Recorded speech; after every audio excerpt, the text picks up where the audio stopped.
Hinds' feet on high places.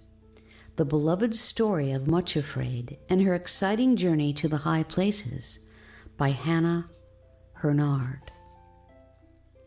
The Lord God is my strength, and he will make my feet like hinds' feet, and he will make me to walk upon my high places. Habakkuk chapter 3, verse 19. Preface to the allegory. One morning during the daily Bible reading on our mission compound in Palestine, our little Arab nurse read from Daily Light a quotation from the Song of Songs. The voice of my beloved, behold, he cometh leaping upon the mountains, skipping upon the hills. Song of Solomon, chapter 2, verse 8. When asked what the verse meant, she looked up with a happy smile of understanding and said, "It means there are no obstacles which our Savior's love cannot overcome, and that to him mountains of difficulty are as easy as an asphalt road."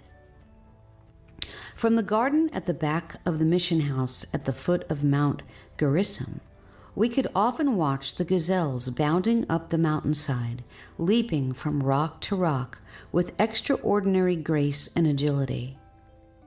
Their motion was one of the most beautiful examples of exultant and apparently effortless ease in surmounting obstacles which I have ever seen. How deeply we who love the Lord of love and desire to follow him long for the power to surmount all difficulties and tests and conflicts in life in the same exultant and triumphant way. To learn the secret of victorious living has been the heart's desire of those who love the Lord in every generation. We feel we would give anything if only we could, in actual experience, live on the high places of love and victory here on this earth and during this life, able always to react to evil, tribulation, sorrow, pain, and every wrong thing in such a way that they would be overcome and transformed into something to the praise and glory of God forever. As Christians, we know, in theory at least, that in the life of a child of God there are no second causes, that even the most unjust and cruel things, as well as all seemingly pointless and undeserved sufferings, have been permitted by God as a glorious opportunity for us to react to them in such a way that our Lord and Savior is able to produce in us, little by little, his own lovely character. The Song of Songs expresses the desire implanted in every human heart to be reunited with God himself and to know perfect and unbroken union with him. He has made us for himself, and our hearts can never know rest and perfect satisfaction until they find it in him. It is God's will that some of his children should learn this deep union with himself through the perfect flowering of natural human love in marriage. For others, it is equally his will that the same perfect union should be learned through the experience of learning to lay down completely this natural and instinctive desire for marriage and parenthood, and accept the circumstances of life which deny them this experience. This instinct for love, so firmly implanted in the human heart, is the supreme way by which we learn to desire and love God himself above all else. But the high places of victory in union with Christ cannot be reached by any mental reckoning of self to be dead to sin, or by seeking to devise some way or discipline by which the will can be crucified. The only way is by learning to accept, day by day, the actual conditions and tests permitted by God, by a continually repeated laying down of our own will and acceptance of his as it is presented to us in the form of the people with whom we have to live and work, and in the things which happen to us. Every acceptance of his will becomes an altar of sacrifice, and every such surrender and abandonment of ourselves to his will is a means of furthering us on the way to the high places to which he desires to bring every child of his while they are still living on earth. The lessons of accepting and triumphing over evil, of becoming acquainted with grief and pain, and ultimately of finding them transformed into something incomparably precious, of learning through constant glad surrender to know the Lord of love himself in a new way, and to experience unbroken union with him. These are the lessons of the allegory in this book. The high places and the hinds' feet do not refer to heavenly places after death, but are meant to be the glorious experience of God's children here and now, if they will follow the path he chooses for them. Perhaps the Lord will use it to speak comfort to some of his loved ones who are finding themselves forced to keep company with sorrow and suffering, or who walk in darkness and have no light, or feel themselves tossed with tempest and not comforted. It may help them to understand a new meaning in what is happening, for the experiences through which they are passing are all part of the wonderful process by which the Lord is making real in their lives the same experience which made David and Habakkuk cry out exultantly, "The Lord God maketh my feet like hinds' feet, and setteth me upon mine high places." Psalm 18:33 and Habakkuk 3:19. Part 1. Weeping may endure for a night. Psalm 30, verse 5. Chapter 1. Invitation to the high places. This is the story of how Much Afraid escaped from her fearing relatives and went with the shepherd to the high places where perfect love casteth out fear. For several years, Much Afraid had been in the service of the chief shepherd, whose great flocks were pastured down in the valley of humiliation. She lived with her friends and fellow workers, Mercy and Peace, in a tranquil little white cottage in the village of Much Trembling. She loved her work and desired intensely to please the chief shepherd.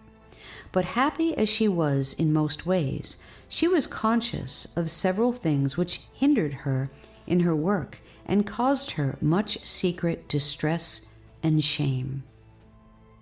In the first place, she was a cripple, with feet so crooked that they often caused her to limp and stumble as she went about her work. She had also the very unsightly blemish of a crooked mouth, which greatly disfigured both expression and speech, and was sadly conscious that these ugly blemishes must be a cause of astonishment and offense to many who knew that she was in the service of the great shepherd. Most earnestly she longed to be completely delivered from these shortcomings, and to be made beautiful, gracious, and strong, as were so many of the shepherd's other workers, and above all to be made like the chief shepherd himself. But she feared that there could be no deliverance from these two crippling disfigurements, and that they must continue to mar her service always. There was, however, another and even greater trouble in her life. She was a member of the family of Fearings, and her relatives were scattered all over the valley, so that she could never really escape from them. An orphan, she had been brought up in the home of her aunt, poor Mrs. Dismal Forebodings, with her two cousins, Gloomy and Spiteful, and her brother, Craven Fear, and a great bully who habitually tormented and persecuted her in a really dreadful way. Like most of the other families who lived in the Valley of Humiliation, all the Fearings hated the chief shepherd and tried to boycott his servants, and naturally it was a great offense to them that one of their own family should have entered his service. Consequently, they did all they could, both by threats and persuasions, to get her out of his employment, and one dreadful day they laid before her the family dictum that she must immediately marry her cousin, Craven Fear, and settle down respectably among her own people. If she refused to do this of her own free will, they threatened to use force and compel her. Poor Much Afraid was, of course, overwhelmed with horror at the mere idea, but her relatives always terrified her, and she had never learned to resist or ignore their threats. So she simply sat cowering before them, repeating again and again that nothing would induce her to marry Craven Fear, but she was quite unable to escape from their presence. The unhappy interview, therefore, lasted a long time, and when finally they did leave her for a while, it was already early evening. With a surge of relief, Much Afraid remembered that the chief shepherd would then be leading his flocks to their accustomed watering place beside a lovely cascade and pool on the outskirts of the village. To this place she was in the habit of going very early every morning to meet him and learn his wishes and commands for the day, and again in the evenings to give her report on the day's work. It was now time to meet him there beside the pool, and she felt sure he would help her and not permit her relatives to kidnap her and force her to leave his service for the dreadful slavery of marriage with Craven Fear. Still shaking with fear and without pausing to wash the tears from her face, Much Afraid shut the door of the cottage and started off for the cascade and the pool. The quiet evening light was filling the Valley of Humiliation with a golden glow as she left the village and started to cross the fields.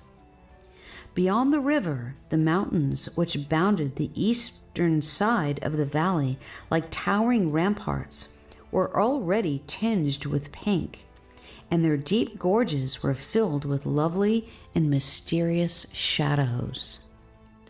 Through the quiet and peace of this tranquil evening, poor, terrified Much Afraid came to the pool where the shepherd was waiting for her and told him of her dreadful plight.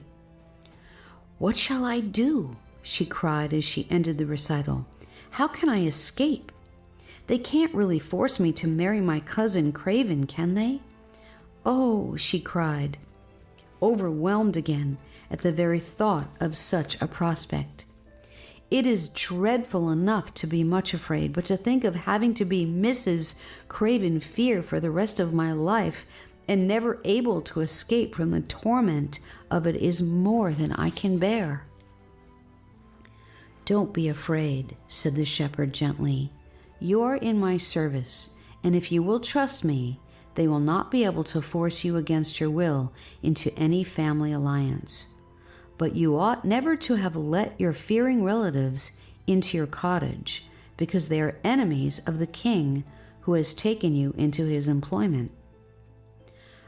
"I know, oh, I know," cried Much Afraid. "But whenever I meet any of my relatives, I seem to lose all my strength and simply cannot resist them, no matter how I strive. As long as I live in the valley, I cannot escape meeting them. They are everywhere, and now they are determined to get me into their power again.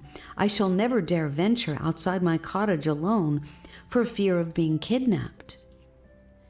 As she spoke, she lifted her eyes and looked across the valley and the river to the lovely sunset-lighted peaks of the mountains, then cried out in desperate longing, "Oh, if only I could escape from this valley of humiliation altogether and go to the high places, completely out of reach of all the Fearings and my other relatives." No sooner were these words uttered when, to her complete astonishment, the shepherd answered, "I have waited a long time to hear you make that suggestion, Much Afraid. It would indeed be best for you to leave the valley for the high places, and I will very willingly take you there myself. The lower slopes of those mountains on the other side of the river are the borderland of my father's kingdom, the realm of love. No fears of any kind are able to live there, because perfect love casteth out fear and everything that torments. Much Afraid stared at him in amazement. Go to the high places, she exclaimed, and live there? Oh, if only I could. For months past the longing has never left me. I think of it day and night. But it is not possible. I could never get there. I am too lame. She looked down at her malformed feet as she spoke, and her eyes again filled with tears and despair and self-pity. These mountains are so steep and dangerous. I have been told that only the hinds and the deer can move on them safely. It is quite true that the way up to the high places is both difficult and dangerous, said the shepherd. It has to be, so that nothing which is an enemy of love can make the ascent and invade the kingdom. Nothing blemished or in any way imperfect is allowed there, and the inhabitants of the high places do need hinds' feet. I have them myself, he added with a smile, and like a young hart or a roebuck, I can go leaping on the mountains and skipping on the hills with the greatest ease and pleasure. But Much Afraid, I could make yours hinds' feet also and set you upon the high places. You could serve me then much more fully and be out of reach of all your enemies. I am delighted to hear that you have been longing to go there, for, as I said before, I have been waiting for you to make that suggestion. Then, he added with another smile, you would never have to meet Craven Fear again. Much Afraid stared at him in bewilderment. Make my feet like hinds' feet, she repeated. How is that possible? And what would the inhabitants of the kingdom of love say to the presence of a wretched little cripple with an ugly face and a twisted mouth, if nothing blemished and imperfect may dwell there? It is true, said the shepherd, that you would have to be changed before you could live on the high places. But if you are willing to go with me, I promise to help you develop hinds' feet. Up there on the mountains, as you get near the real high places, the air is fresh and invigorating. It strengthens the whole body, and there are streams with wonderful healing properties, so that those who bathe in them find all their blemishes and disfigurements washed away. But there is another thing I must tell you. Not only would I have to make your feet like hinds' feet, but you would have to receive another name, for it would be as impossible for a Much Afraid to enter the kingdom of love as for any other member of the fearing family. Are you willing to be changed completely, Much Afraid, and to be made like the new name, which you will receive if you become a citizen in the kingdom of love? She nodded her head and then said very earnestly, Yes, I am. Again he smiled, but added gravely, There is still one thing more, the most important of all. No one is allowed to dwell in the kingdom of love unless they have the flower of love already blooming in their hearts. Has love been planted in your heart, Much Afraid? As the shepherd said this, he looked at her very steadily, and she realized that his eyes were searching into the very depths of her heart and knew all that was there far better than she did herself.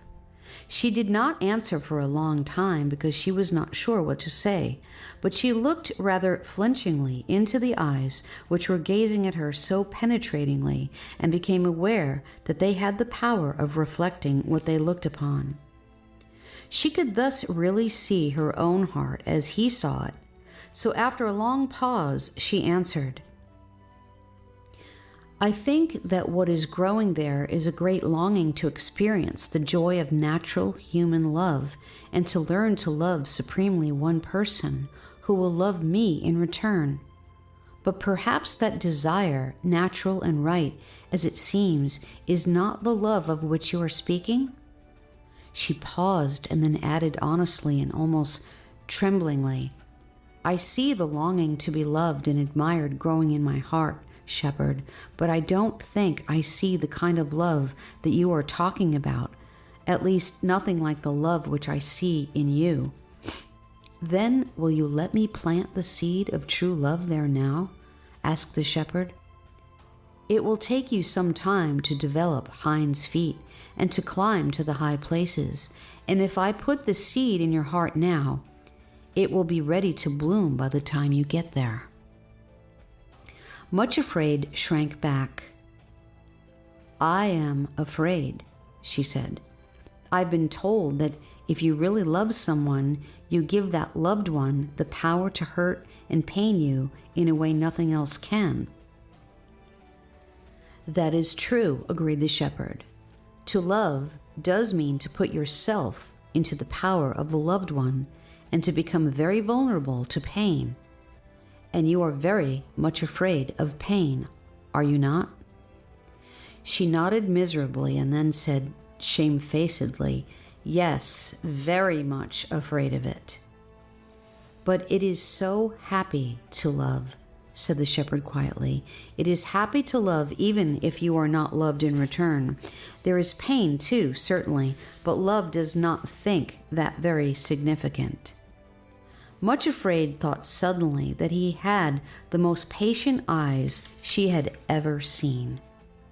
At the same time, there was something in them that hurt her to the heart, though she could not have said why, but she still shrank back in fear and said, bringing the words out very quickly because somehow she was ashamed to say them, I would never dare to love unless I were sure of being loved in return. If I let you plant the seed of love in my heart, will you give me the promise that I shall be loved in return? I couldn't bear it otherwise. The smile he turned on her then was the gentlest and kindest she had ever seen, yet once again, and for the same undefinable reason as before, it cut her to the quick. Yes, he said without hesitation, I promise you, Much Afraid, that when the plant of love is ready to bloom in your heart, and when you are ready to change your name, then you will be loved in return. A thrill of joy went through her from head to foot. It seemed too wonderful to be believed, but the shepherd himself was making the promise, and of one thing she was quite sure. He could not lie. Please plant love in my heart now, she said faintly. Poor little soul, she was still much afraid, even when promised the greatest thing in the world. The shepherd put his hand in his bosom, drew something forth, and laid it in the palm of his hand. Then he held his hand out toward Much Afraid. Here is the seed of love, he said. She bent forward to look, then gave a startled little cry and drew back. There was indeed a seed lying in the palm of his hand, but it was shaped exactly like a long, sharply pointed thorn. Much Afraid had often noticed that the shepherd's hands were scarred and wounded, but now she saw that the scar in the palm of the hand held out to her was the exact shape and size of the seed of love lying beside it. The seed looks very sharp, she said shrinkingly. Won't it hurt if you put it into my heart? He answered gently, It is so sharp that it slips in very quickly. But Much Afraid, I have already warned you that love and pain go together, for a time at least. If you would know love, you must know pain too. Much Afraid looked at the thorn and shrank from it. Then she looked at the shepherd's face and repeated his words to herself. When the seed of love in your heart is ready to bloom, you will be loved in return, and a strange new courage entered into her. She suddenly stepped forward, bared her heart, and said, Please plant the seed here in my heart. His face lit up with a glad smile, and he said with a note of joy in his voice, Now you will be able to go with me to the high places and be a citizen in the kingdom of my Father. Then he pressed the thorn into her heart. It was true, just as he had said. It did cause a piercing pain, but it slipped in quickly, and then suddenly, a sweetness she had never felt or imagined before tingled through her. It was bittersweet, but the sweetness was the stronger.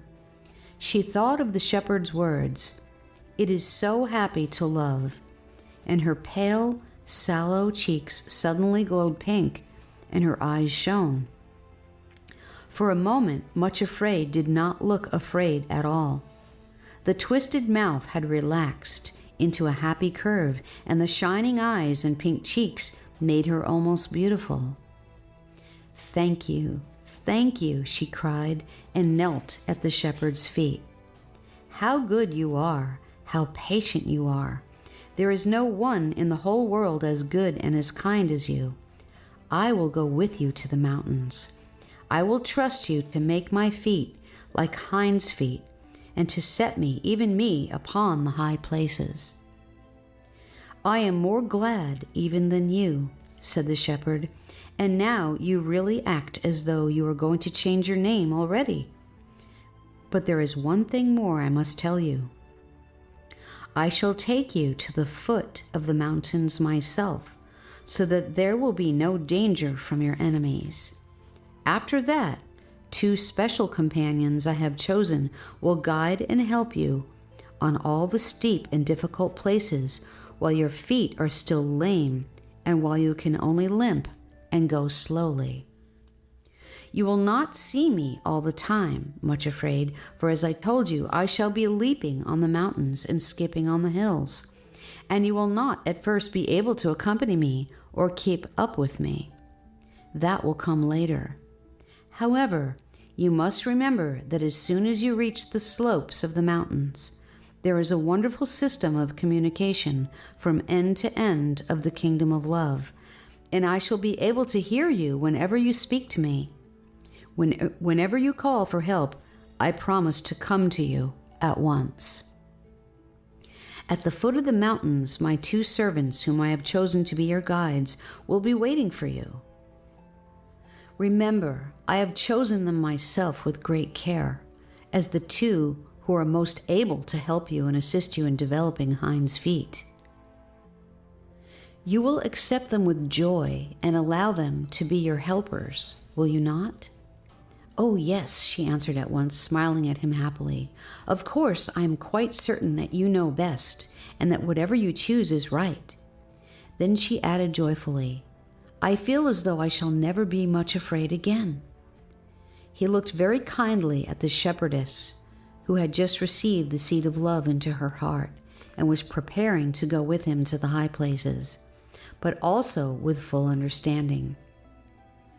He knew her through and through, in all the intricate labyrinth of her lonely heart, better far than she knew herself.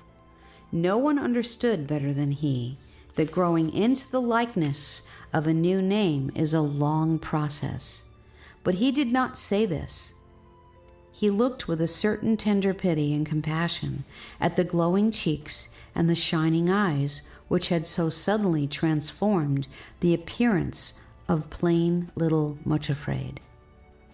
Then he said, Now you may go home and make your preparations for leaving. You are not to take anything with you, only leave everything in order.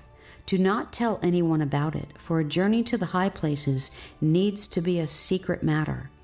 I cannot now give you the exact time when we are to start for the mountains, but it will be soon. And you must be ready to follow me whenever I come to the cottage and call. I will give you a secret sign. I shall sing one of the shepherd's songs as I pass the cottage, and it will contain a message, a special message for you. When you hear it, come at once and follow me to the trysting place. Then, as the sun had already gone down in a blaze of red and gold, and the eastern mountains were now veiled in misty mauve and gray, and the shadows were lengthening, he turned and led his flock away toward the sheepfolds. Much Afraid turned her face homeward. her heart full of happiness and excitement, and still feeling as though she would never be frightened again. As she started back across the fields, she sang to herself one of the songs from an old book of songs, which the shepherds often used. Never before had it seemed to her so sweet, so applicable. Quote, "The song of songs, the loveliest song, the song of love the King. No joy on earth compares with his, but seems a broken thing. His name as ointment is poured forth, and all his lovers sing. Draw me, I will run after thee. Thou art my heart's one choice. Oh, bring me to thy royal house, to dwell there and rejoice. There in thy presence, O my King, to feast and hear thy voice. Look not upon me with contempt, though soiled and marred I be. The King found me an outcast thing, and set his love on me. I shall be perfected by love, made fair as day to see." Cantabile 1, 1-6. Unquote. She walked singing across the first field and was halfway over the next when suddenly she saw Craven Fear himself coming toward her. Poor Much Afraid. For a little while, she had completely forgotten the existence of her dreadful relatives, and now here was the most dreaded and detested of them all slouching toward her, her heart filled with a terrible panic. She looked right and left, but there was no hiding place anywhere. And besides, it was all too obvious that she was actually coming to meet her. For as soon as he saw her, he quickened his pace, and in a moment or two was right beside her. With a horror that sickened her very heart, she heard him say, "Well, here you are at last, little cousin Much Afraid. So we are to be married, eh? What do you think of that?" And he pinched her, presumably in a playful manner, but viciously enough to make her gasp and bite her lips to keep back a cry of pain. She shrank away from him and shook with terror and loathing. Unfortunately, this was the worst thing she could have done, for it was always her obvious fear which encouraged him to continue tormenting her. If only she could have ignored him, he soon would have tired of teasing and of her company and would have wandered off to look for other prey. In all her life, however, Much Afraid had never been able to ignore fear. Now it was absolutely beyond her power to conceal the dread which she felt.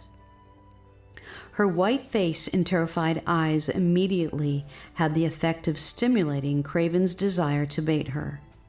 Here she was, alone and completely in his power. He caught hold of her, and poor Much Afraid uttered one frenzied cry of terror and pain. At that moment, Craven Fear loosed his grasp and cringed away. The shepherd had approached them unperceived and was standing beside them. One look at his stern face and flashing eyes, and the stout shepherd's cudgel grasped in his strong, uplifted hand was more than enough for the bully.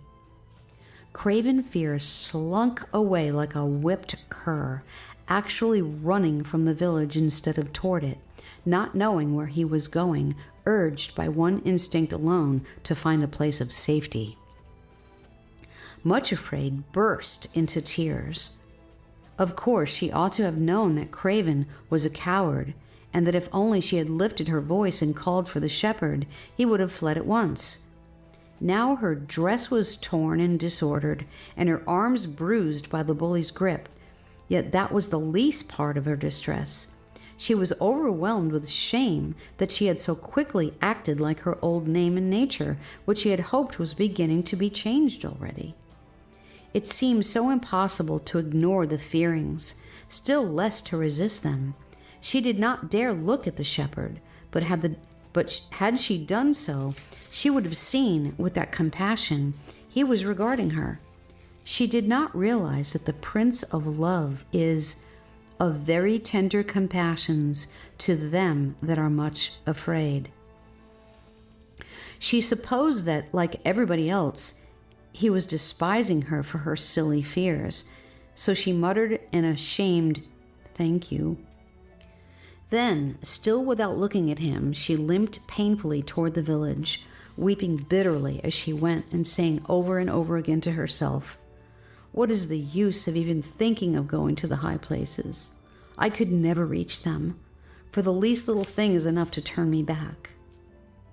However, when at last she reached the security of the cottage, she began to feel better, and by the time she had drunk a cup of tea and taken her evening meal, she had recovered so far that she was able to remind herself of all that had happened there beside the cascade and the pool. Suddenly she remembered, with a thrill of wonder and delight, that the seed of love had been planted in her heart. As she thought of it, the same almost intolerable sweetness stole over her, the bittersweet, undefinable, but wholly delightful ecstasy of a new happiness. "It is happy to love," said Little Much Afraid to herself, and then she repeated, "It is happy to love." After putting the cottage in order for the night, because she was utterly tired out with all the conflicting emotions of that strange day, she went to bed. Lying there before falling asleep, she sang over and over again to herself another of the lovely songs from the old songbook. "O thou whom my soul loveth, tell me where thou dost feed, and where thy flocks at noonday to rest and browse dost lead. For why should I by others be, and not by thee? O fairest among women, dost thou indeed not know? Then lead my little flocklet the way that my flocks go, and be to me as I to thee, sweet company." Cantabile 1, 7 and 8.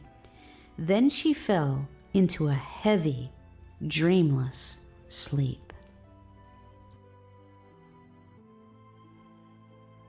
Chapter 2. Fearing Invasion. Much Afraid woke early the next morning, and all her fears were gone. Her first thought was, "Probably sometime today I am to start for the high places with the shepherd." This so excited her that she could hardly eat her breakfast, and as she began making arrangements for her departure, she could not help singing. It seemed to her that ever since the seed of love had been planted in her heart, songs of joy were welling up in her innermost being. And the songs which best expressed this new happiness and thankfulness were from the old book, which the shepherds so loved to use as they worked among the flocks and led them to the pastures.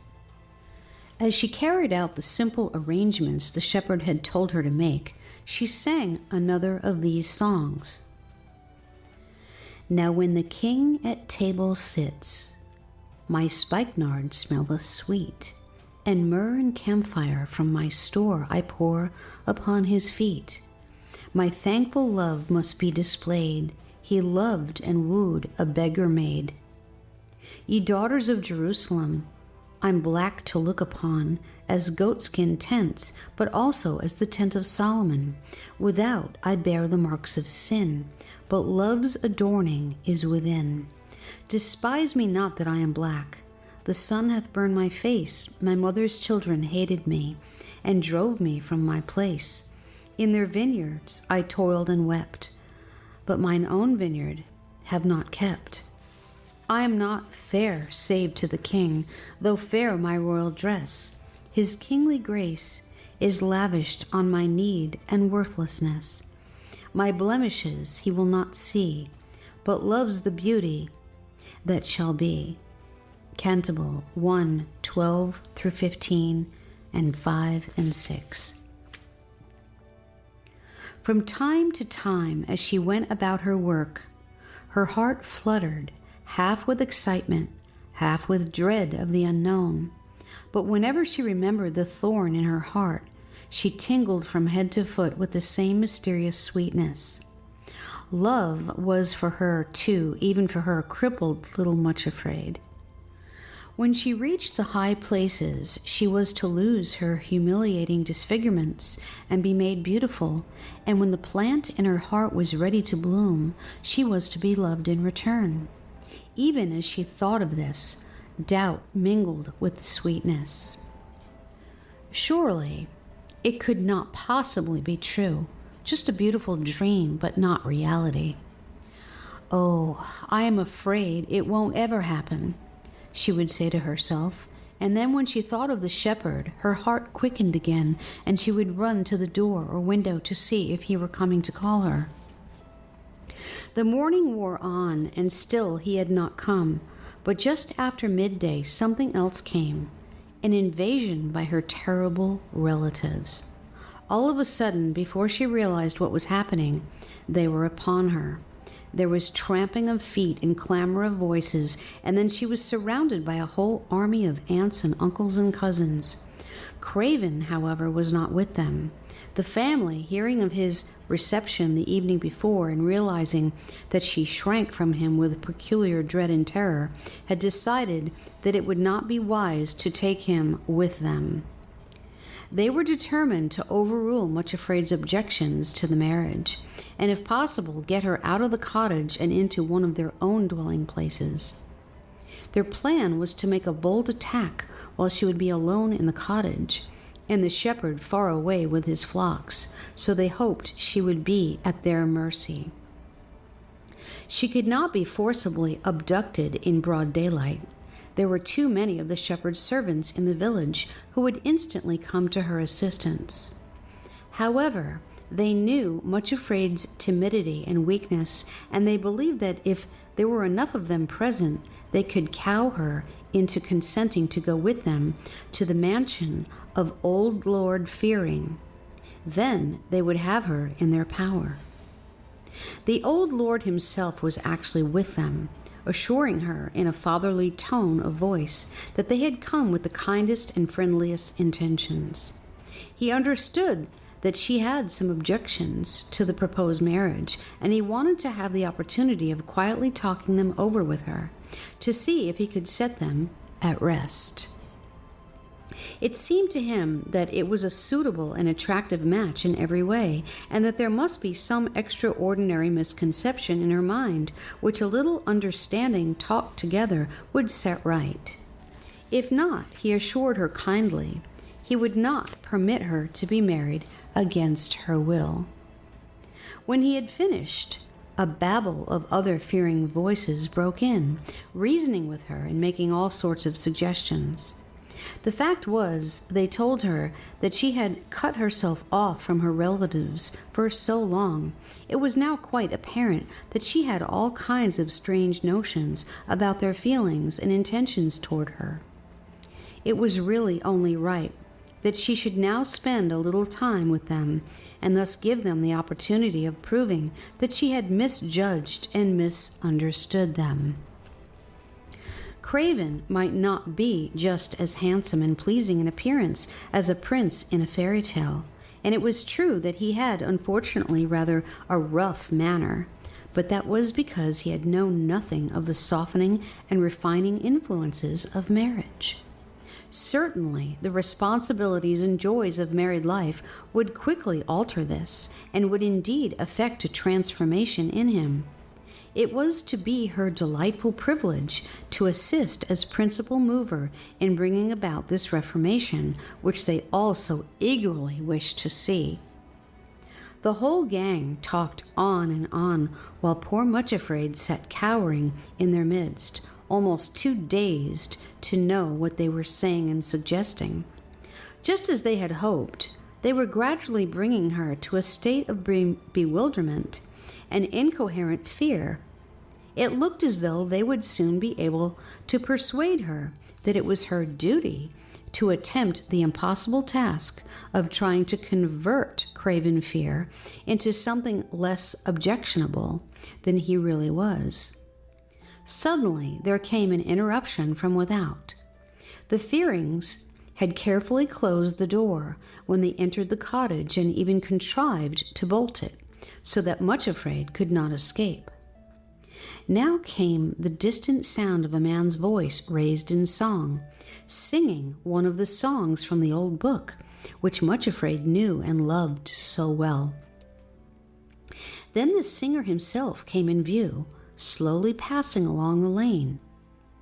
It was the chief shepherd, already leading his flock to the watering place. The words floated in through the open window, accompanied by the soft bleating of the sheep and the scuffling of many little dusty feet as they pattered after him. It seemed as though all other sounds were hushed to stillness on that quiet summer afternoon as the shepherds sang while passing the cottage. Inside, the clamor of voices had ceased instantly and was succeeded by a silence which could be felt. This is what he sang. The voice of my beloved, through all my heart it thrills. He leaps upon the mountains and skips upon the hills. For like a roe or young hart, so swift and strong is he. He looketh through my window and beckoneth unto me. Rise up, my love, my fair one, and come away with me. Gone are the snows of winter, the rains no more we see. The flowers are appearing, the little birds all sing. The turtle dove is calling, through all the land 'tis spring. The shoots are on the grapevines, the figs are on the tree. Arise, my love, my fair one, and come away with me. Why is my dove still hiding, when all things else rejoice? Oh, let me see thee, fair one. Oh, let me hear thy voice. Canticle 2, 8-14. As she sat listening in the cottage, Much Afraid knew with a pang of agonizing pain that the shepherd was calling her to go with him to the mountains. This was the secret signal he had promised, and he had said that she must be ready to leave instantly, the moment she heard it. Now here she was, locked inside her own cottage, beleaguered by her terrible fears, and unable to respond in any way to his call, or even to give any sign of her need.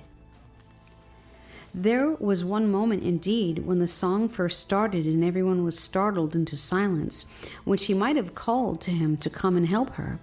She did not realize that the Fearings were holding their breath lest she did call, and had she done so, they would have fled helter-skelter through the door. However, she was too stunned with fear to seize the opportunity, and then it was too late. The next moment she felt Coward's heavy hand laid tightly over her mouth. Then other hands gripped her firmly and held her in her chair. So the shepherd slowly passed the cottage, showing himself at the window and singing the signal song, but receiving no response of any kind. When he passed, and the words of the song and the bleating of the sheep had died away in the distance, it was found that Much Afraid had fainted. Her cousin, Coward's gagging hands had half choked her. Her relatives would dearly have liked to seize this opportunity and carry her off while she was unconscious. But as this was the hour when everybody was returning from work, it was too dangerous.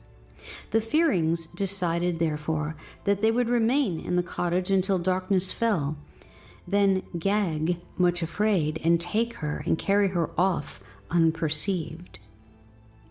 When this plan had been decided upon, they laid her upon the bed to recover as best she might, while some of the aunts and cousins went out into the kitchen to see what provisions for refreshing themselves might be plundered. The men sat smoking in the sitting room, and Gloomy was left to guard the half-conscious victim in the bedroom. Gradually, Much Afraid regained her senses, and as she realized her position, she nearly fainted again with horror. She dared not cry out for help, for all her neighbors would be away at their work. But were they? No, it was later than she thought, for suddenly she had heard the voice of Mrs. Valiant, her neighbor in the cottage next door. At the sound, Much Afraid braced herself for one last desperate bid for escape. Gloomy was quite unprepared for such a move, and before she realized what was happening, Much Afraid sprang from the bed and shouted through the window as loudly as her fear permitted, "Valiant! Valiant! Come and help me! Come quickly, help!" At the sound of her first cry, Mrs. Valiant looked across the garden and caught a glimpse of Much Afraid's white, terrified face at the window, and of her hand beckoning entreatingly. The next moment, the face was jerked away from view and a curtain suddenly drawn across the window. That was enough for Mrs. Valiant, whose name described her exactly. She hurried straight across to her neighbor's cottage and tried the door, but finding it locked, she looked in through a window and saw the room full of Much Afraid's relatives. Mrs. Valiant was not the sort of person to be the least intimidated by what she called a pack of idle fears. Thrusting her face right in through the window, she cried in a threatening voice, "Out of this house you go, this minute, every one of you. If you have not left in 3 seconds, I shall call the chief shepherd. This cottage belongs to him, and won't you catch it if he finds you here." The effect of her words was magical. The door was unbolted and thrown open, and the Fearings poured out, pell-mell, tumbling over one another in their haste to get away. Mrs. Valiant smiled grimly as she watched their ignominious flight. When the last one had scuttled away, she went into the cottage to Much Afraid, who seemed quite overcome with fear and distress. Little by little, she learned the story of those hours of torment and the plan to kidnap the poor victim after darkness fell. Mrs. Valiant hardly knew herself what it was to feel fear, and had just routed the whole gang of Fearings single-handedly. She felt much inclined to adopt a bracing attitude and to chide the silly girl for not standing up to her relatives at once, boldly repulsing them before they got her into their clutches. But as she looked at the white face and terrified eyes and saw the quaking body of poor Much Afraid, she checked herself. What is the use of saying it? She can't act upon it, poor thing. She is one of them herself, and has got fearing in the blood. And when the enemy is within you, it's a poor prospect. I think no one but the shepherd himself can really help her, she reflected.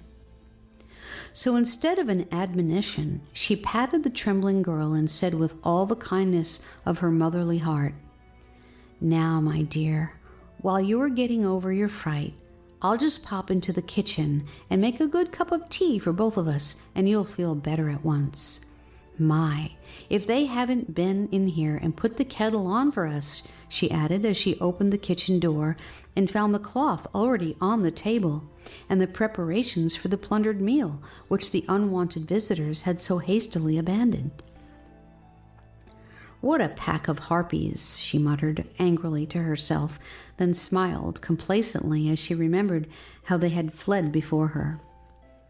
By the time they had drunk their tea and Mrs. Valiant had energetically cleared away the last traces of the unwelcome invaders, Much Afraid had nearly recovered her composure. Darkness had long since fallen, and now it was much too late for her to go to the pool to keep tryst with the shepherd and explain why she had not responded to his call. She would have to wait for the morning light. So at Mrs. Valiant's suggestion, as she was feeling utterly exhausted, she went straight to bed. Her neighbor saw her safely tucked in and kissed her warmly and reassuringly. Indeed, she offered to sleep in the cottage herself that night, but Much Afraid, knowing that she had a family waiting for her at home, refused the kind offer. However, before leaving, Mrs. Valiant placed a bell beside her bed and assured her that if anything alarmed her in the night, she had only to ring the bell and the whole Valiant family would be over instantly to assist her. Then she went away, and Much Afraid was left alone in the cottage. Chapter 3, Flight in the Night. For hours, poor Much Afraid lay sleepless on her bed, too bruised in mind and body to rest in one position, but tossing and turning wearily from side to side until long after midnight. Somewhere at the back of her mind was a dreadful uneasiness, as though there was something she ought to remember, but was unable to do so. When at last she fell asleep, this thought still haunted her. She woke suddenly an hour or two later, her mind intensely alert, conscious of an agonizing pain such as she had never known before. The thorn in her heart was throbbing and aching in a manner she could scarcely bear. It was as though the pain was hammering out something, which at first she was still too confused to be able to understand.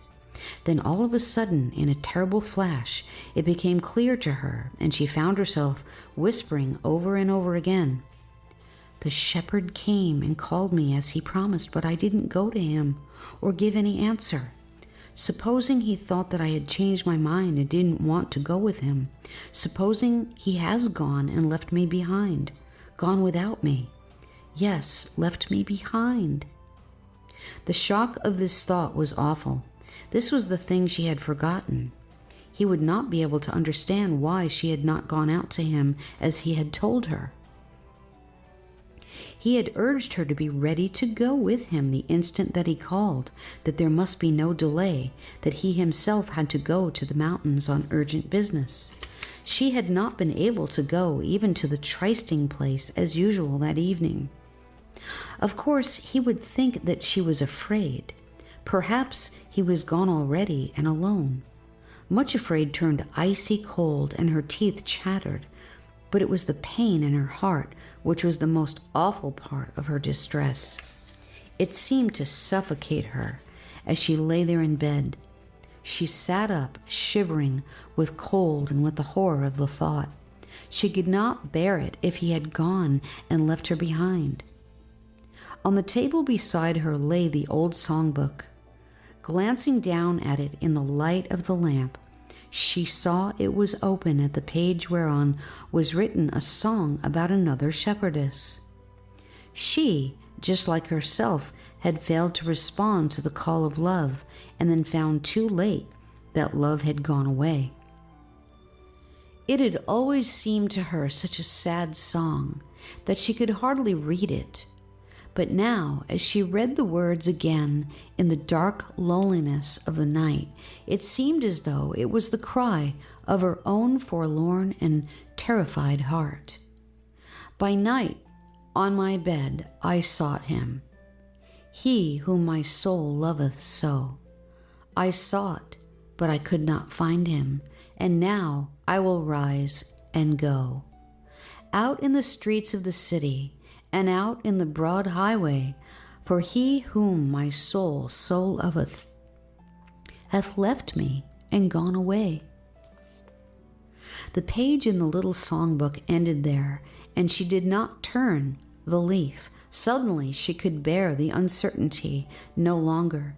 She must see for herself at once if she really had gone away and left her behind. She slipped out of bed, dressed herself as quickly as her shaking fingers would permit, and then unlocked the cottage door. She, too, would go out into the street and the broad highway, and would see if she could find him, would see if he had gone and left her behind, or, oh, if only it were possible, if he had waited to give her another chance. Opening the door, she went out into the darkness. 100 craven fears lurking in the lonely street could not have deterred her at that moment, for the pain in her heart swallowed up fear and everything else and drove her forth.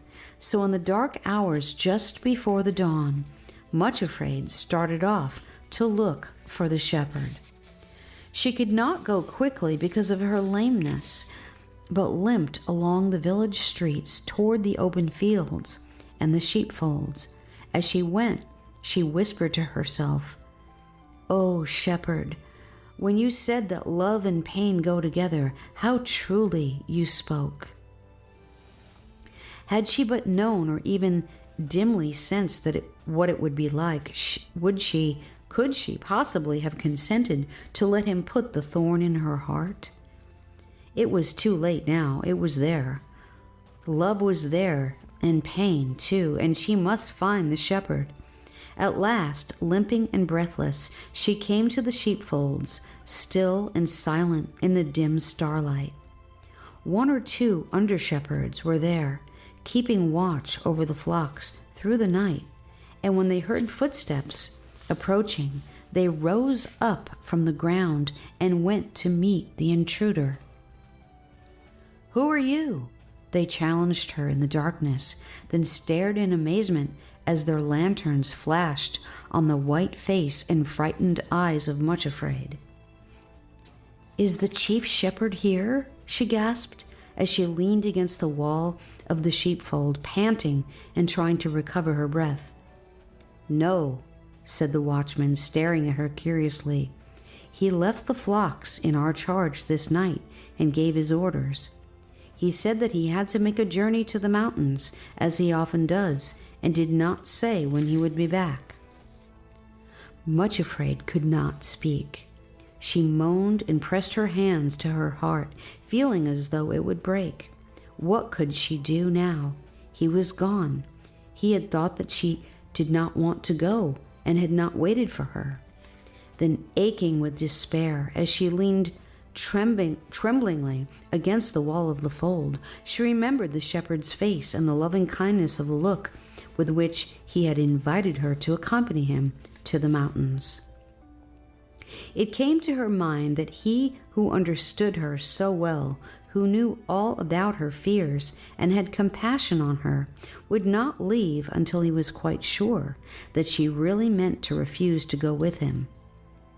She lifted her eyes, looked across the valley toward the eastern mountains and the high places. A faint streak of light was appearing in the east, and she knew that soon the sun would rise. Suddenly, she remembered the last verse of the sad song which she had read, the last verse on the page which she had not waited to turn over.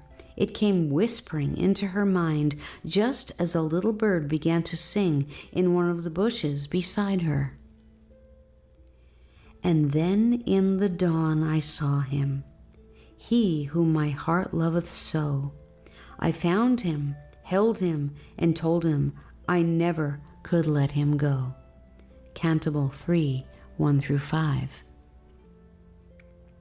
Much Afraid ceased trembling and said to herself, "I will go to the trysting place and see if he is waiting for me there." With scarcely a word to the watchman, she turned and hurried southward over the field where Craven Fear had met her toward the sheep pool.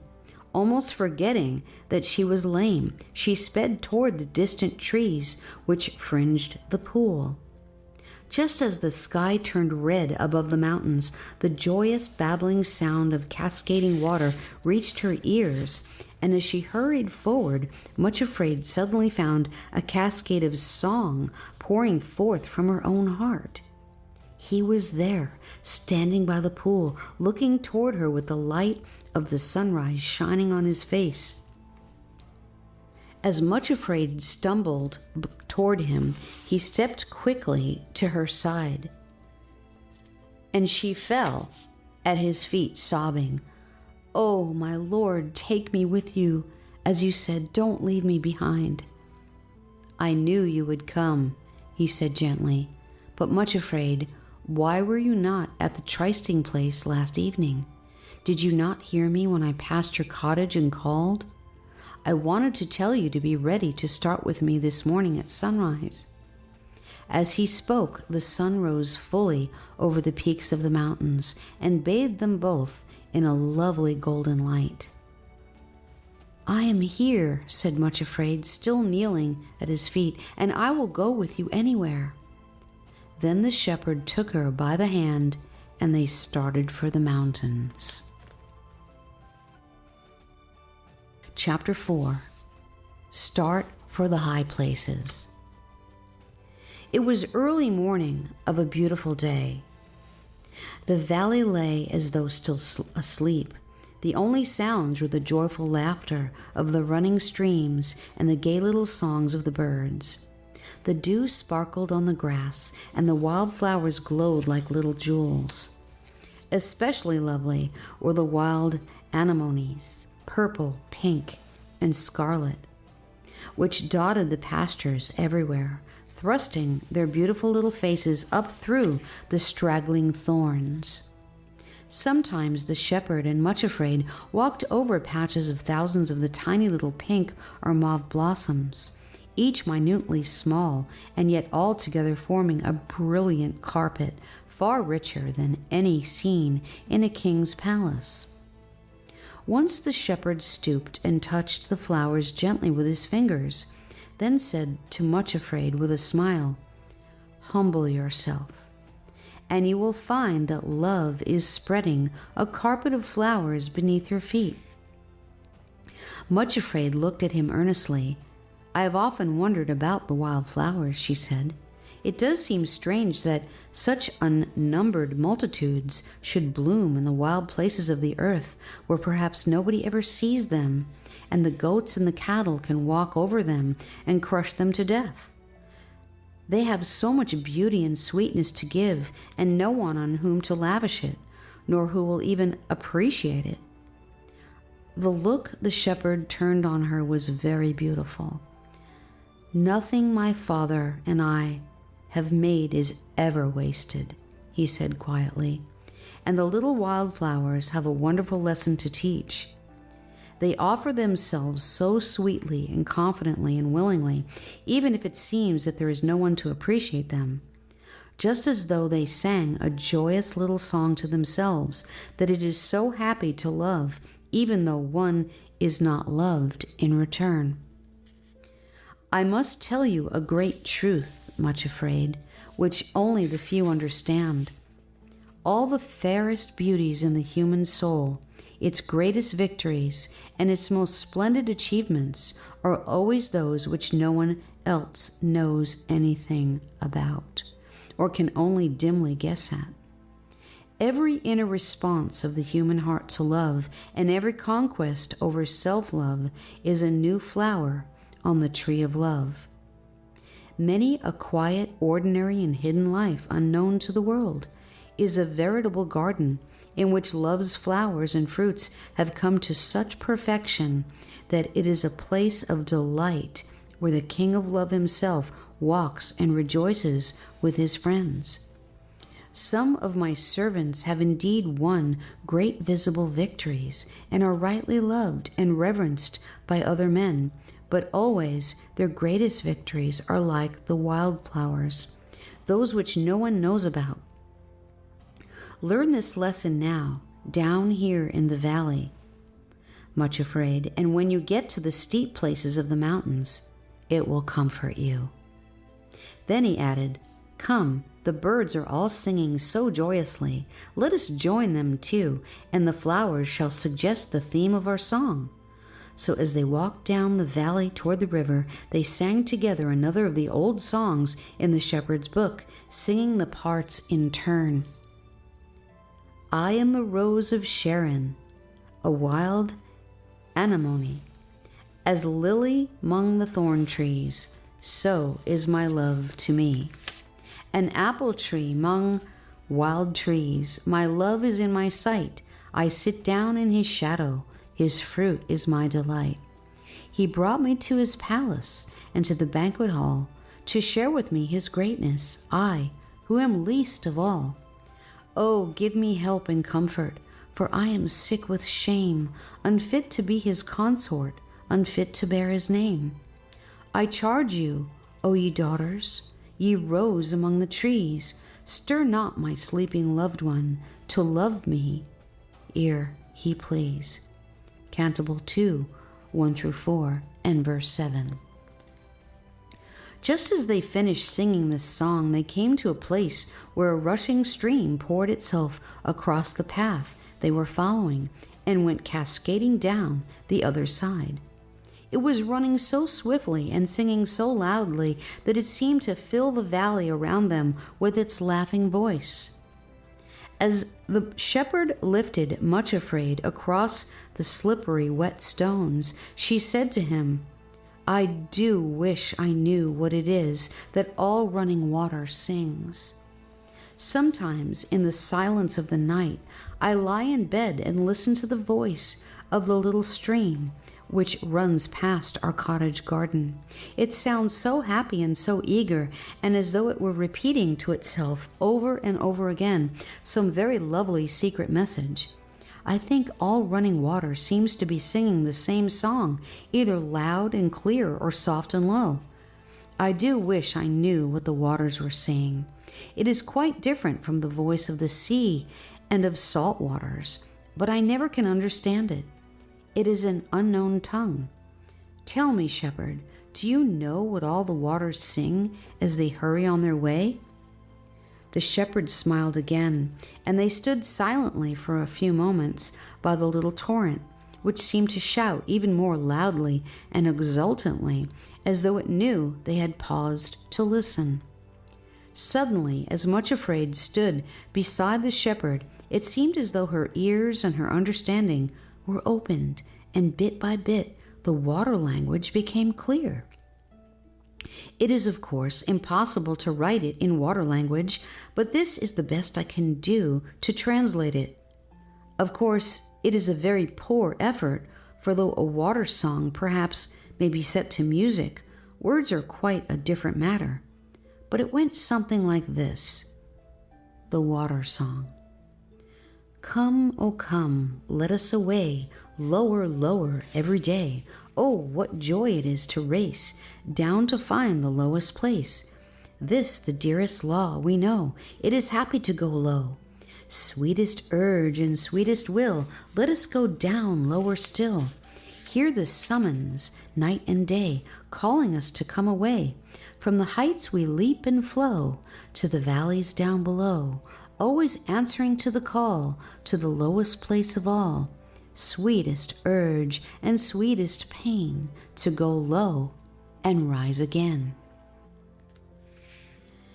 That is very puzzling, said Much Afraid, after she had listened for a little and found that this was the refrain, repeated over and over again, though with 1,000 variations of little trills and murmurs and bubbles and splashing sighs. Let us go down lower still. The water seems to be singing so gladly because it is hurrying to go down to the lowest place, and yet you are calling me to the highest places. What does it mean? The high places, answered the shepherd, are the starting places for the journey down to the lowest place in the world. When you have hinds feet and can go leaping on the mountains and skipping on the hills, you will be able, as I am, to run down from the heights in gladdest self-giving and to go up to the mountains again. You will be able to mount to the high places swifter than eagles, for it is only up on the high places of love that anyone can receive the power to pour themselves down in an utter abandonment of self-giving. This saying seemed very mysterious and strange, but now that her ears had been opened to understand the water song, she heard it repeated over and over again by all the little streams which crossed their pathway or ran beside it. It seemed, too, that the wildflowers were also singing the same sort of song, only in yet another language, a color language, which, like the water tongue, could only be understood by the heart and not by the mind. They seemed to have a little chorus all their own, which thousands upon thousands of them were singing in different color notes. This is the law by which we live.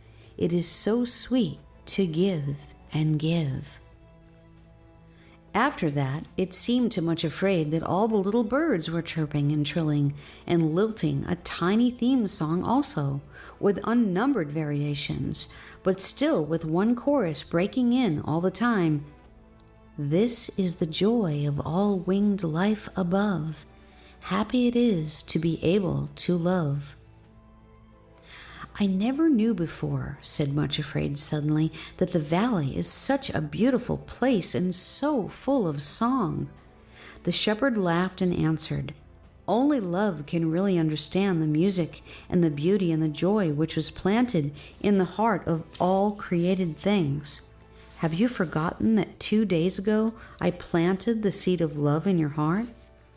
Already it has begun to make you hear and see things which you did not notice before. As love grows in you, Much Afraid, you will come to understand many things which you never dreamed of before. You will develop the gift of understanding many unknown tongues, and you will learn to speak love's own language too.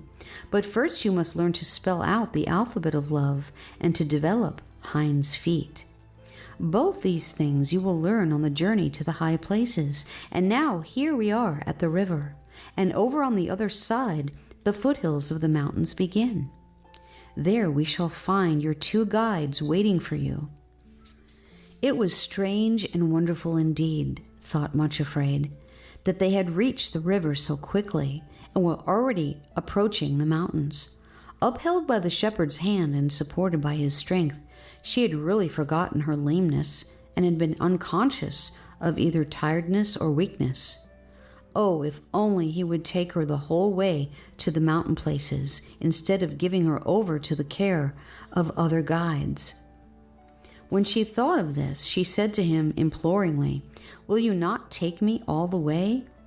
When I am with you, I am strong, and I am sure no one else but you can get me up to the high places. He looked at her most kindly, but answered quietly, Much Afraid, I could do what you wish. I could carry you all the way up to the high places myself, instead of leaving you to climb there. But if I did, you would never be able to develop Hinds' feet and become my companion and go where I go. If you will climb to the heights this once with the companions I have chosen for you, even though it may seem a very long and in some places a very difficult journey, I promise you that you will develop Hinds' feet.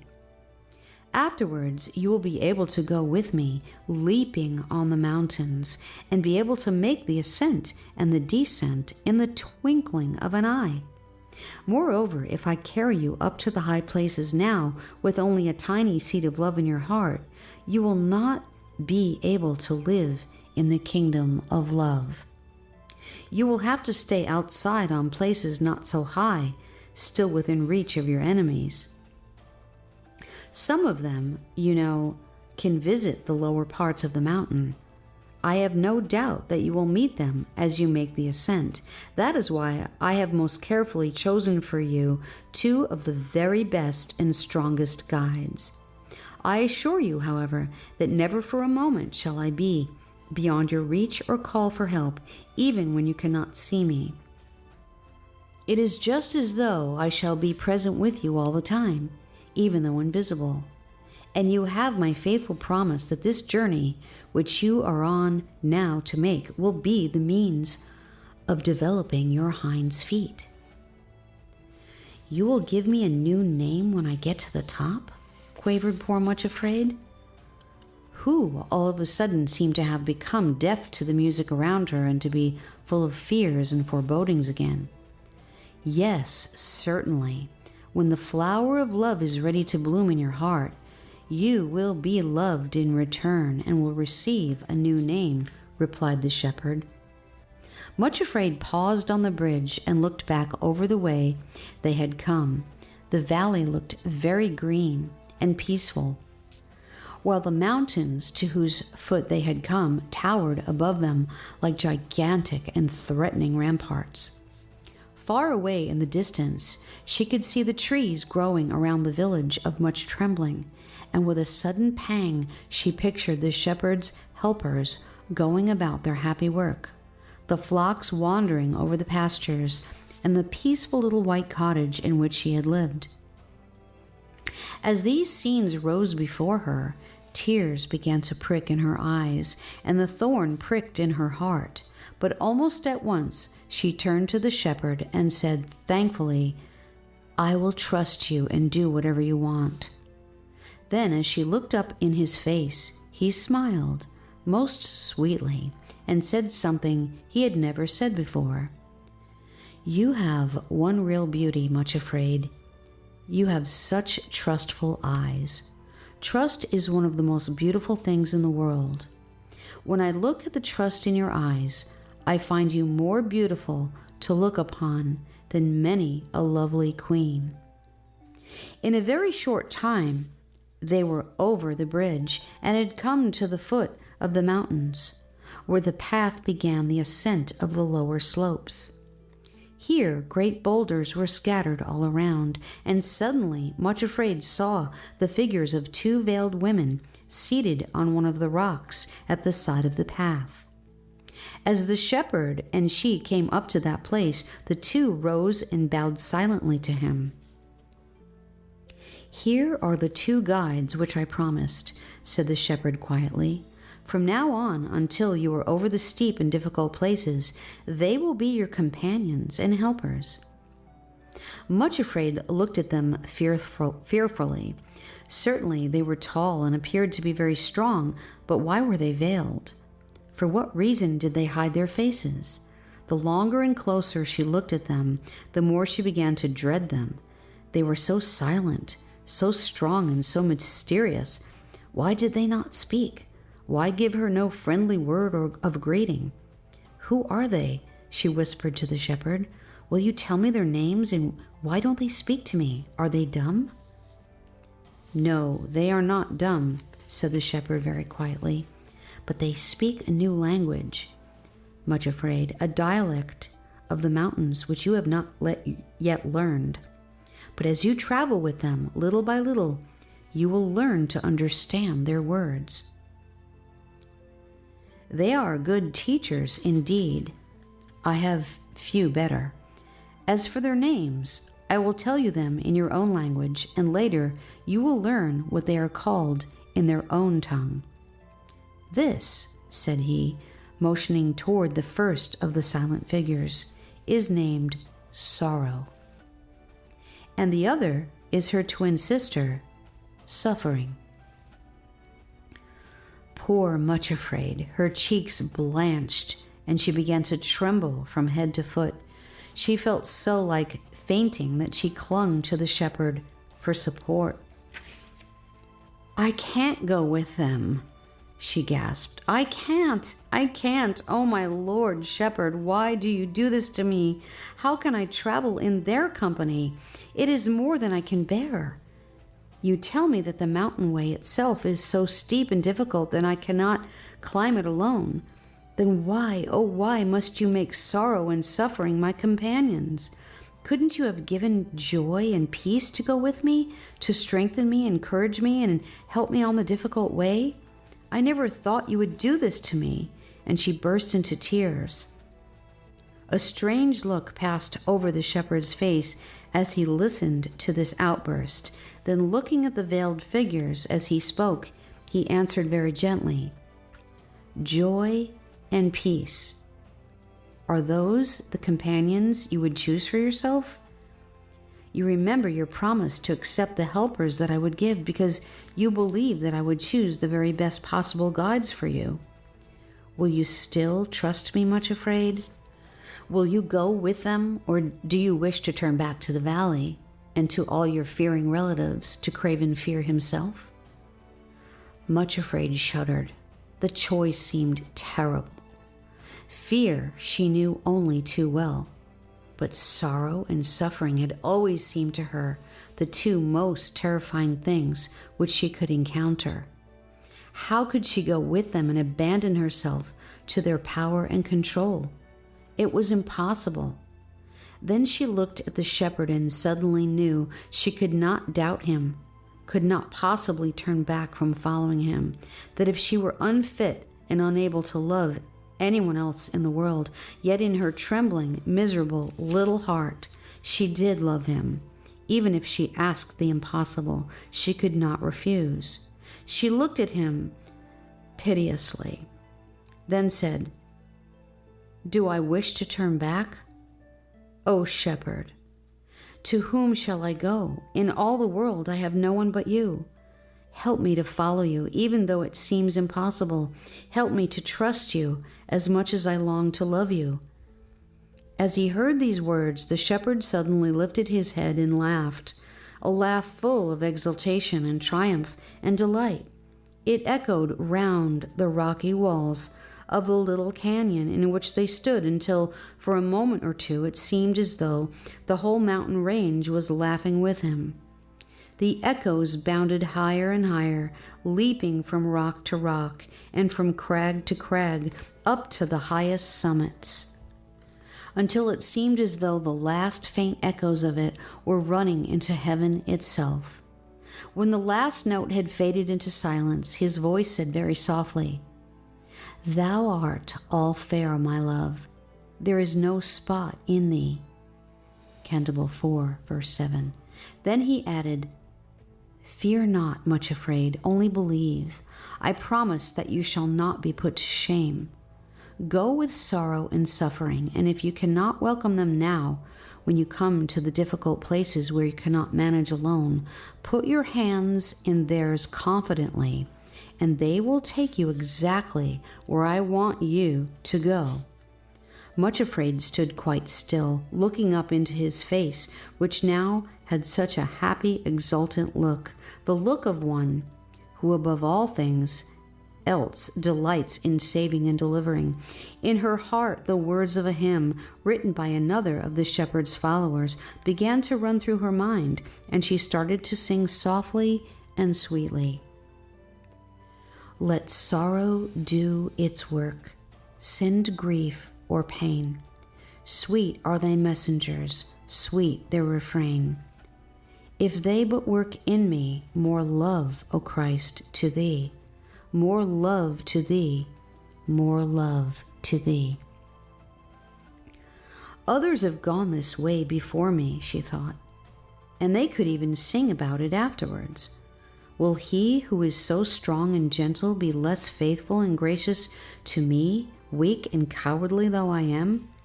And when it is so obvious that the thing he delights in most of all is to deliver his followers from all their fears and to take them to the high places? With this came the thought that the sooner she went with these new guides, the sooner she would reach those glorious high places. She stepped forward, looking at the two veiled figures, and said with a courage which she had never felt before, "I will go with you. Please lead the way," for even then she could not bring herself to put out her hands to grasp theirs. The shepherd laughed again and then said clearly, "My peace I leave with you. My joy be fulfilled in you. Remember that I pledge myself to bring you to the high places at the top of these mountains, and that you shall not be put to shame. And now, till the day break and the shadows flee away, I will be like a roe or a young hart on the mountains." Canticle 2, verse 17. Then, before Much Afraid could realize what was happening, he had leaped on to a great rock at the side of the path, and from there to another and yet another, swifter almost than her eyes could follow his movements. He was leaping up the mountains, springing from height to height, going on before them until, in a moment or two, he was lost to sight. When they could see him no longer, Much Afraid and her two new companions began to ascend the foothills. It would have been a curious sight had there been anyone to watch, as Much Afraid started on her journey, limping toward the high places, shrinking as far as possible from the two veiled figures beside her, pretending not to see their proffered hands.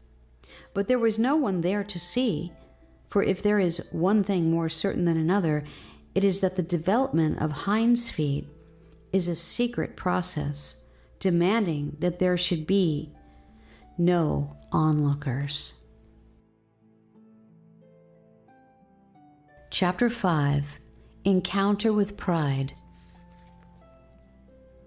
From the very beginning, the way up the mountains proved to be steeper than anything Much Afraid had supposed herself capable of tackling, and it was not very long before she was forced to seek the help of her companions. Each time she shrinkingly took hold of the hand of either sorrow or suffering, a pang went through her. But once their hands were grasped, she found they had amazing strength and seemed able to pull and even lift her upwards and over places which she would have considered utterly impossible to reach. Indeed, without their aid, they would have been impossible, even for a strong and sure-footed person. It was not very long, too, before she began to realize how much she needed their help in another way, for it was not only the steepness of the climb and her own lameness and weakness which made the journey difficult. To her surprise and distress, she found there were enemies to meet on the way who would certainly have succeeded in making her turn back had she been alone. To explain this, we must now go back to the Valley of Humiliation and see what was happening there. Great was the wrath and consternation of the whole fearing clan when it was discovered that Much Afraid had made her escape from the valley and had actually gone off to the mountains in the company of the shepherd they so much hated. So long as she had been just ugly, crippled, and miserable little Much Afraid, her relatives had cared nothing about her. Now they find it quite intolerable that of them all she alone should be singled out in this way and be taken to live on the high places. Perhaps she would be given service in the palace of the great king himself. Who was Much Afraid that this should happen to her while the rest of the family drudged away in the Valley of Humiliation? It was not that they wanted to go to the mountains themselves, far be it, but it was intolerable that Much Afraid should do so. So it happened that instead of being a little nobody in the eyes of her relatives, Much Afraid had suddenly become the central figure in their interest and thought. Not only was her own immediate circle of fearing relatives concerned about the matter, but all of her more distant connections as well. Indeed, the whole population of the valley, apart from the king's own servants, were angered by her departure and determined that by some means she must be brought back, and the hated shepherd be robbed of his success in filching her from them. A great consultation went on between all the more influential relatives, and ways and means discussed by which she could be captured most effectively and be brought back to the valley as a permanent slave. Finally, it was agreed that someone must be sent after her as quickly as possible in order to force her to return. But they could not conceal from themselves that force might prove impossible, as apparently she had put herself under the protection of the great shepherd. Some means, then, would have to be found to beguile her into leaving him of her own free will. How could this be accomplished? In the end, it was unanimously decided to send a distant connection of the family named Pride. The choice fell on him for several reasons. First, he was not only very strong and powerful, but was also a handsome young man, and when he chose could be extremely attractive. It was emphasized that if other means proved unsuccessful, he was to feel no scruples against exerting all his powers of fascination in order to coax Much Afraid away from the shepherd. Besides, it was a well-known fact that the young man was by nature far too proud to admit defeat or lack of success in any undertaking, and that there could be no giving up on his part until he accomplished his purpose. As everybody knew, to confess defeat and return without Much Afraid would be the last thing possible to Pride, so when he consented to undertake the task, it was felt that the matter was as good as settled. Much Afraid and her two companions, therefore, had only been a few days upon their journey and had made but slow, though steady progress, when one morning, on turning a corner of the rocky pathway, Pride was seen striding toward them. She was certainly surprised and discomfited at this unexpected apparition, but not unduly alarmed. This cousin had also so disdained and ignored her very existence that at first it never occurred to her that he would even speak to her, but expected to see him pass by in the same haughty manner as usual. Pride himself, who had been skulking and spying for several hours before he showed himself, was on his part delighted to find that though Much Afraid seemed to be traveling in the care of two strong companions, yet the shepherd himself apparently was not with her. He approached her therefore quite confidently, but with the most unusual affability of manner, and to Much Afraid's great surprise, stopped when they met and greeted her. "Well, Cousin Much Afraid, here you are at last. I have had such ado to catch up with you." "How do you do, Cousin Pride?" said that poor little simpleton. Much Afraid, of course, ought to have known better than to greet, much less to stop and talk with one of her own relatives from the valley. But it is rather pleasant, after being snubbed and ignored for years, suddenly to be greeted as an equal. Besides this, her curiosity was awakened. Of course, had it been that awful and detestable Craven, nothing would have induced her to stop and speak with him. "Much Afraid," said Pride seriously, actually taking her hand in a kindly and friendly manner. It so happened that at that place the path was not quite so steep, and she had freed her hands from those of both sorrow and suffering. "I have made this journey on purpose to try to help you. I do beg you to allow me to do so, and to listen very attentively and seriously. My dear cousin, you must give up this extraordinary journey and come back with me to the valley. You don't realize the true position in which you have put yourself, nor the dreadful future before you. The one who has persuaded you to start this improper journey." Pride could not bring himself even to mention the shepherd by name. "Is well known to have seduced other helpless victims in this same way. Do you know what will happen to you, Much Afraid, if you persist in going forward? All those fair promises he has made about bringing you into his kingdom and making you live happily ever afterward will prove false.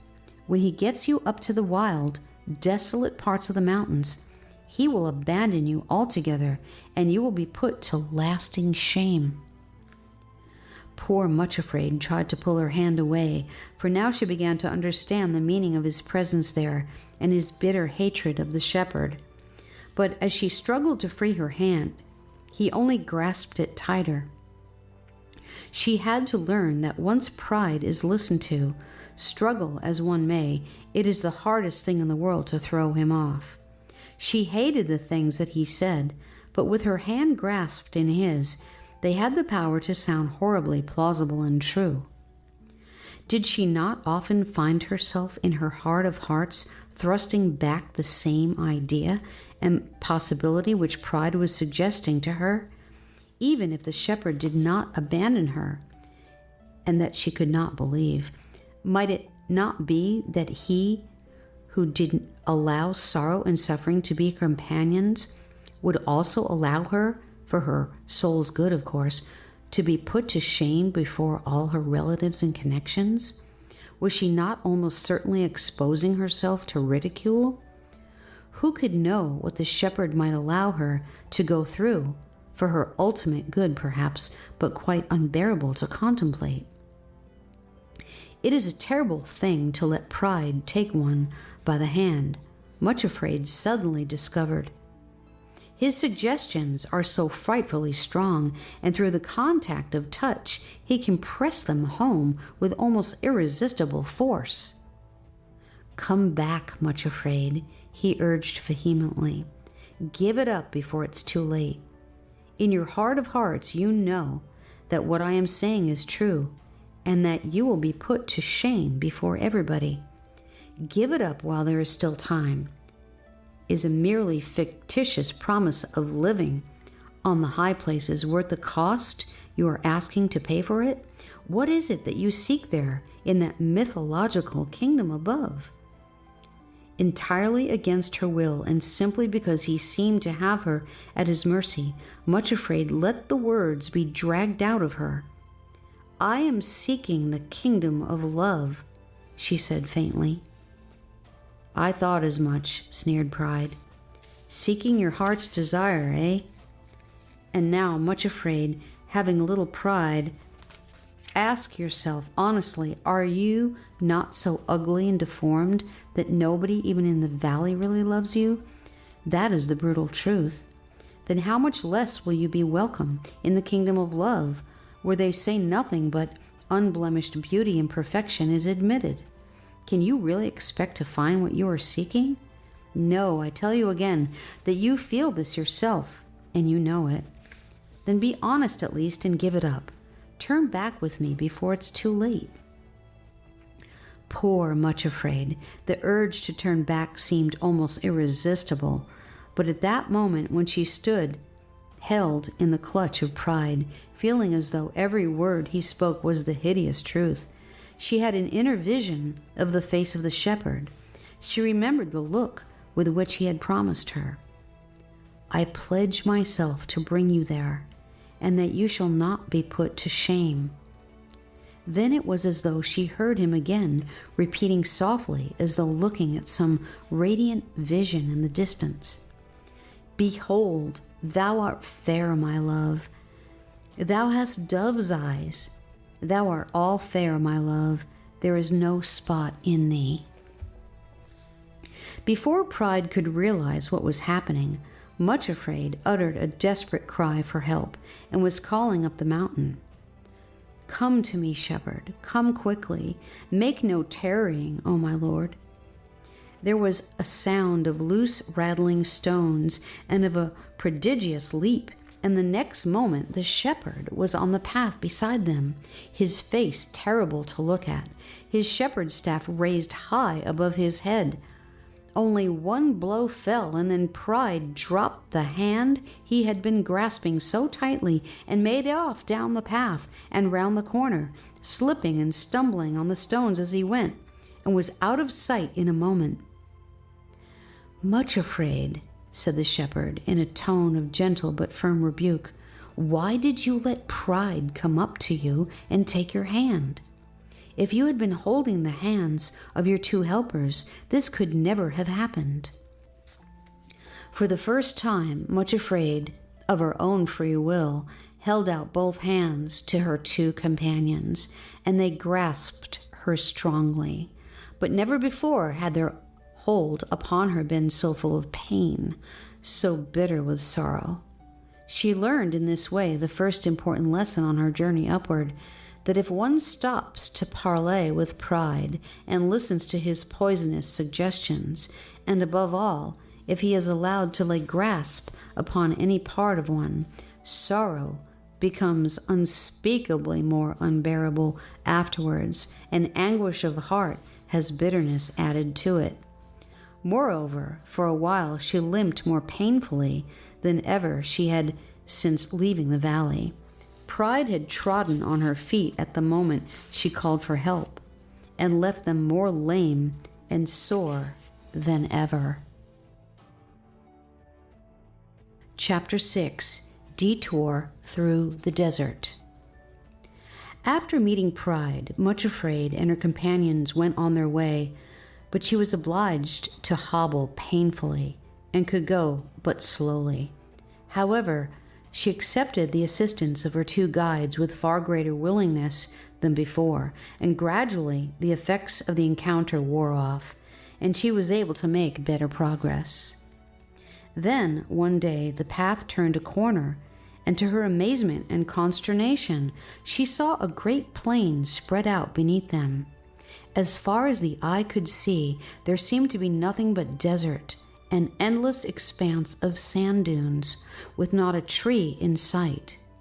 The only objects breaking the monotony of the desert were strange towering pyramids rising above the sand dunes, hoary with age and grimly desolate. To the horror of Much Afraid, her two guides prepared to take the steep path downward. She stopped dead and said to them, "We mustn't go down there." The shepherd has called me to the high places. We must find some path which goes up, but certainly not down there." But they made signs to her that she was to follow them down the steep pathway to the desert below. Much afraid, looked to left and right, but though it seemed incredible, there was no way possible by which they could continue to climb upward. The hill they were on ended abruptly at this precipice, and the rocky cliffs towered above them in every direction, straight as walls, with no possible foothold. "I can't go down there," panted Much Afraid, sick with shock and fear. "He can never mean that. Never. He called me up to the high places, and this is an absolute contradiction of all that he promised." She then lifted up her voice and called desperately, "Shepherd, come to me. Oh, I need you. Come and help me." In a moment, he was there, standing beside her. "Shepherd," she said despairingly, "I can't understand this. The guides you gave me say that we must go down there into that desert, turning right away from the high places altogether. You don't mean that, do you? You can't contradict yourself. Tell them we are not to go there, and show us another way. Make a way for us, shepherd, as you promised." He looked at her and answered very gently, "That is the path, Much Afraid, and you are to go down there." "Oh no," she cried, "you can't mean it. You said if I would trust you, you would bring me to the high places, and that path leads right away from them. It contradicts all that you promised." "No," said the shepherd, "it is not contradiction, only postponement, for the best to become possible." Much Afraid felt as though he had stabbed her to the heart. "You mean," she said incredulously, "you really mean that I am to follow that path down and down into that wilderness, and then over that desert away from the mountains indefinitely? Why," and there was a sob of anguish in her voice, "it may be months, even years before that path leads back to the mountains again. Oh, shepherd, do you mean it is indefinite postponement?" He bowed his head silently, and Much Afraid sank on her knees at his feet, almost overwhelmed. He was leading her away from her heart's desire altogether, and gave no promise at all as to when he would bring her back. As she looked out over what seemed an endless desert, the only path she could see led farther and farther away from the high places, and it was all desert. Then he answered very quietly, "Much Afraid, do you love me enough to accept the postponement and the apparent contradiction of the promise, and to go down there with me into the desert?" She was still crouching at his feet, sobbing as if her heart would break, but now she looked up through her tears, caught his hands in hers, and said, trembling, "I do love you. You know I love you. Oh, forgive me, because I can't help my tears. I will go down with you into the wilderness, right away from the promise, if you really wish it.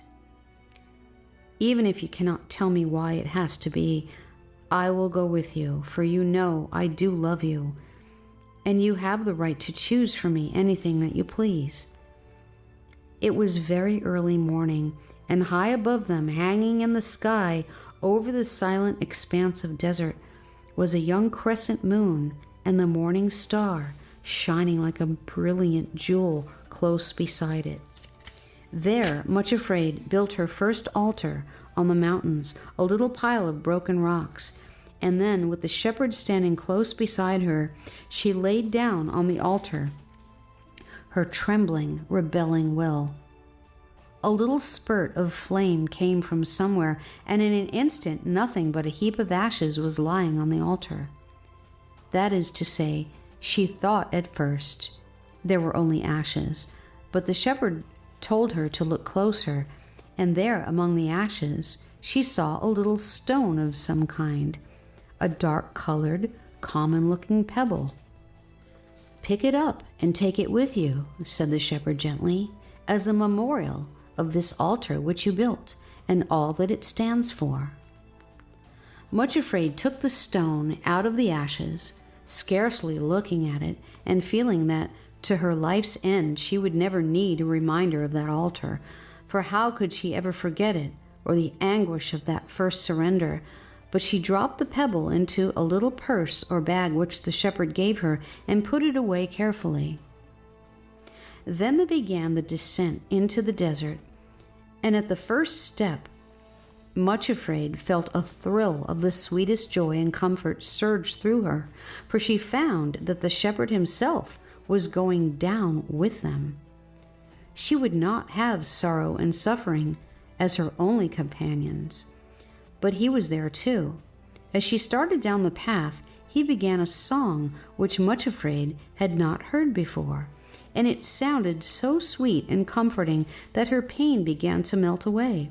It was as though the song suggested to her a part at least of the reason for this strange postponement of all her hopes.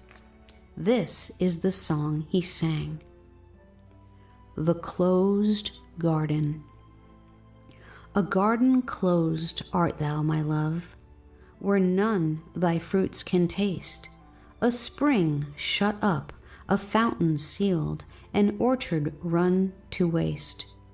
Awake, north wind, and come, thou south, blow on my garden fair, that all the spices may flow out as perfume on the air. Canticle 4, 12-16. They reached the desert surprisingly quickly because although the path was very steep indeed, Much Afraid was leaning on the shepherd and did not feel her weakness at all. By the evening of that same day, they were down on the pale sand dunes and walking toward some huts built in the shadow of one of the great pyramids, where they were to rest that night. At sunset, when the sky burned fiery red over the western rim of the desert, the shepherd led Much Afraid away from the huts to the foot of the pyramid. "Much Afraid," he said, "all of my servants on their way to the high places have had to make this detour through the desert. It is called the Furnace of Egypt, and an horror of great darkness." Genesis 15, 12 and 17. Here they have learned many things which otherwise they would have known nothing about. Abraham was the first of my servants to come this way, and this pyramid was hoary with age when he first looked upon it. Then came Joseph with tears and anguish of heart, and looked upon it too, and learned the lesson of the furnace of fire. Since that time an endless succession of my people have come this way. They came to learn the secret of royalty. And now you are here, Much Afraid. You too are in the line of succession. It is a great privilege, and if you will, you also may learn the lesson of the furnace and of the great darkness just as surely as did those before you. Those who come down to the furnace go on their way afterwards as royal men and women, princes and princesses of the royal line. Much Afraid looked up at the towering pyramid, now shadowy and black against the sunset sky, and desolate as it looked in the waste of desert. Yet it seemed to her to be one of the most majestic objects she had ever seen. Then, all of a sudden, the desert was full of people, an endless procession of them. There was Abraham himself and Sarah, his wife, those first lonely exiles in a strange land. There was Joseph, the betrayed and wounded brother who had been sold into slavery, who, when he wept for his father's tent, saw only the alien pyramid. Then one after another she saw a great host which no man could number, stretching across the desert in an endless line. The last one in the line held out a hand, which she took, and there she was in the great chain herself. Words came to her ears also, and she heard them quite plainly. "Fear not, Much Afraid, to go down into Egypt, for I will there make of thee a great nation.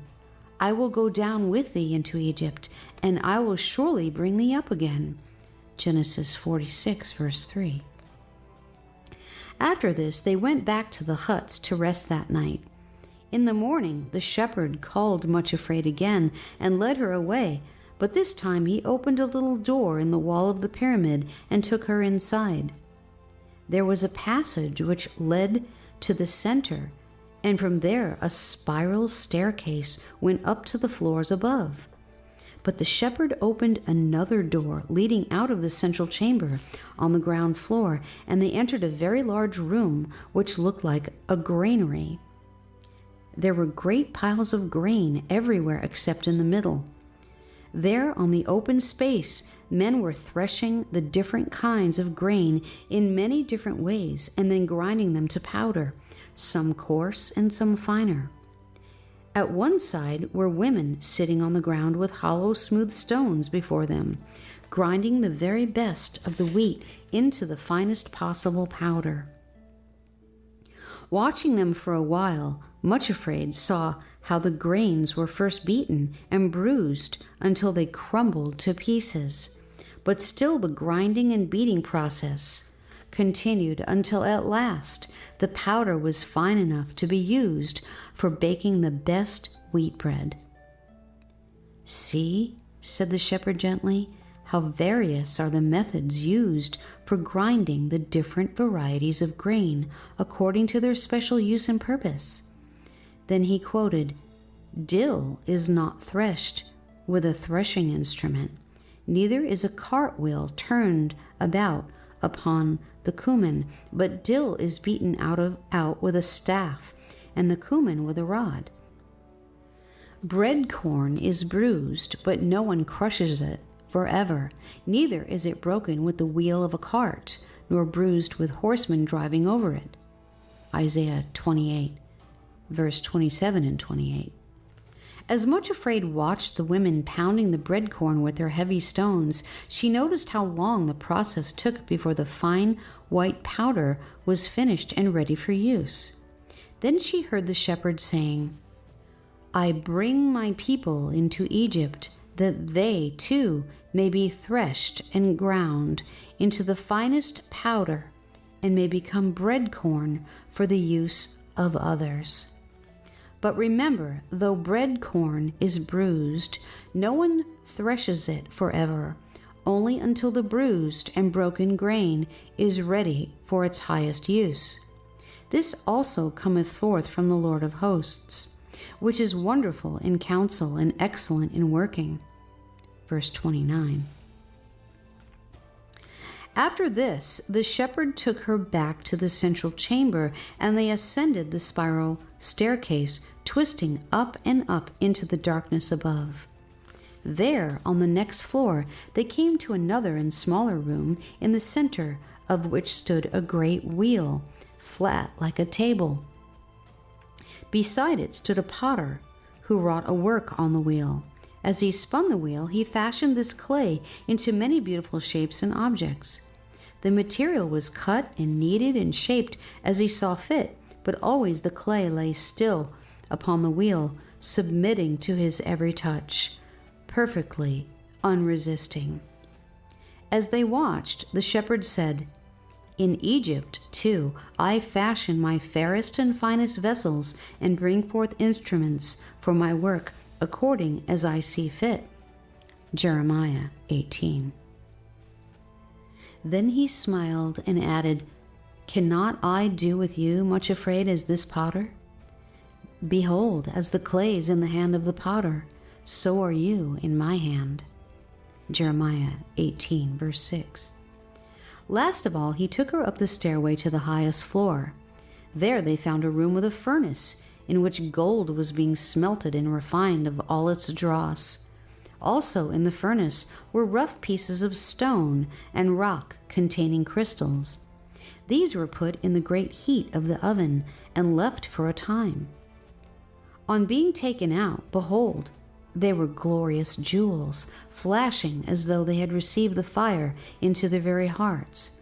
As Much Afraid stood beside the shepherd, looking shrinkingly into the fire, he said the loveliest thing of all, O thou afflicted, tossed with tempest, and not comforted, behold, I will lay thy stones with fair colors, and lay thy foundations with sapphires, and I will make thy windows of agates, and thy gates of carbuncles, and all thy borders of pleasant stones. Isaiah 54:11. Then he added, my rarest and choicest jewels and my finest gold are those who have been refined in the furnace of Egypt. And he sang one verse of a little song. I'll turn my hands upon thy heart and purge away thy dross. I will refine thee in my fire, remake thee at my cross. They stayed at the huts in the desert for several days, and Much Afraid learned many things which he had never heard before. One thing, however, made a special impression upon her. In all that great desert, there was not a single green thing growing, neither tree nor flower nor plant, save here and there a patch of straggly gray cacti. On the last morning, she was walking near the tents and huts of the desert dwellers, when in a lonely corner behind a wall she came upon a little golden yellow flower growing all alone. An old pipe was connected with a water tank. In the pipe was one tiny hole through which came an occasional drop of water.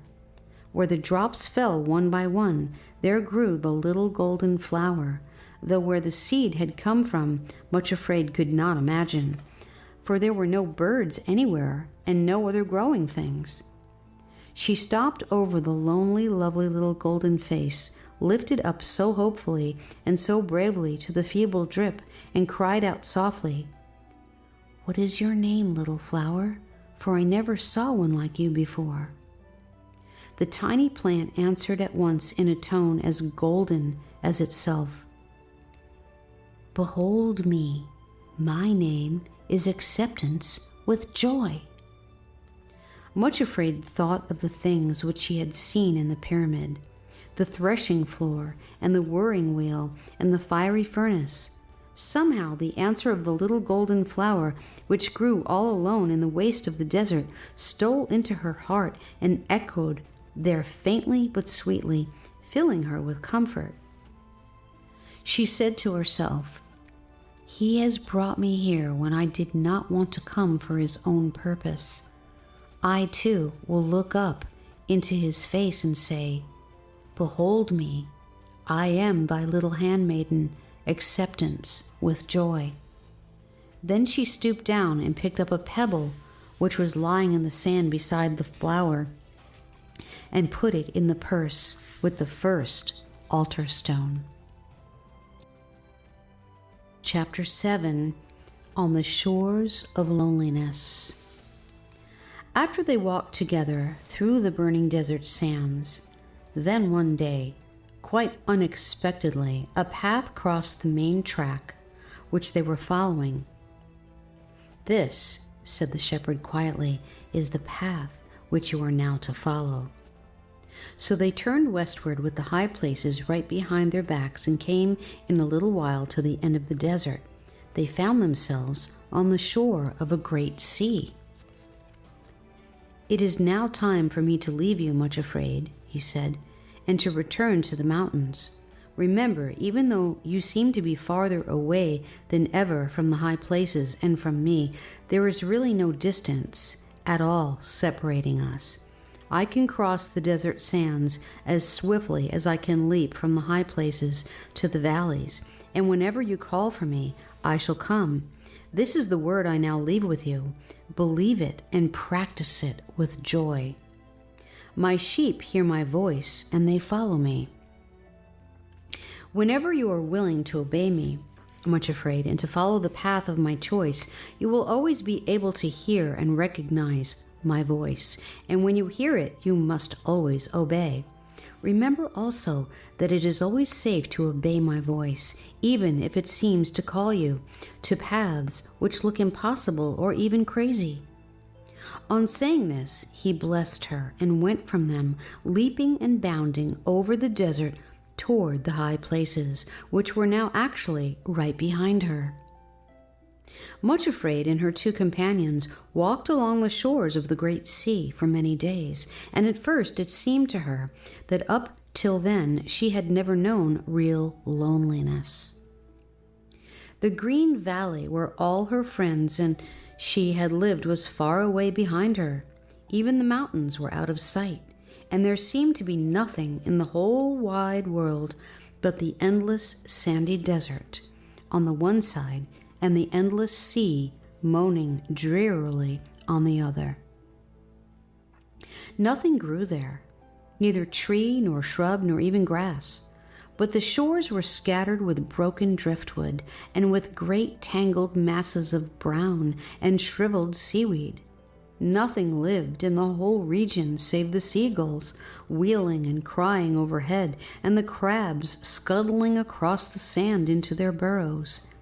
At the intervals, too, an icy wind came shrilling across the billows, stabbing sharp as a knife. In those days, Much Afraid never let go the hands of her two companions, and it was amazing how swiftly they helped her along. Stranger still, perhaps, was the way in which Much Afraid walked, swifter and more upright than ever before, and with scarcely a limp. For something had happened in the wilderness which had left a mark upon her for the rest of her life. It was an inner and secret mark, and no one would have noticed any difference outwardly, but all the same a deep inner change had taken place, which indicated a new stage in her life.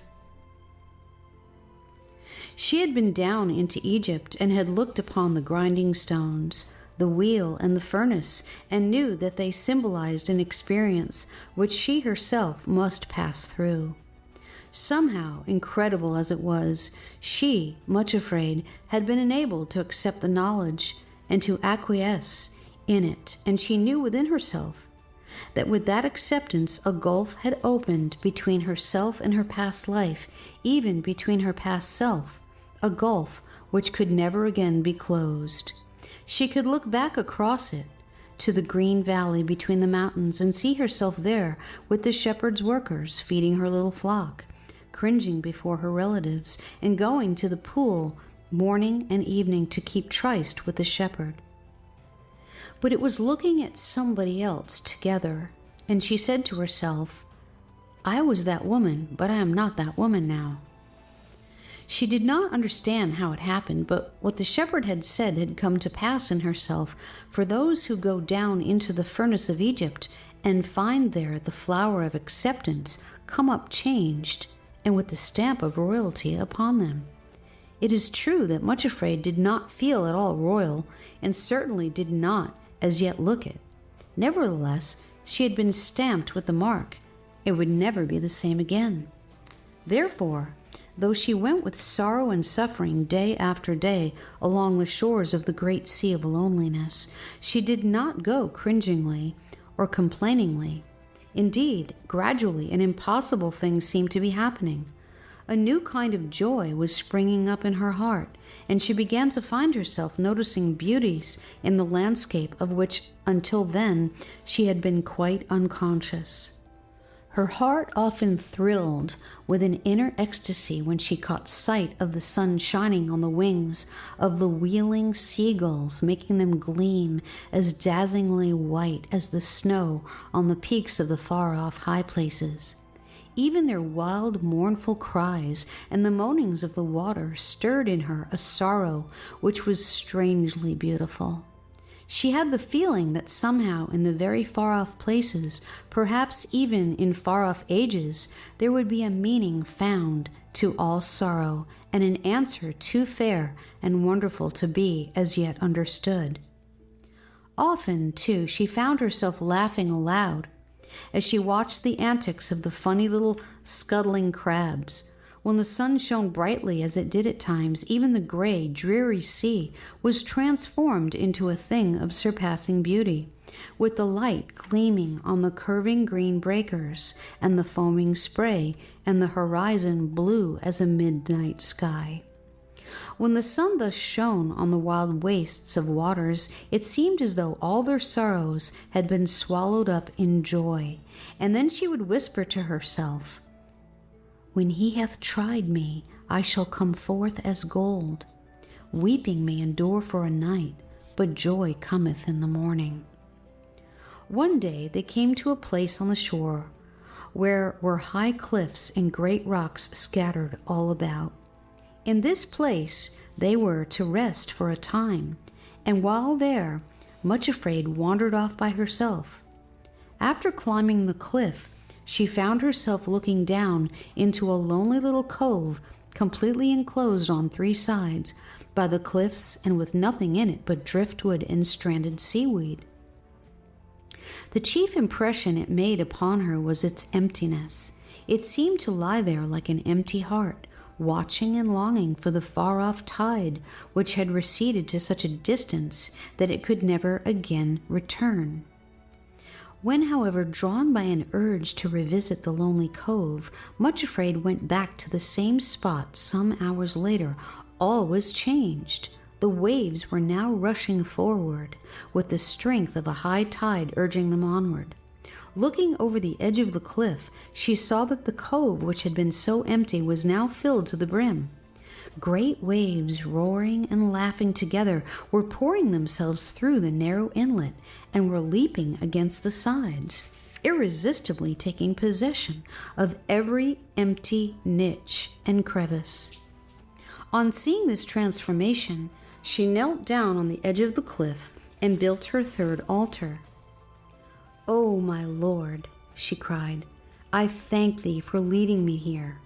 Behold me, here I am, empty as was this little cove, but waiting thy time to be filled to the brim with the flood tide of love."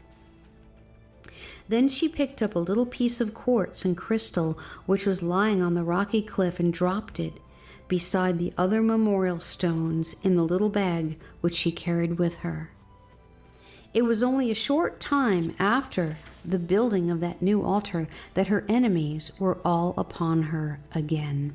Far away in the valley of humiliation, her relatives had been awaiting the return of Pride with his victim, but as time passed and he did not return, and Much Afraid did not reappear, it became obvious that he must have been unsuccessful in his undertaking and was too proud to admit it. They decided that reinforcements must be sent as soon as possible before Much Afraid could reach the really high places and be altogether beyond their reach. Spies were sent out, who met Pride and brought back word that Much Afraid was nowhere in the mountains but was far away on the shores of the Sea of Loneliness. She was going in quite a different direction from the mountains altogether. This was unexpectedly delightful and encouraging news, and quickly suggested to them the best reinforcements to be sent to the help of Pride.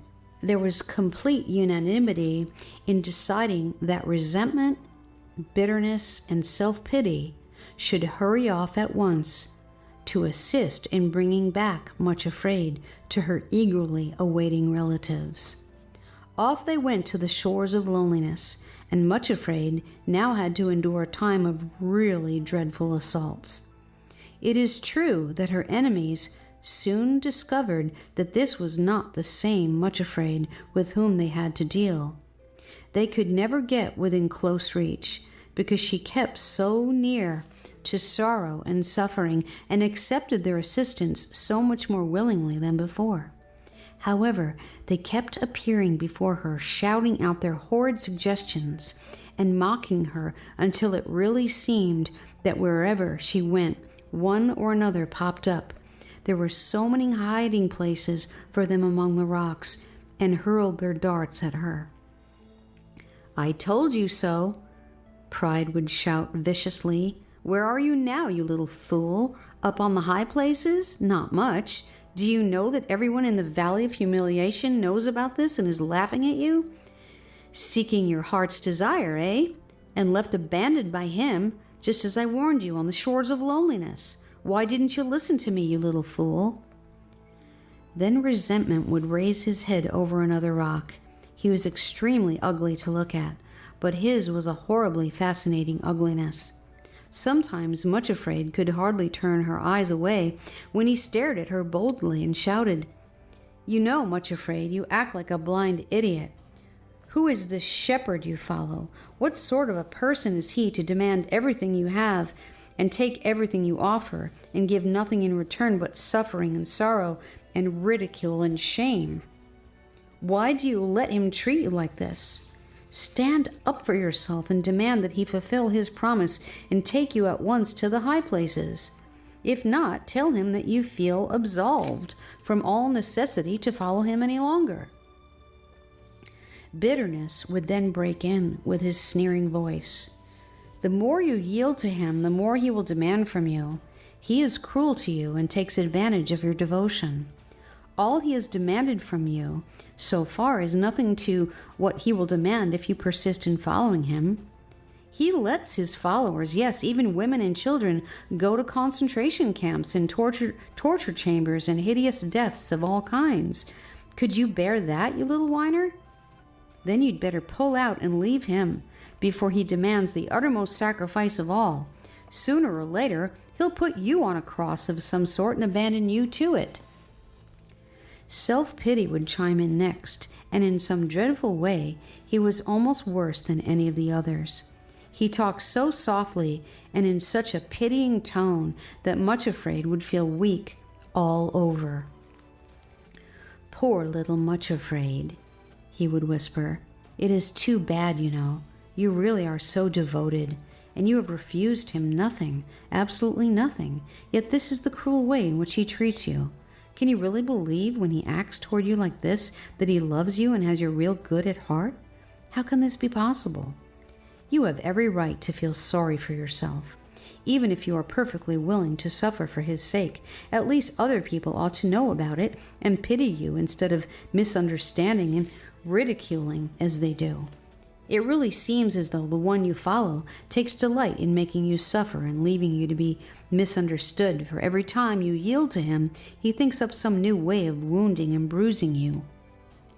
That last remark of self-pity's was a mistake, because the word bruising suddenly reminded Much Afraid of what the shepherd had said when they stood together on the threshing floor in the pyramid. "Bread corn is bruised," he had said, "but no one threshes it forever, only till it is ready to be made bread for others. This also cometh forth from the Lord of hosts, who is wonderful in counsel and excellent in working." Isaiah 28, verse 28 and 29. When she thought of this, to self-pity's dismayed astonishment, Much Afraid actually picked up a piece of rock and hurled it at him, and as he said afterwards to the other three in an aggrieved tone of voice, "If I hadn't ducked and bolted like a hare, it could have laid me out altogether, the little vixen." But it is exhausting to be assaulted day after day with suggestions like these, and while sorrow and suffering were holding her hands, naturally Much Afraid could not cover her ears, so her enemies were really able to give her a dreadful time.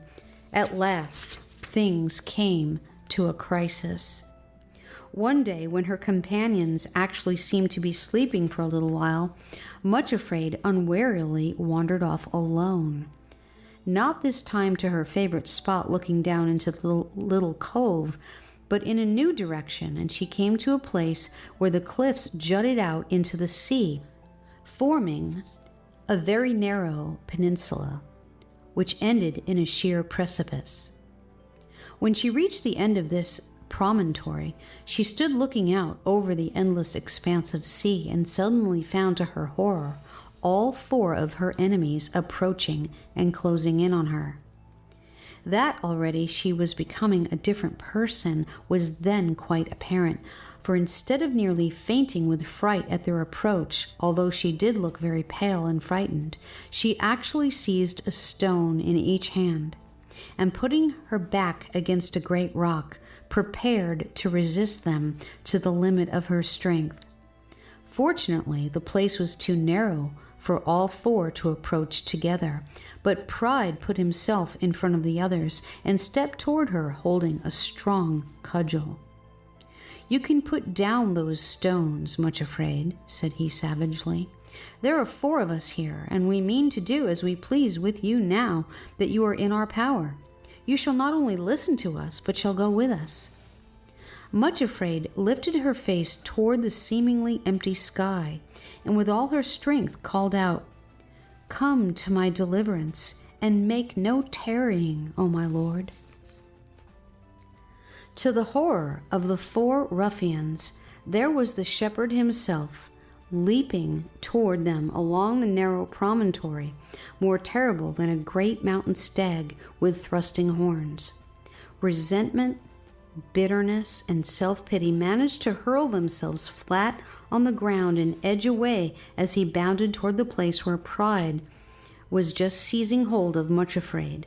Catching him by the shoulders, the shepherd spun him around, lifted him in the air, where he uttered a loud, despairing shriek, and then dropped him over the edge of the cliff into the sea.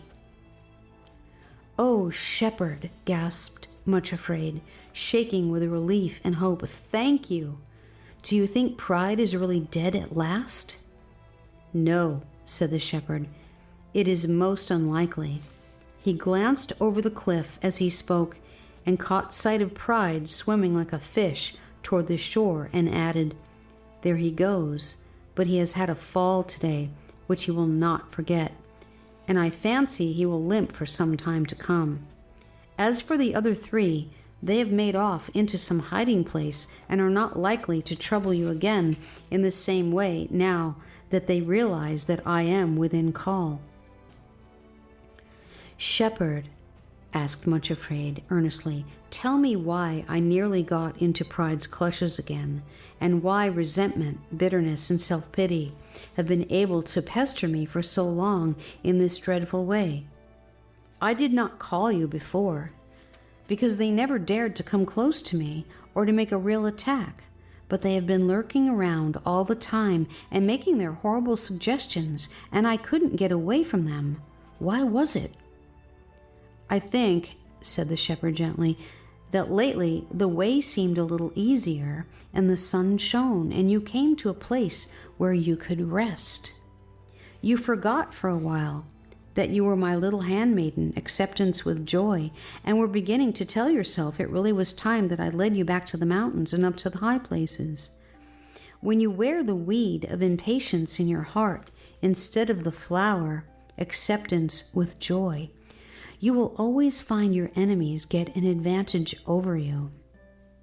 Much Afraid blushed. She knew how right he was in his diagnosis. It had been easier to accept the hard path and to be patient when the sea was gray and dull than now when the sun shone and everything else around looked bright and happy and satisfied. She put her hand in the shepherd's and said sorrowfully, "You are quite right. I've been thinking that you are allowing me to follow this path too long and that you were forgetting your promise." Then she added, looking steadfastly into his face, "But I do tell you now with all my heart that you are my shepherd, whose voice I love to hear and obey, and that is my joy to follow you. You choose, my lord, and I will obey." The shepherd stooped down and picked up a stone which was lying beside her feet and said smilingly, "Put this in your bag with the other stones as a memorial of this day, when for the first time you saw Pride toppled over before you, and of your promise that you will wait patiently until I give you your heart's desire." Chapter 8. On the Old Seawall. A few days had passed after the victory over Pride, and Much Afraid and her companions were continuing their journey along the shore of the great sea. One morning, the path unexpectedly turned inland again, and they found themselves facing back over the desert in the direction of the mountains, although of course they were too far away to be visible. With a thrill of indescribable joy, Much Afraid saw that at last the path did actually run straight toward the east, and that it would lead them back to the high places.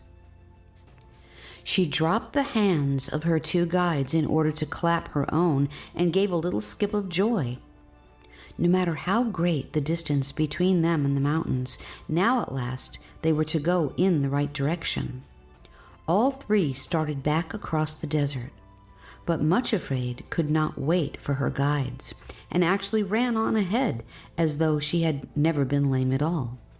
Suddenly, the path took another turn at right angles and went straight before her as far as she could see, not toward the mountains at all, but southward again to where, far ahead, the desert seemed to end in some sort of hill country.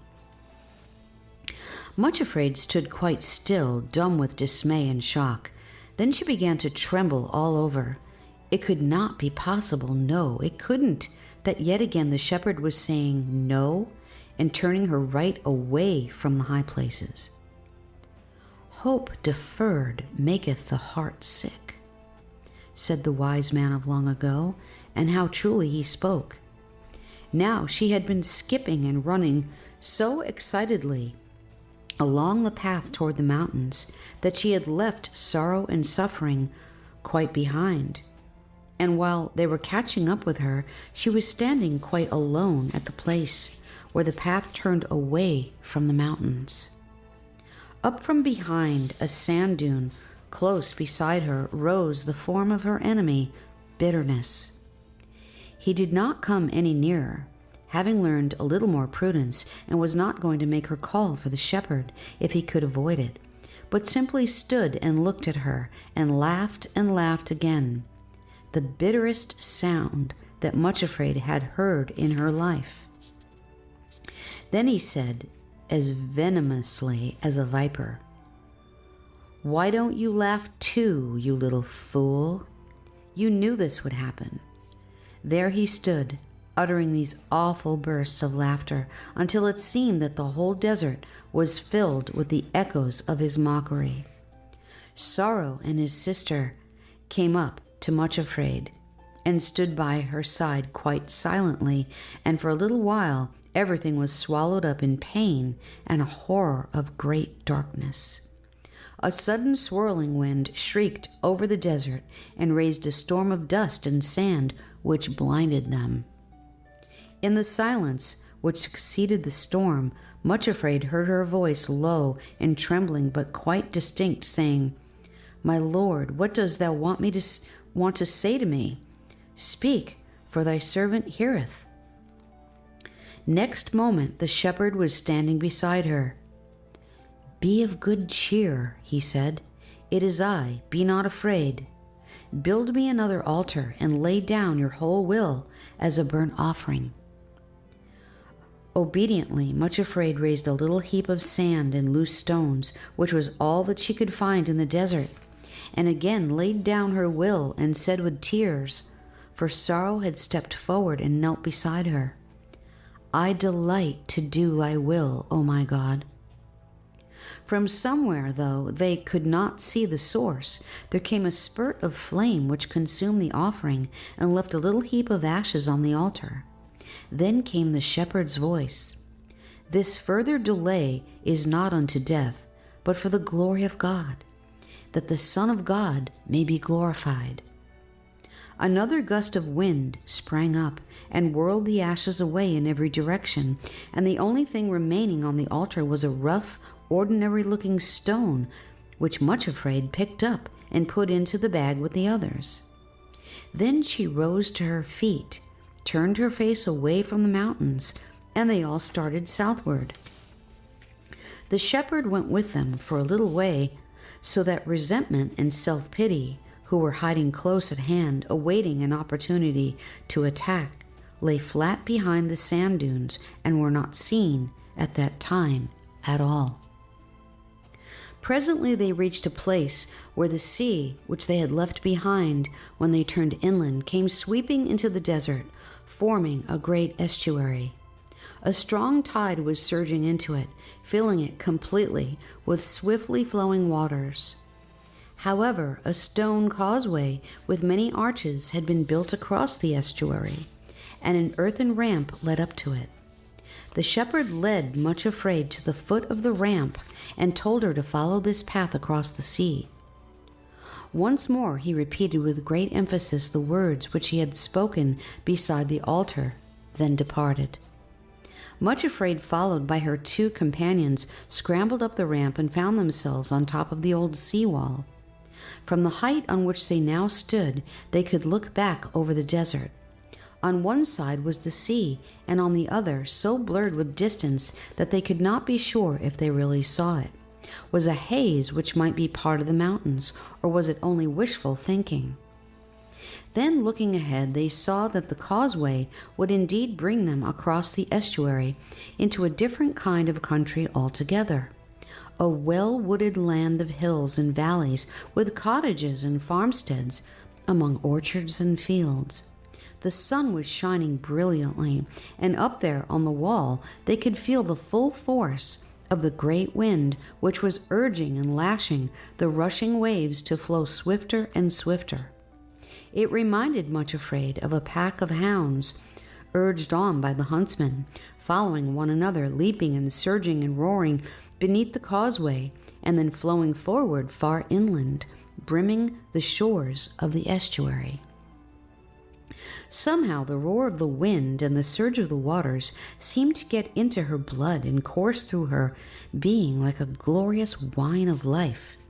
The wind whipped her cheeks and tore at her hair and clothes and nearly toppled her over, but she stood there shouting at the top of her voice, though the wind seized the sound of it and carried it off, drowned in a deafening roar of its own. What Much Afraid was shouting up there on the old sea wall was this: "And now shall mine head be lifted up above mine enemies round about. Therefore I will sing praises unto the Lord. Yea, I will offer the sacrifice of joy, and will praise the name of the Lord." Psalm 27:6. As she sang, she thought to herself, it must be really dreadful to be the shepherd's enemies. Always, always to find themselves frustrated. Always, always to have their prey snatched away. How simply maddening it must be to see even the silliest little weaklings set up out of reach on the high places and made to triumph over all their enemies. It must be unbearable. While still on the causeway, she picked up another stone, as the shepherd had taught her, this time as a memorial of his victory in making her triumph over her enemies, and dropped it into the little bag of treasured memories. So they made their way across the causeway and down the ramp on the other side, and immediately found themselves in a wood. The change in scene after their long journey through the desert was wonderful. A long-deferred spring was just loosening everything from the grip of winter, and all the trees were bursting into fairest green, and the buds were swelling. In between the trees were glades of bluebells, and wild anemones and violets and primroses grew in clumps along the mossy banks. Birds sang and called to one another and rustled about, busily absorbed in the nest building. Much Afraid told herself that never before had she realized what the awakening from the death of winter was like. Perhaps it had needed the desert wastes to open her eyes to all this beauty, but she walked through the wood, almost forgetting for a little that Sorrow and her sister also walked with her. Everywhere she looked, it seemed that the unfurling green on the trees, and the nesting birds, and the leaping squirrels and blossoming flowers were all saying the same thing, greeting one another in their own special language, with a sort of ecstasy, and calling cheerfully, "You see, the winter has gone at last. The delay was not unto death, but for the glory of God. Never was there a fairer spring than this." At the same time, Much Afraid herself was conscious of a wonderful stirring in her own heart, as though something were springing up and breaking into new life there too. The feeling was so sweet, yet so mixed with pain that she hardly knew which predominated. She thought of the seed of love which the shepherd had planted in her heart, and half afraid and half eager, she looked to see if it had really taken root and was springing up. She saw a mass of leaves, and at the end of the stem a little swelling, which might always prove to be a bud. As Much Afraid looked at it, another stab went through her heart, for she remembered the words of the shepherd, that when the plant of love was ready to bloom, she would be loved in return and would receive a new name up there on the high places. But here she was, still far away from them, indeed farther than ever before, and with apparently no possibility of going there for a long time to come. How could the shepherd's promise prove true? When she thought of that, her tears fell again. You may think that Much Afraid was altogether too much given to shedding tears, but remember that she had sorrow for companion and teacher. There is this to be added, that her tears were all in secret, for no one but her enemies knew about this strange journey on which she had set out. The heart knoweth its own sorrow, and there are times when, like David, it is comforting to think that our tears are put in a bottle, and not one of them forgotten by the one who leads us in paths of sorrow. But she did not weep for long, for almost at once she caught sight of something else, a gleam of gold. Looking closer, what should she see but an exact replica of the little golden flower which she had found growing near the pyramids in the desert. Somehow it had been transplanted and was actually growing in her own heart. Much Afraid gave a cry of delight, and the tiny golden thing nodded and said in its little golden voice, "Behold me, here I am, growing in your heart. Acceptance with joy." Much Afraid smiled and answered, "Why, yes, of course, I was forgetting." And she knelt down there in the wood, put a pile of stones together and laid sticks on them. As you have noticed, altars are built of whatever materials lie close at hand at the time. Then she hesitated. What should she lay on the altar this time? She looked at the tiny swelling on the plant of love, which might be a bud and again might not. Then she leaned forward, placed her heart on the altar and said, "Behold me, here I am, thy little handmaiden, acceptance with joy, and all that is in my heart is thine." This time, though, there came a flame of fire and burned up the sticks.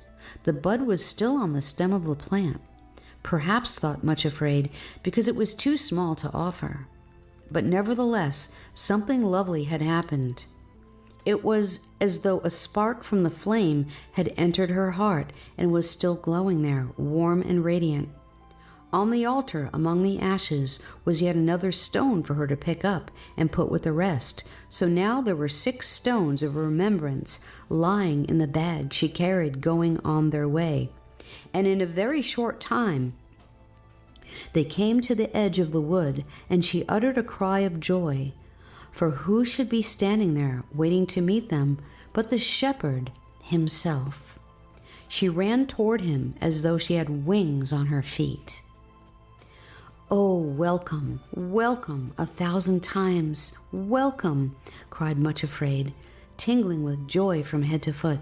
"I am afraid there is nothing much in the garden of my heart as yet, shepherd, but all that there is yours to do with as you please." "I have come to bring you a message," said the shepherd. "You are to be ready, Much Afraid, for something new. This is the message. Now shalt thou see what I will do." Exodus 6, verse 1. The color leaped into her cheeks, and a shock of joy went through her, for she remembered the plant in her heart and the promise that when it was ready to bloom, she would be up on the high places and ready to enter the kingdom of love. "Oh, shepherd," she exclaimed, almost breathless with the thought, "do you mean that I am ready to go to the high places at last? Really, at last?" She thought he nodded, but he did not answer at once, but stood looking at her with an expression she did not quite understand. "Do you mean it? she repeated, catching his hand and looking up at him with almost incredulous joy. Do you mean you soon will be taking me to the high places? This time he answered, yes, and added with a strange smile, now shalt thou see what I will do.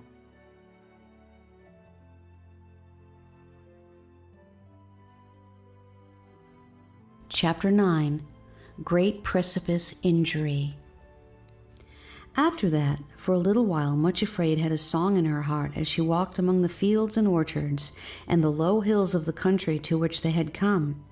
It hardly seemed to matter now that sorrow and suffering were still with her because of the hope leaping up in her heart that soon they would cease to be her companions altogether, for when she came to the mountains again and they had helped her up to the high places, she would need them no longer. Neither did it matter that the path they followed still led southward, twisting among the hills and leading through quiet valleys, because she had the shepherd's own promise that soon it would lead her back to the eastern mountains and to the place of her heart's desire. After a time, the path began sloping upward toward the summits of the hills. One day they suddenly reached the top of the highest of the hills, and just as the sun rose, found themselves on a great plateau. They looked eastward toward the golden sunrise, and Much Afraid burst into a cry of joy and thankfulness. There, at no great distance on the farther side of the plateau, were the mountains, quite distinct and rising like a great wall, crowned with ramparts and towers and pinnacles, all of which were glowing rose red and gold in the sunrise. Never, thought she, had she seen anything so beautiful.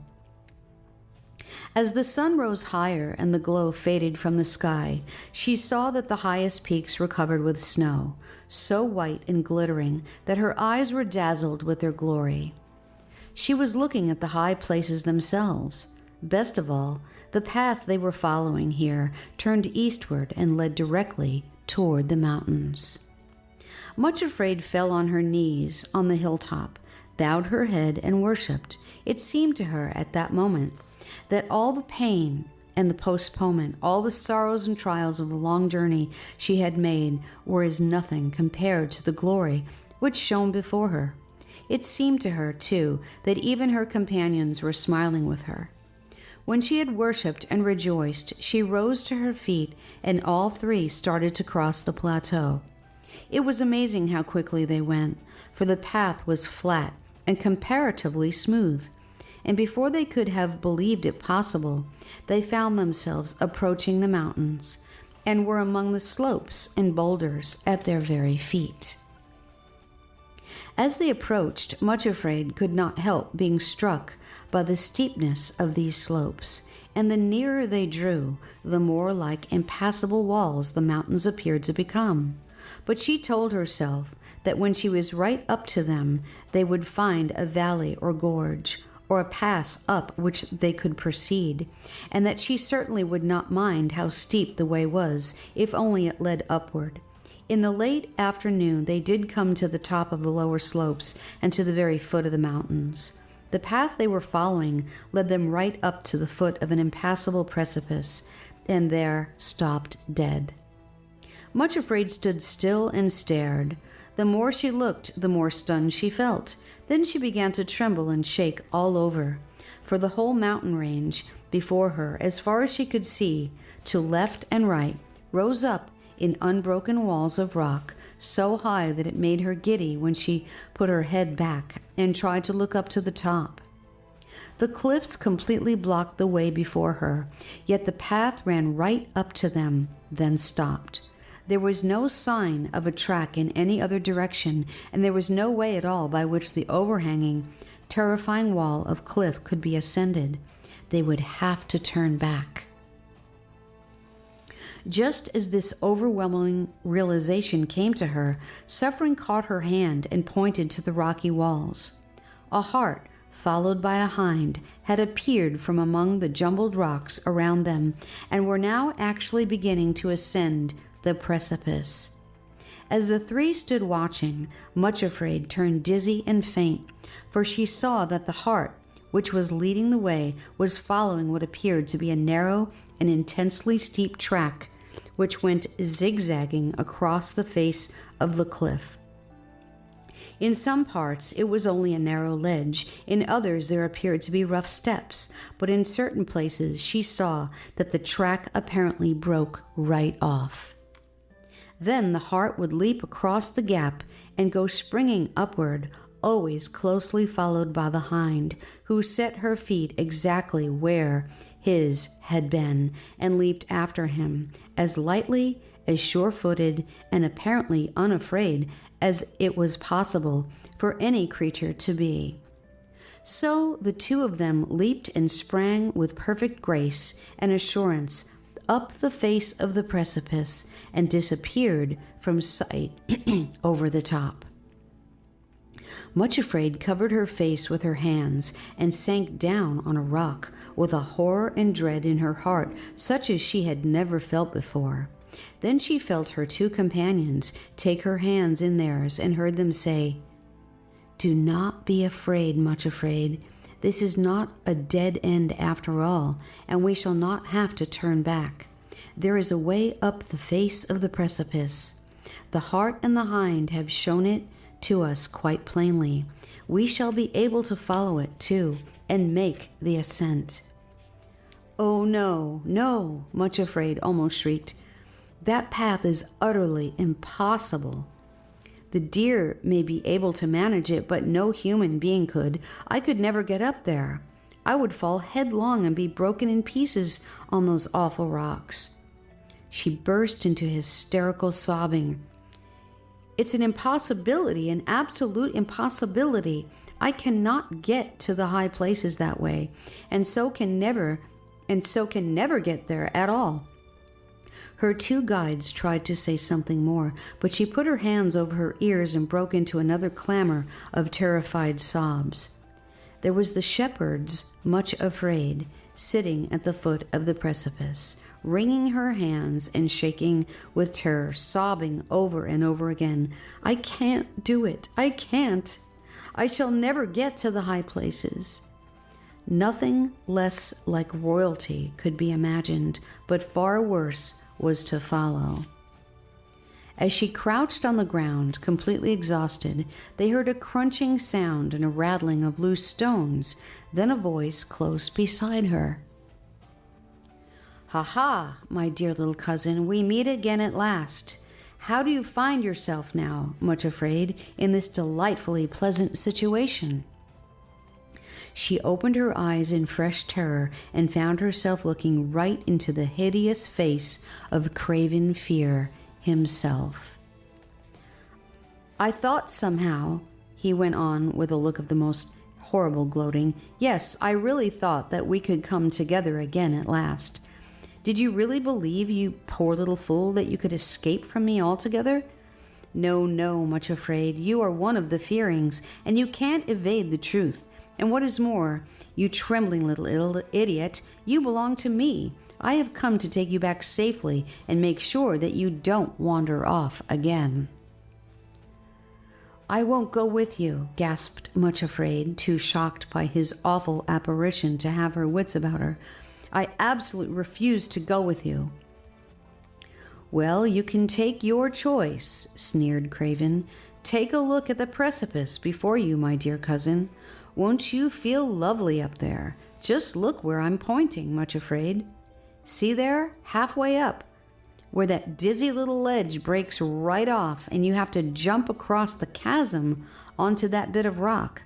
Just picture yourself jumping that, Much Afraid, and finding yourself hanging over space, clutching a bit of slippery rock, which you can't hold on to another minute. Just imagine those ugly, knife-like rocks at the foot of the precipice, waiting to receive and mangle you to pieces as your strength gives out and you plunge down on them. Doesn't it give you a lovely feeling, Much Afraid? Just take time to picture it. That's only one of many such broken places on the track, and the higher you go, you dear little fool, the farther you will have to fall. Well, take your choice. Either you must go up there where you know that you can't, but will end in a mangling heap at the bottom, or you must come back and live with me and be my little slave ever afterward. And the rocks and cliffs seemed to echo again with his gloating laughter. Much afraid, said the two guides, stooping over her and shaking her by the shoulder gently but firmly. Much afraid, you know where your help lies. Call for help. She clung to them and sobbed again. I am afraid to call, she gasped. I am so afraid that if I call him, he will tell me that I must go that way, that dreadful, dreadful way, and I can't. It's impossible. I can't face it. Oh, what shall I do? Whatever shall I do? Sorrow bent over her and said very gently but urgently, You must call for him, Much Afraid. Call at once. If I call him, shuddered Much Afraid, through chattered teeth, he will tell me to build an altar, and I can't.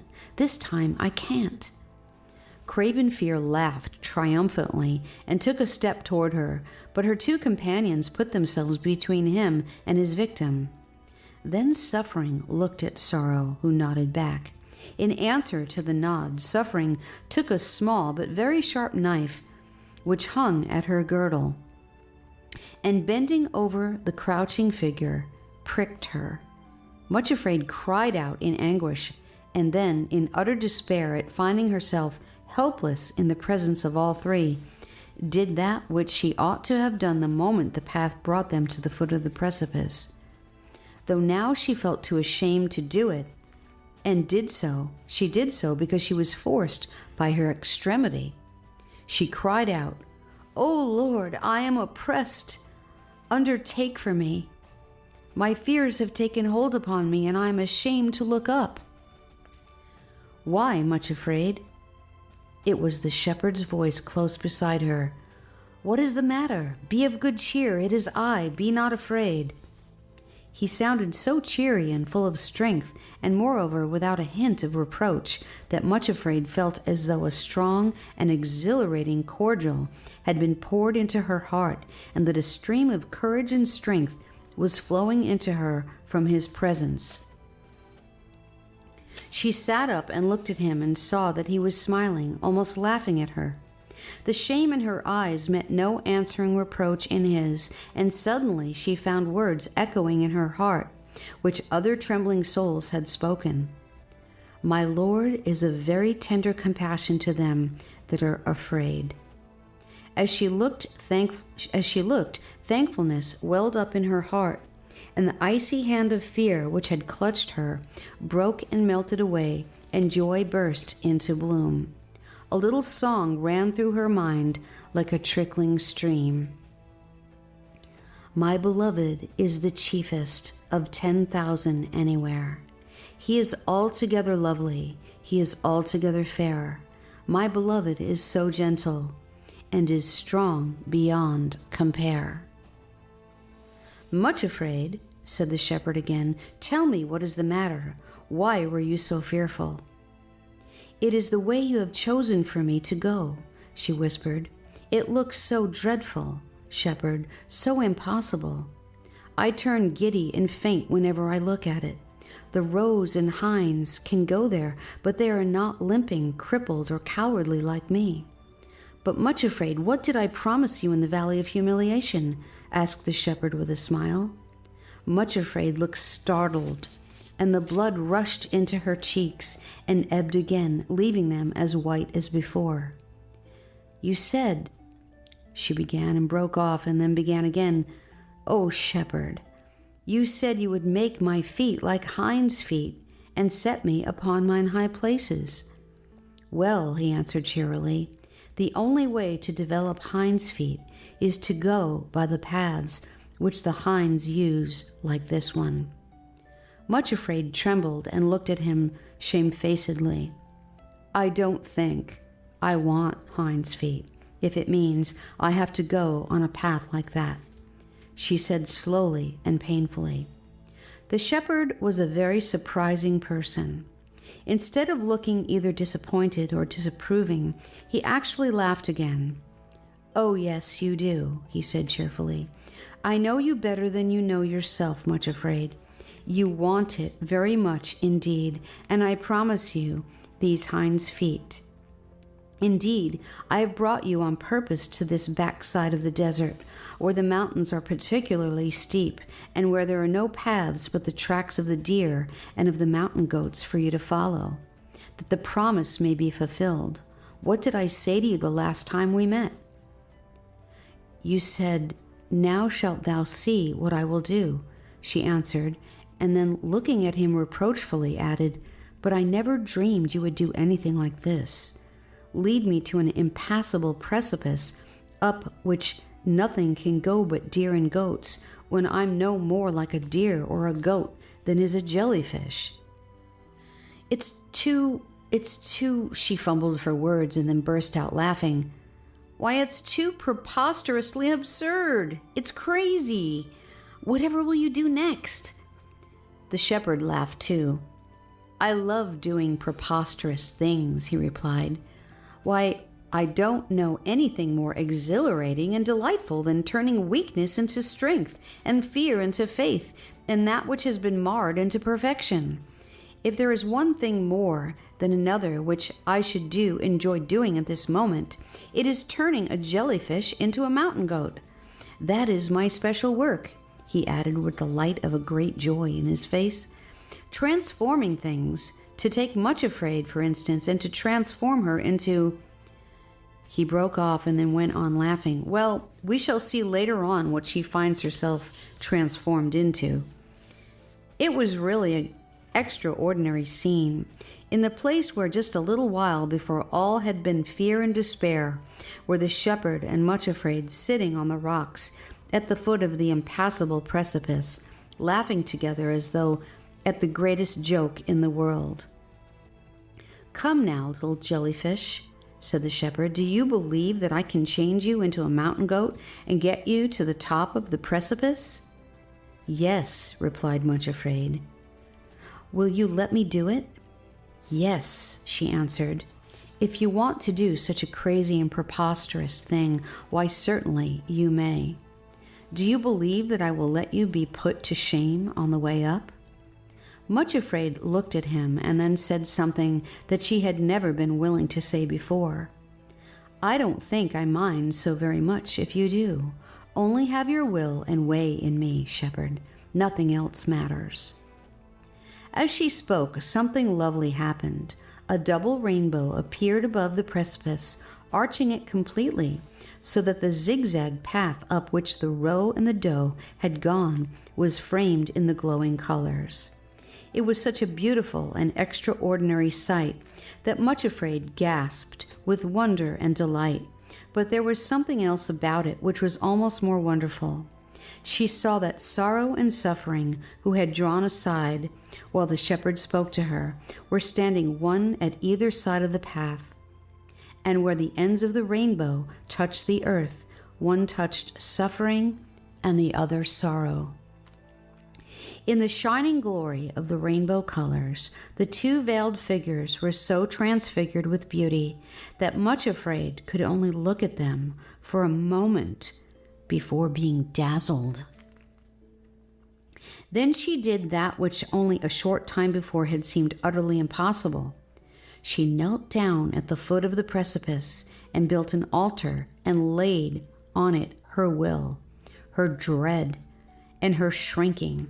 And when the fire had fallen, she found among the ashes a larger and rougher-looking stone than any of the others, sharp-edged and dark in color, but otherwise quite ordinary-looking. This she put in her purse and then rose to her feet and waited for the shepherd to show her what to do. In her heart she was hoping that he would accompany her up the dreadful ascent as he had gone with her down into the desert, but this he did not do. Instead, he led her to the foot of the precipice and said, "Now, Much Afraid, you have really come at last to the foot of the high places, and a new stage of the journey is to begin. There are new lessons for you to learn. I must tell you that this precipice to which the path has led you is at the foot of Mount Injury. The whole mountain range stretches a long way beyond this in either direction, and everywhere it is as steep or even steeper than here. There are even more terrible precipices on the sides of the Mount Reviling and Mount Hate and Mount Persecution and others besides, but nowhere is it possible to find a way up to the high places and into the kingdom of love without surmounting at least one of them. This is the one which I have chosen for you to ascend.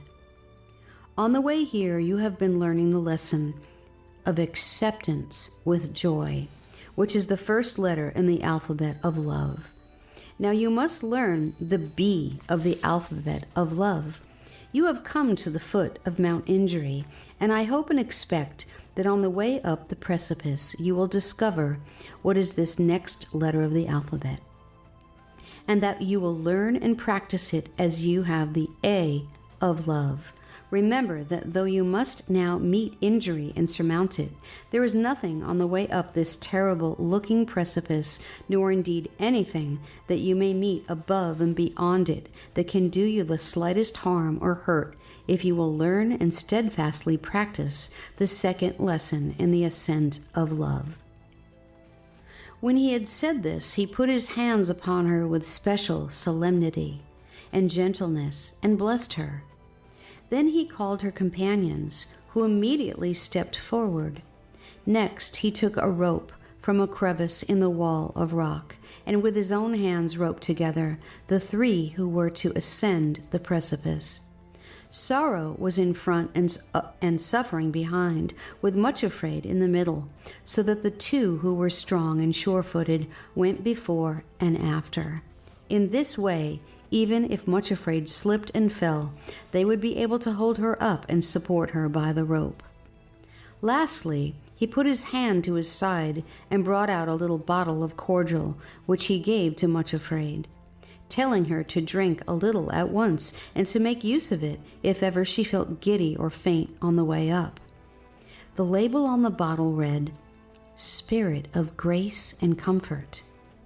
And when Much Afraid had taken a drop or two, she felt so revived and strengthened that she was ready to begin the ascent without any feeling of faintness, although there was still a sensation of dread in her heart. By this time the evening was well advanced, but being summer, there were yet 2 or 3 hours before it would begin to be dark, and the shepherd charged them to start at once, for he said, "Although you cannot possibly reach the top before nightfall, there is a cave farther up the cliff which you cannot see from here, and there you can rest and spend the night in perfect safety. If you stay down here at the foot of the precipice, your enemies will most certainly steal upon you and seek to do you harm. However, they will not follow you up this track, and while you are going up, you will be beyond their reach. Though I doubt not," he added warningly, "that you will meet them again when you have reached the top." With that, he smiled encouragingly upon them, and immediately Sorrow put her foot upon the first step of the narrow little track which zigzagged up the face of the cliff. Much Afraid followed next, and then Suffering, and in a moment or two they were beginning the ascent. Chapter 10. Ascent of the Precipice Injury. Once on the track, Much Afraid discovered to her surprise and deep thankfulness that it was not nearly so appalling in actual fact as it had seemed in anticipation. Steep, difficult, and slippery it certainly was, and also painfully narrow, but the feeling of being securely roped to her strong companions was very reassuring. Also, the cordial of the Spirit of Grace and Comfort, which she had just drunk, kept her from feeling giddy and faint when she looked over the edge, the thing she had most dreaded. Moreover, for the first half hour of their ascent, the rainbow still shone above them, and though the shepherd had disappeared from view, Much Afraid had a lovely sense that he was still close beside them. She did not look down unless obliged to do so, but once, quite soon after they had started, she had to wait in a little niche in the rock at one of the difficult places, while sorrow felt her way forward and suffering waited in the rear. Just then she looked down and felt very thankful indeed that the shepherd had charged them to start the ascent that evening and not spend the night down below. Sitting on the rocks below were all 5 of her enemies, gazing up at them and grimacing with fury and spite. Indeed, as she looked, she was startled to see Self-Pity, who always looked less ugly and dangerous than his companions, stoop down and pick up a sharp stone, which he flung at her with all his might. Fortunately, they were already practically out of reach of stone throwing, but the jagged piece did hit the cliff just below her, and Much Afraid was greatly relieved when she felt Sorrow pulled gently on the rope to tell her that she now could move forward. She remembered the shepherd's warning that she was likely to meet these enemies again when the precipice was surmounted. Though how they would get up onto the Mount Injury she did not know, only that there must be some other way which they could use. So the 3 of them climbed higher and higher, while the shadows thrown by the cliffs lengthened over the plain below, and the sun went down in a blaze of glory beyond the desert and the great sea. From the height which they had now reached, they could plainly see the western sea, along the shores of which they had traveled for so long. The track they followed wound up and ever upward, back and forth across the face of the cliff, and though it was crumbling and even broken in some places, Much Afraid was tremendously relieved to find that nowhere at all was too difficult, not even at the spot halfway up the cliff which Craven Fear had so particularly pointed out to her. On arriving there, just as darkness fell, she found that though the path had indeed broken right away, a plank had been laid across the gap, and a rope placed through iron rings in the rock face to form a handrail to which she could cling as she walked across the narrow bridge. The Hart and the Hind, of course, had disdained such unnecessary assistance, and she had leaped across the chasm, making it look as though there was nothing there. However, even with the handrail to steady her, Much Afraid was very careful to close her imagination altogether to the picture which Craven Fear had painted. From bitter experience, she knew that pictures thrown on the screen of her imagination could seem much more unnerving and terrible than the actual facts. When the plank was crossed safely, they discovered themselves to be in an exceedingly narrow gorge, quite invisible from below. Directly facing them was the very resting place which the shepherd had spoken of, a little cave where they were to pass the night. With a sense of great relief and thankfulness, she went inside and looked round. Its situation was such that though she could not look down into the dizzy depths beneath, it was possible to look right out over the plateau and the desert to the far-off sea. The moon had just risen and was shedding a pure silver light over everything, and the first stars appeared like faint flickers in the darkening sky. In the cave itself, flat rocks had been placed to form rude seats and a table, and on the ground at one side were piled sheepskins on which they could rest. Not far from the cave entrance, a tiny waterfall trickled down the cliff, and they went to it in turn and refreshed themselves. Then Sorrow and Suffering produced 2 packages of bread and dried fruits and nuts, which the shepherd had given them at the foot of the ascent. With these they gladly satisfied their hunger, and then, overcome by weariness, they laid themselves down in the cave and fell into dreamless slumber. Much Afraid woke with the first light of dawn, and getting up, walked to the entrance of the cave. In the cold light of early morning, she could not help telling herself that a scene of utter desolation lay before her. As far as the eye could see was nothing but empty plain and sea, with lowering cliffs above her and jagged rock below. The pleasant wooded country which they had left was out of sight, and in all the vast area upon which she looked, she saw not a single tree, and scarcely a stunted bush. How desolate, thought Much Afraid, and those rocks beneath look very cruel indeed, as if they are waiting to injure and destroy anything which falls upon them. It seems as though nothing can grow anywhere in all this barren waste. Just then she looked up at the cliffs above her head and started with surprise and delight. In a tiny crevice of the rock, where a few drops from the trickling waterfall could occasionally sprinkle it, was a single plant. It had just 2 or 3 leaves, and one fragile stem, almost hair-like in its slenderness, grew out at right angles to the wall. On the stem was one flower, blood red in color, which glowed like a lamp or flame of fire in the early rays of the sun. Much Afraid stared at it for some moments, noticing the wall, which completely imprisoned it, the minute aperture through which it had forced its way to the light, and the barren loneliness of its surroundings. Its roots were clamped around by sheer rock, its leaves scarcely able to press outside the prison house, yet it had insisted on bursting into bloom, and was holding its little face open to the sun and burning like a flame of joy. As she looked up at it, Much Afraid asked, as she had in the desert, "What is your name, little flower? For indeed I never saw another like you." At that moment the sun touched the blood-red petals so that they shone more vividly than ever, and a little whisper rustled from the leaves. "My name is Bearing the Cost, but some call me Forgiveness." Then Much Afraid recalled the words of the shepherd. On the way up the precipice you will discover the next letter in the alphabet of love. Begin to practice it at once. She gazed at the little flower and said again, "Why call you that?"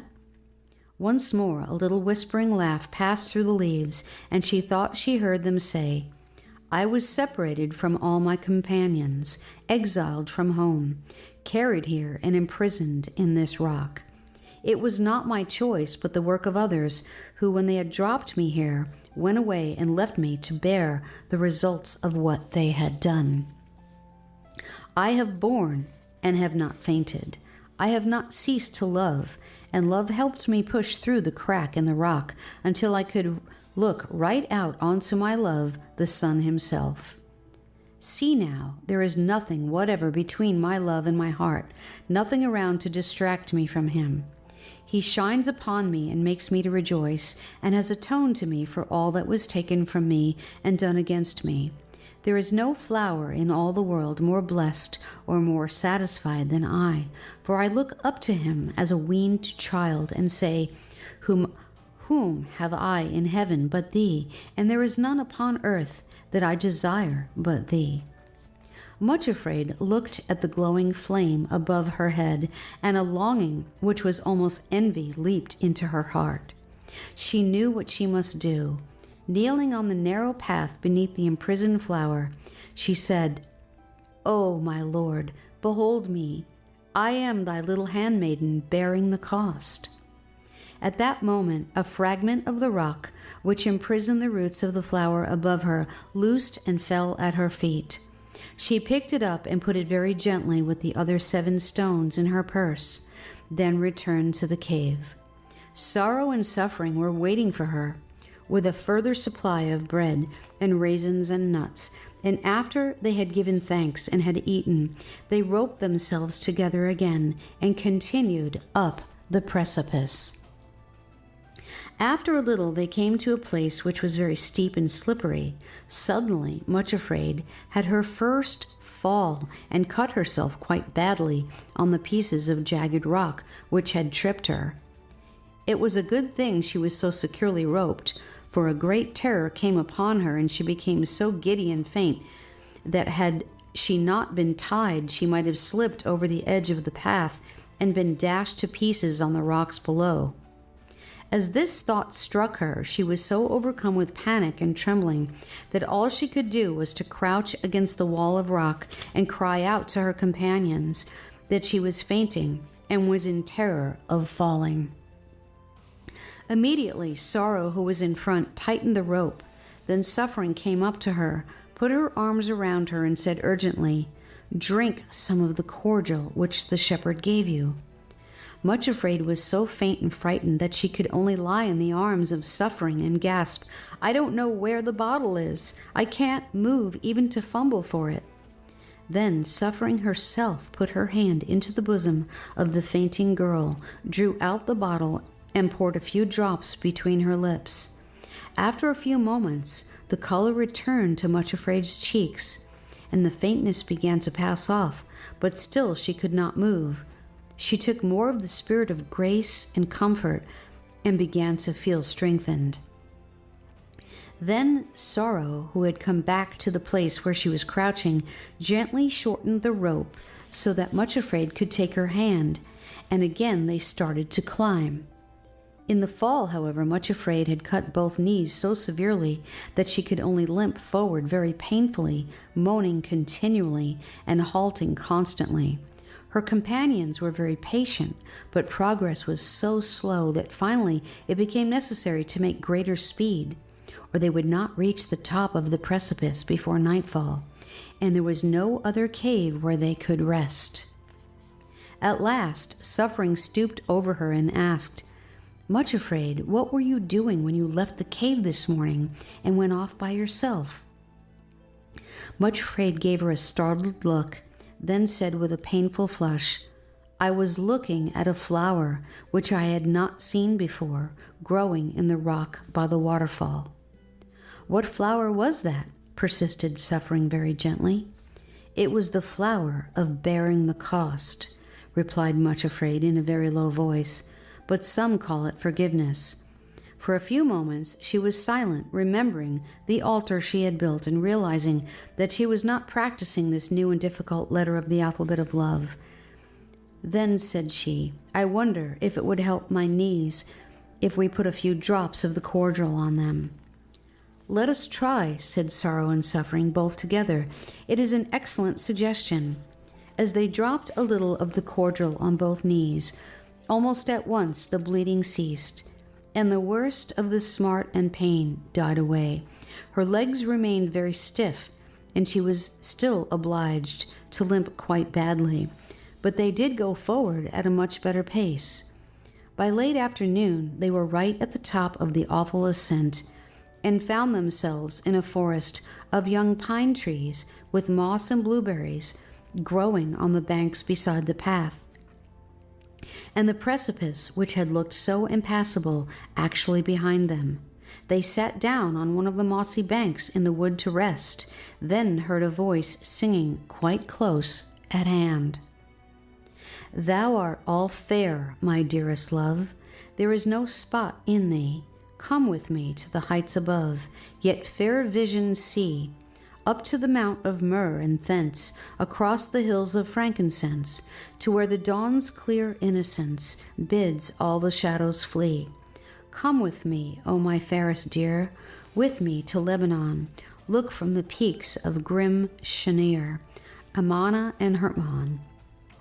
The lions have their dens up there, the leopards prowl the glens up there, but from the top of the view is clear of land yet to be won." Cantabile 4, 7, and 8.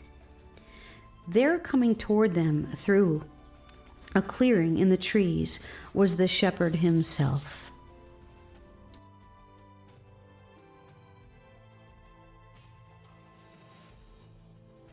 Chapter 11. In the Forests of Danger and Tribulation. With what joy they welcomed the shepherd as he sat down in their midst, and after cheerfully congratulating them on having surmounted the precipice, he laid his hands gently on the wounds which Much Afraid had received when she fell, and immediately they were healed. Then he began to speak to them about the way which lay ahead. You have now to go through the forests which clothe the sides of these mountains almost up to the snow line. The way will be steep, but you will come to resting places here and there. These are the forests of danger and tribulation, and often the pine trees grow so tall and so closely together that the path may seem quite dark. Storms are very frequent up here on these slopes, but keep pressing forward, for remember that nothing can do you any real harm while you are following the path of my will. It did seem strange that even after safely surmounting so many difficulties and steep places, including the impassable precipice just below them, Much Afraid should remain so like her name, but so it was. No sooner did the shepherd pronounce the words danger and tribulation than she began to shake and tremble all over again. The forest of danger and tribulation, she repeated with a piteous quaver in her voice. "O shepherd, wherever will you lead me next?" "To the next stage on the way to the high places," he answered promptly, smiling at her as nicely as possible. "I wonder if you will ever be able to get me there," groaned poor foolish little Much Afraid. "I wonder you continue to bother with me and don't give up the job altogether. It looks as though I never shall have anything but lame feet, and that even you won't be able to make them like Hinds' feet." She looked disconsolately at her feet as she spoke. Certainly at the moment they did look even more crooked than ever. "I am not a man that I should lie," said the shepherd gravely. "Look at me, Much Afraid.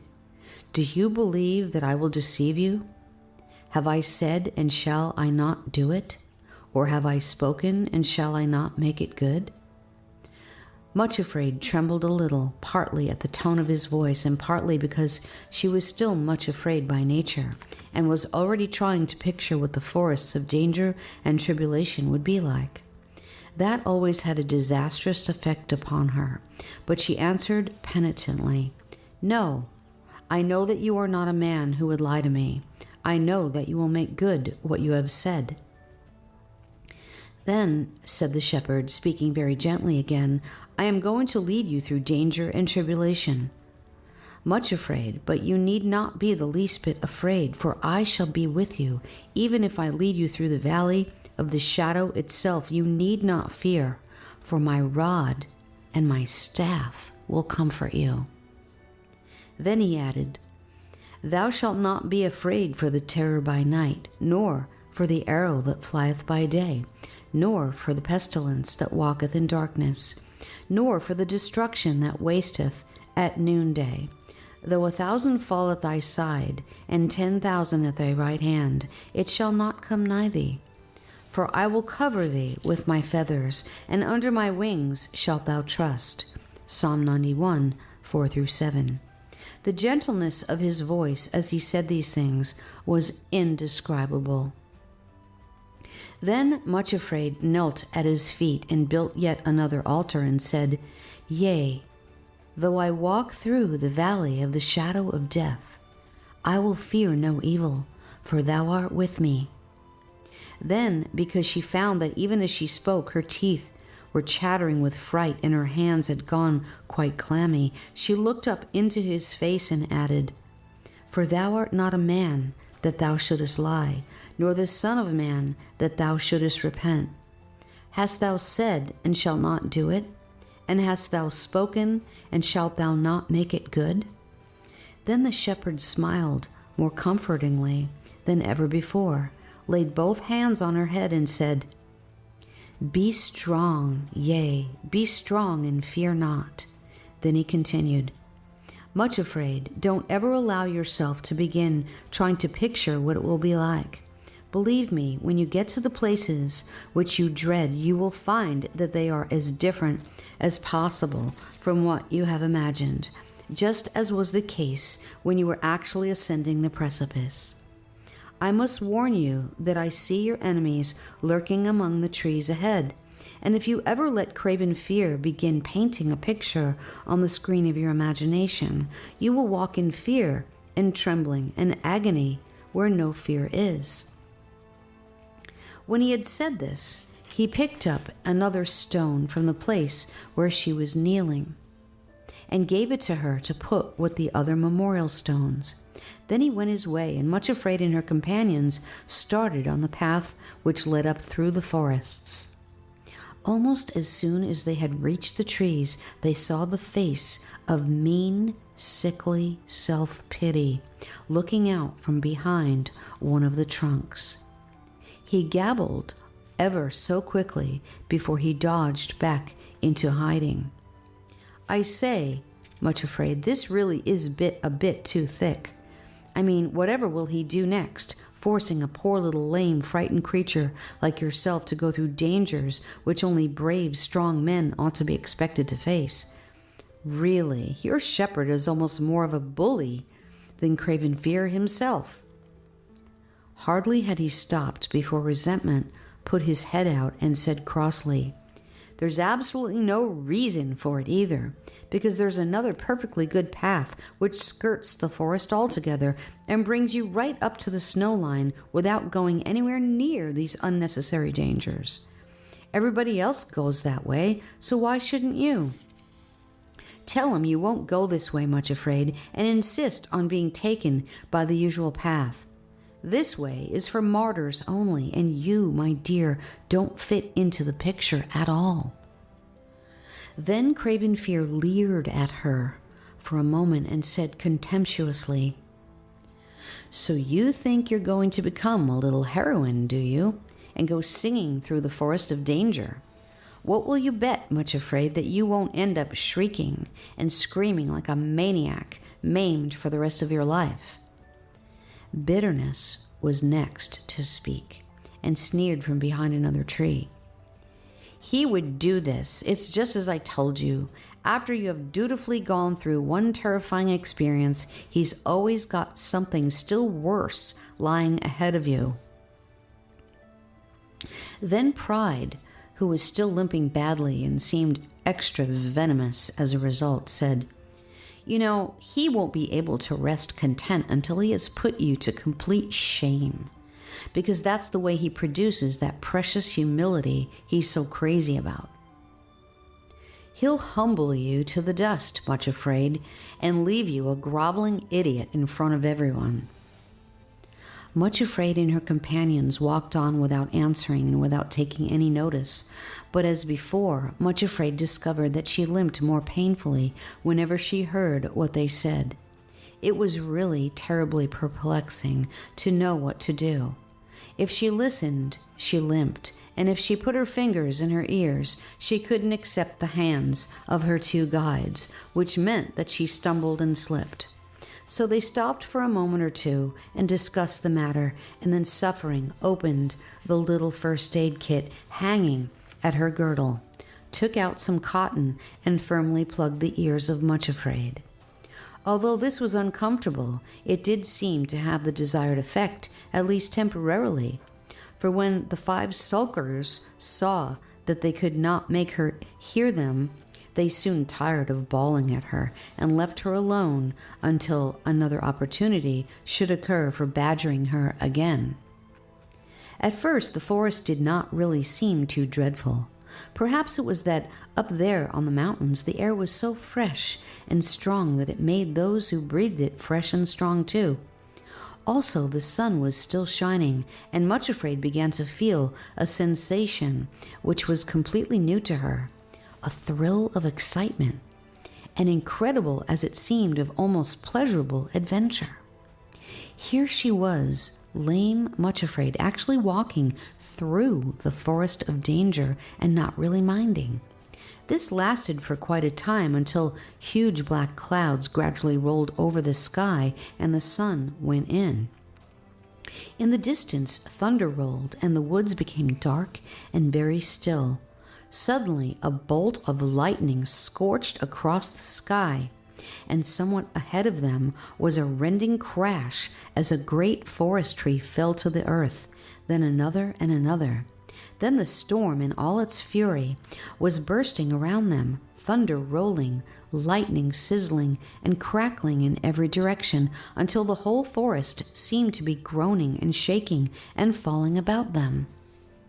The strangest thing was that though Much Afraid felt a shuddering thrill go through her at every crash, she was not really afraid. That is, she felt neither panic nor desire to run, nor even real dread, for she kept repeating to herself, "Though 1,000 shall fall at thy side, and 10,000 at thy right hand, it shall not come nigh thee. For I will cover thee with my feathers, and under my wings shalt thou trust." So throughout the whole storm she was filled with a strange and wonderful peace such as she had never felt before, and walked between her two companions, saying to herself, "I shall not die, but live and declare the works of the Lord." At last the storm began to rumble off into the distance. The crashes died down, and there was a quiet lull. The three women stopped to wring the water out of their clothes and hair and try to tidy themselves. As they did this, Craven Fear appeared near them again and yelled at the top of his voice, "I say, Much Afraid, this storm has only gone round the mountains for a short time. Already it is beginning to approach again and will be worse than before. Make a bolt back down the path as quickly as you can and get away from these dangerous trees before it starts again, or you will be killed. There's just time for you to make good your escape." "Look here," exclaimed Much Afraid most unexpectedly, water still dripping from her hair and her sodden skirts clinging like wet rags around her legs. "I can't stand that fellow shouting at me any longer. Please help me, both of you." And setting the example, she stooped down, picked up a stone, and flung it straight at Craven Fear. Her two companions actually laughed for the first time and started hurling a barrage of stones among the trees where the five were lurking. In a moment or two, none of their enemies were visible. Then just ahead of them through the trees, they saw a log hut which seemed to offer a promise of shelter and protection from the storm, which certainly was again drawing nearer. Hurrying toward the cabin, they found that it stood in a clearing well away from the trees, and when they trod the door latch, to their joy it opened, and they thankfully slipped inside. With great presence of mind, Suffering immediately closed the door and bolted it behind them, and none too soon. Next minute their enemies were banging on the door and shouting, "Hi, I say, open the door and let us in. The storm is starting again. You can't be so inhuman as to shut us outside and leave us to our fate." Much Afraid went to the door and shouted through the keyhole the advice they had offered her. "Make a bolt down the path as quickly as you can and get away from these dangerous trees, or you will be killed. You have just time to make good your escape before the storm starts again." There was a sound of muttering curses outside, then of hurrying feet fading away into the distance, and it seemed as though this time the advice was being acted upon. Back rolled the storm, fiercer and more terrible than before, but they were safely sheltered in the hut out of range of the crashing trees, and their shelter proved perfectly weatherproof, for not a drop came through the roof. They found in the room a supply of firewood stacked beside a small kitchen range with a kettle and some saucepans on it. While Suffering busied herself lighting the fire, Sorrow held the kettle under a spout outside the window and filled it with rainwater. Much Afraid went to a cupboard on the wall to see if it would yield any treasure. Sure enough, there was crockery on the shelves and a supply of tinned foods, as well as a big tin of unleavened biscuits. So in a very little time, while the storm still furiously raged and rattled outside, there they were, sitting around a crackling fire, warming themselves and drying their sopping garments, while they drank comforting hot cocoa and satisfied their hunger. Though the uproar of the tempest without was almost deafening, and the hut shuddered and shook in every blast, yet inside was nothing but peace and thanksgiving and cheerful contentment. Much Afraid found herself thinking with astonished awe that it was really the happiest and the most peaceful experience during the whole of her journey up till that time. As they lay down on the mattresses which they discovered piled in another part of the hut, she repeated again to herself very softly, "He has covered me with his feathers, and under his wings I do trust." The storm continued with great violence for 2 or 3 days, but while it lasted, the 3 travelers rested quietly in the shelter of the hut, going outside only during the brief lulls to gather wood. This they dried in the oven to replenish the stock they were using so that others following on behind might not be left without fuel. There seemed to be a good store of tinned foods and unleavened biscuits, and they supposed that some of the shepherd's servants must visit the hut from time to time with a new supply. During those quiet days in the midst of the raging tempest, Much Afraid came to know her 2 companions in a new way, and also to understand more of the mountain dialect which they spoke. In some strange way, she began to feel that they were becoming real friends and not just attendants whom the shepherd had commanded to go with her as guides and helpers. She found, too, that now she was accepting their companionship in this way, she seemed more alive than ever before to beauty and delight in the world around her. It seemed as though her senses had been quickened in some extraordinary way, enabling her to enjoy every little detail of her life, so that although her companions actually were sorrow and suffering, she often felt an almost inexplicable joy and pleasure at the same time. This would happen when she looked at the bright crackling flames in the log fire, or listening to the sound of lashing rain overhead, emphasizing the safety and peace within the hut, and when she saw through the window the tossing trees waving their arms against a background of scurrying clouds or lightning-rent sky, or again very early before daybreak, when she saw the morning star shining serenely through a rift in the clouds, or heard the clear, jubilant note of a bird during a lull in the storm. All these things seemed to be speaking to her in the mountain dialect, and to her growing astonishment, she found it an incredibly beautiful language, so that sometimes her eyes filled with tears of pure joy, and her heart seemed so full of ecstasy that she could hardly bear it. One morning, when the storm was rattling and raging through the forest louder than ever, she noticed Sorrow sitting by the fire, singing quietly to herself. The words, of course, being in the mountain dialect, which Much Afraid was learning to understand. This is the best translation that I can give, but you will realize that the original was much more beautiful and full of forest sounds and music. How lovely and how nimble are thy feet, O prince's daughter! They flash and sparkle and can run more fleet than running water. On all the mountains there is no gazelle, no roe or hind can overtake thee, nor can leap as well, but lag behind. Cantabile 7, verse 1. "Why, Sorrow," exclaimed Much Afraid, "I didn't know that you could sing, nor even that you knew any songs." Sorrow answered quietly, "Neither did I, but on the way up here through the forest, I found the words and tune coming into my head just as I am singing them now."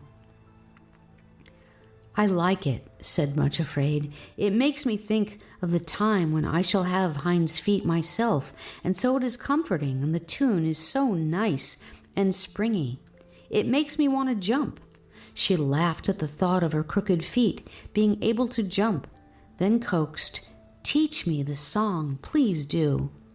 So Sorrow sang it over several times until Much Afraid knew it perfectly, and went about the hut humming it to herself, trying to picture what it would be like to be a gazelle leaping on the mountains and able to jump from crag to crag, just as the shepherd did.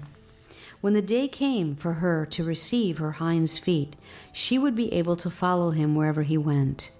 The picture was so lovely that she could hardly wait for it to come true. Chapter 12. In the Mist. At last, the storm gradually died down. The clamor on the mountains ceased, and it was time to resume the journey. However, the weather had broken completely, and though the storm itself was over, thick mist and cloud remained, shrouding everything on the heights. When they started, the mist was so thick that they could see only the trees on either side of the narrow path, and even they looked ghostly and unreal. The rest of the forest was simply swallowed up and entirely lost to sight, veiled in a cold and clammy white curtain. The ground was dreadfully muddy and slippery, and although the path did not climb nearly so steeply as before, after some hours, Much Afraid found to her amazement that she was missing the rolling thunder of the storm and even the sickening crash of the trees as the lightning splintered them. She began to realize that, cowardly though she was, there was something in her which responded with a surge of excitement to the tests and difficulties of the way better than to easier and duller circumstances. It was true that fear sent a dreadful shuddering thrill through her, but nevertheless it was a thrill, and she found herself realizing with astonishment that even the dizzy precipice had been more to her liking than this dreary plodding on and on through the bewildering mist. In some way, the dangers of the storm had stimulated her.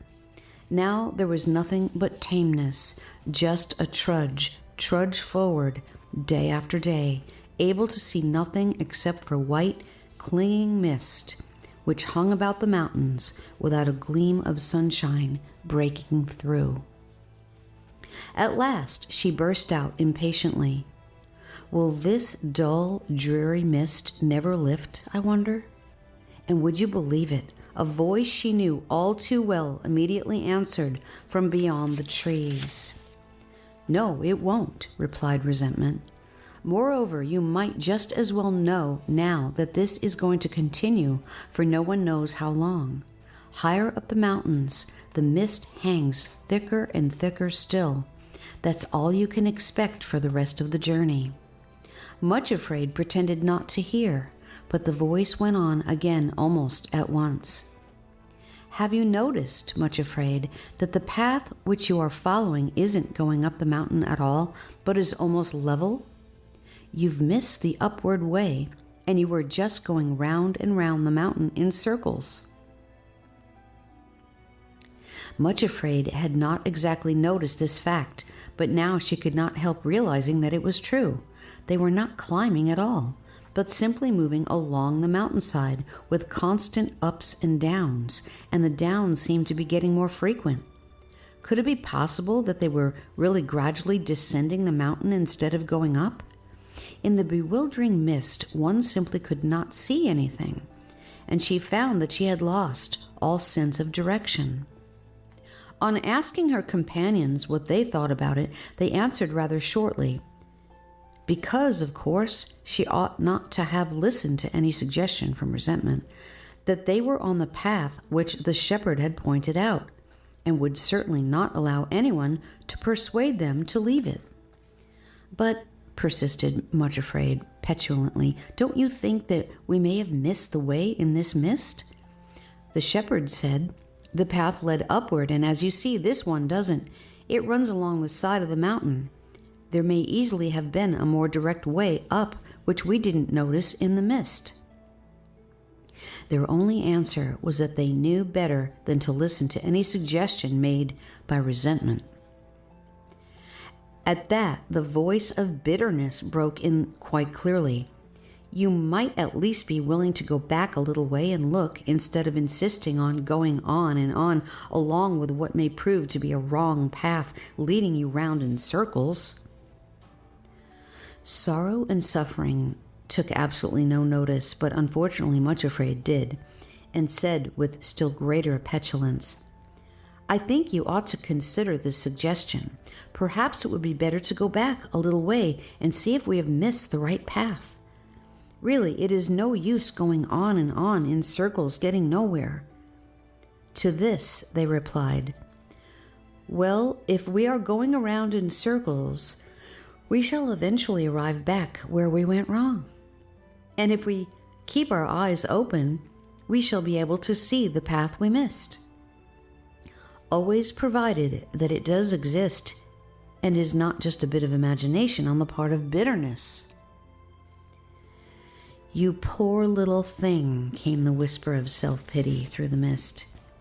"It is too bad that you have been put in charge of such obstinate mule-like creatures. Just think of the time you are wasting, getting nowhere at all. Trudge, day after day, nothing to show for it, and you ought to be getting up onto the high places." So they went on, whispering and talking at her through the clinging mist, which shrouded everything and made it all seem so ghostly and dreary. Of course, she ought not to have listened to them, but the mist was so bewildering and the path so unspeakably tame that she found something in her heart responding to them almost against her will. Suffering doggedly led the way, and sorrow, just as doggedly, was her rear guard, so that there was no possibility of turning back.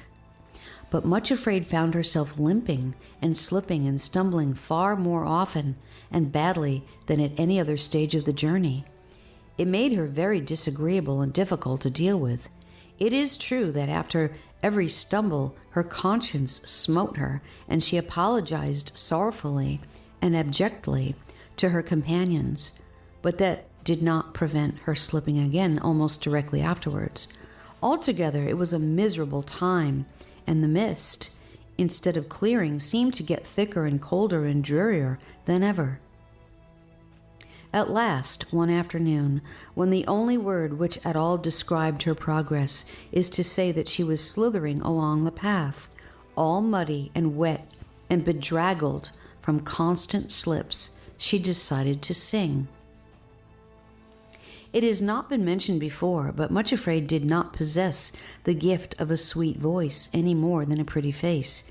It is true that she was fond of singing, and that if the shepherd sang with her, she could keep in tune and manage quite nicely, but if she tried alone, the results were by no means so good. However, the mist was so thick and clammy that she was nearly stifled, and she felt she must do something to try to cheer herself and to drown the ghostly voices which kept whispering to her through the trees. It was not pleasant to think of her relatives now having the opportunity to entertain themselves at the expense of her very unmelodious voice, but she decided to risk their ribald comments. "If I sing quite loudly," she told herself, "I shall not be able to hear what they say." The only song which she could think of at the moment was the one which Sorrow had taught her in the hut, and though it seemed singularly inappropriate, she lifted up her voice and sang quaveringly, "How lovely and how nimble are thy feet, O prince's daughter! They flash and sparkle and can run more fleet than running water. On all the mountains there is no gazelle, no roe or hind can overtake thee, nor can leap as well, but lag behind." Cantables 7, verse 1. There was perfect silence as she sang. The loud, sneering voices of her enemies had died away altogether. "It is a good idea," said Much Afraid to herself jubilantly. "I wish I had thought of it before. It is a much better way to avoid hearing what they are saying than putting cotton in my ears. And I believe, yes, I really do believe there is a little rift in the mist ahead. How lovely! I shall sing the verse again." And she did so. "Why, Much Afraid?" said a cheery voice close beside her. "I have not heard that song before. Where did you learn it?" There, striding toward her, with a particularly pleased smile on his face, was the shepherd himself. It is just impossible to describe in words the joy of Much Afraid when she saw him really coming toward them on that dreary mountain path, where everything had been swallowed up for so long in the horrible mist, and everything one touched had been so cold and clammy. Now, with his coming, the mist was rapidly clearing away, and a real gleam of sunshine, the first they had seen for days, broke through at last. "Oh, shepherd," she gasped, and caught hold of his hand and could say no more. It really had seemed as though she would never see him again. "Tell me," he repeated cheerily, as he smiled at them all, "where did you learn that song, Much Afraid?" "Sorrow taught it to me," she replied. "I didn't think that she knew any songs, shepherd, but she said the words and the music came to her as we were climbing up through the forest. I asked her to teach it to me because I know I am a goose, but it makes me think of the time when you will have made my feet like Hinds' feet, and I won't ever have to slither along again." And she looked shamefacedly at her bedraggled and muddy condition. "I am glad you sing it," said the shepherd more pleasantly than ever. "I think it is a particularly nice song. Indeed," he added smilingly, "I think I will add another verse to it myself." And at once he began to sing these words to the same tune. "Thy joints and thighs are like a supple band on which are met fair jewels which a cunning master hand hath fitly set. In all the palace search where'er you please. In every place there is none that walks with such a queenly ease, nor with such grace." Canticle 7, verse 1. "Oh, shepherd," exclaimed Much Afraid, "where did you find that verse to fit in so nicely to the tune which Sorrow taught me?" Again he smiled at her in the nicest possible way and answered, "The words came to me just now as I followed you along the path." Poor Much Afraid, who knew that she had been slipping and stumbling in the most dreadful way, indeed worse than at any other time, flushed painfully all over her face. She said nothing, only looked at him almost reproachfully. "Much Afraid," said he very gently in an answer to that look, "don't you know by now that I never think of you as you are now, but as you will be when I have brought you to the kingdom of love and washed you from all the stains and defilements of the journey? If I come along behind you and notice that you are finding the way especially difficult and are suffering from slips and falls, it only makes me think of what you will be like when you are with me, leaping and skipping on the high places. Wouldn't you like to learn and sing my verse just as much as the one which Sorrow taught you?" "Yes," said Much Afraid thankfully, and taking his hand again, "certainly I will learn it and sing about the cunning master hand which takes such pains with me." By this time the mist had actually melted right away, and the sun, shining brilliantly, was making the dripping trees and grass sparkle with joy and brightness. All three thankfully accepted the suggestion of the shepherd that they would sit down for a short time and rest and rejoice in the sunshine. Sorrow and Suffering withdrew a little, as they always did when the shepherd was present, leaving him to talk with Much Afraid alone. She told him all the dismal tale of their long wanderings in the mist, the way resentment, bitterness, and self-pity had been bothering her, and her fear that perhaps, after all, they had wandered from the path and lost their way. "Did you really think that I would let you stray from the right path to the high places without doing anything to warn you or to prevent it?" asked the shepherd quietly. She looked at him sorrowfully and said with a sigh, "When resentment and the others are shouting at me, I am almost ready to believe anything, no matter how preposterous." "You had better become a singer," said he, smiling. "Then you won't hear what they say to you. Ask Sorrow and Suffering if they have any more songs which they can teach you. Do you find them good guides, Much Afraid?" She looked at him earnestly and nodded her head. "Yes, very good. I never could have believed it possible, shepherd. But in a way I have come to love them. When I first saw them, they looked so terrifyingly strong and stern, and I was sure that they would be rough with me and just drag me along without caring how I felt. How I dreaded it, but they have dealt with me very, very kindly indeed. I think they must have learned to be so gentle and patient with me by seeing your gentleness. I never could have managed without them, she went on gratefully. And the queer thing is, I have a feeling that they really like helping an ugly little cripple like me in this way. They do truly want to get me up to the high places, not just because it is the commandment which you have given them, but also because they want a horrid coward like myself to get there and be changed. You know, shepherd, it makes a great difference in my feelings toward them not to look upon them any longer with dread, but as friends who want to help me. I know it seems ridiculous, but sometimes I get the feeling that they really love me and want to go with me of their own free will. As she finished speaking, she looked up in his face and was surprised to see that he actually looked as though he were trying not to laugh. He said nothing for a moment or two, but turned slightly so that he could look around at the two guides. Much Afraid looked too. They were sitting apart in the background and were unaware that they were being watched. They sat close to one another and were looking away up to the mountains toward the high places.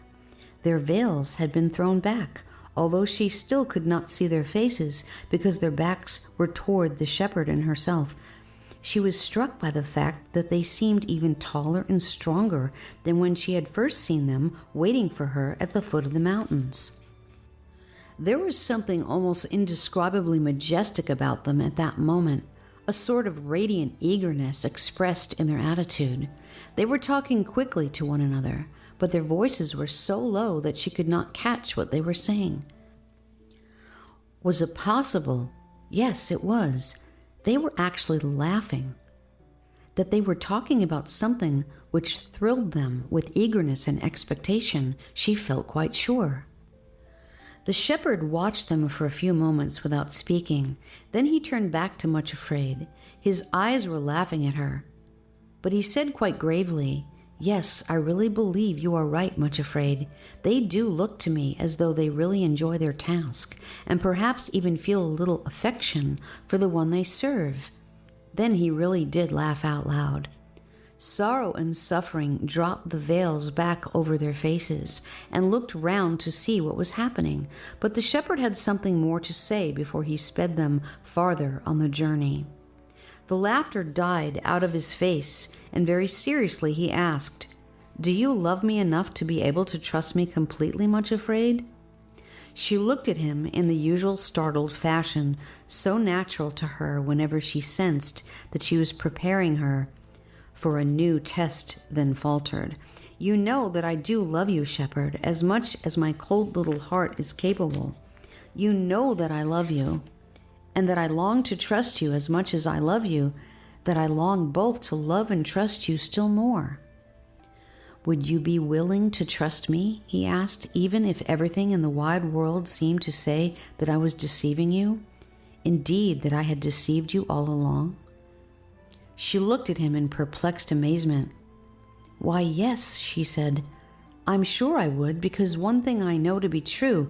It is impossible that you should tell a lie. It is impossible that you should deceive me. I know that I am often very frightened at the things which you ask me to do," she added, shamefacedly and apologetically. "But I could never doubt you in that way. It's myself I am afraid of, never of you, and though everyone in the world should tell me that you had deceived me, I should know it was impossible." "Oh, shepherd," she implored, "don't tell me that you think I really doubt you, even when I am most afraid and cowardly and despicably weak. You know, I trust you. In the end, I know I shall be able to say thy gentleness hath made me great." He said nothing for a little, only looked down very tenderly, almost pitifully, at the figure now crouching at his feet. Then, after a time, he said very quietly, "Much Afraid, supposing I really did deceive you, what then?" It was then her turn to be quite silent. trying to grasp this impossible thing he was suggesting and to think what her answer would be. What then? Would it be that she could never trust, never love him again? Would she have to be alive in the world where there was no shepherd, only a mirage and a broken, lovely dream? To know that she had been deceived by one she was certain could not deceive? To lose him? Suddenly she burst into a passion of weeping, then after a little while looked straight up into his face and said, "My Lord, if you can deceive me, you may. It can make no difference. I must love you as long as I continue to exist.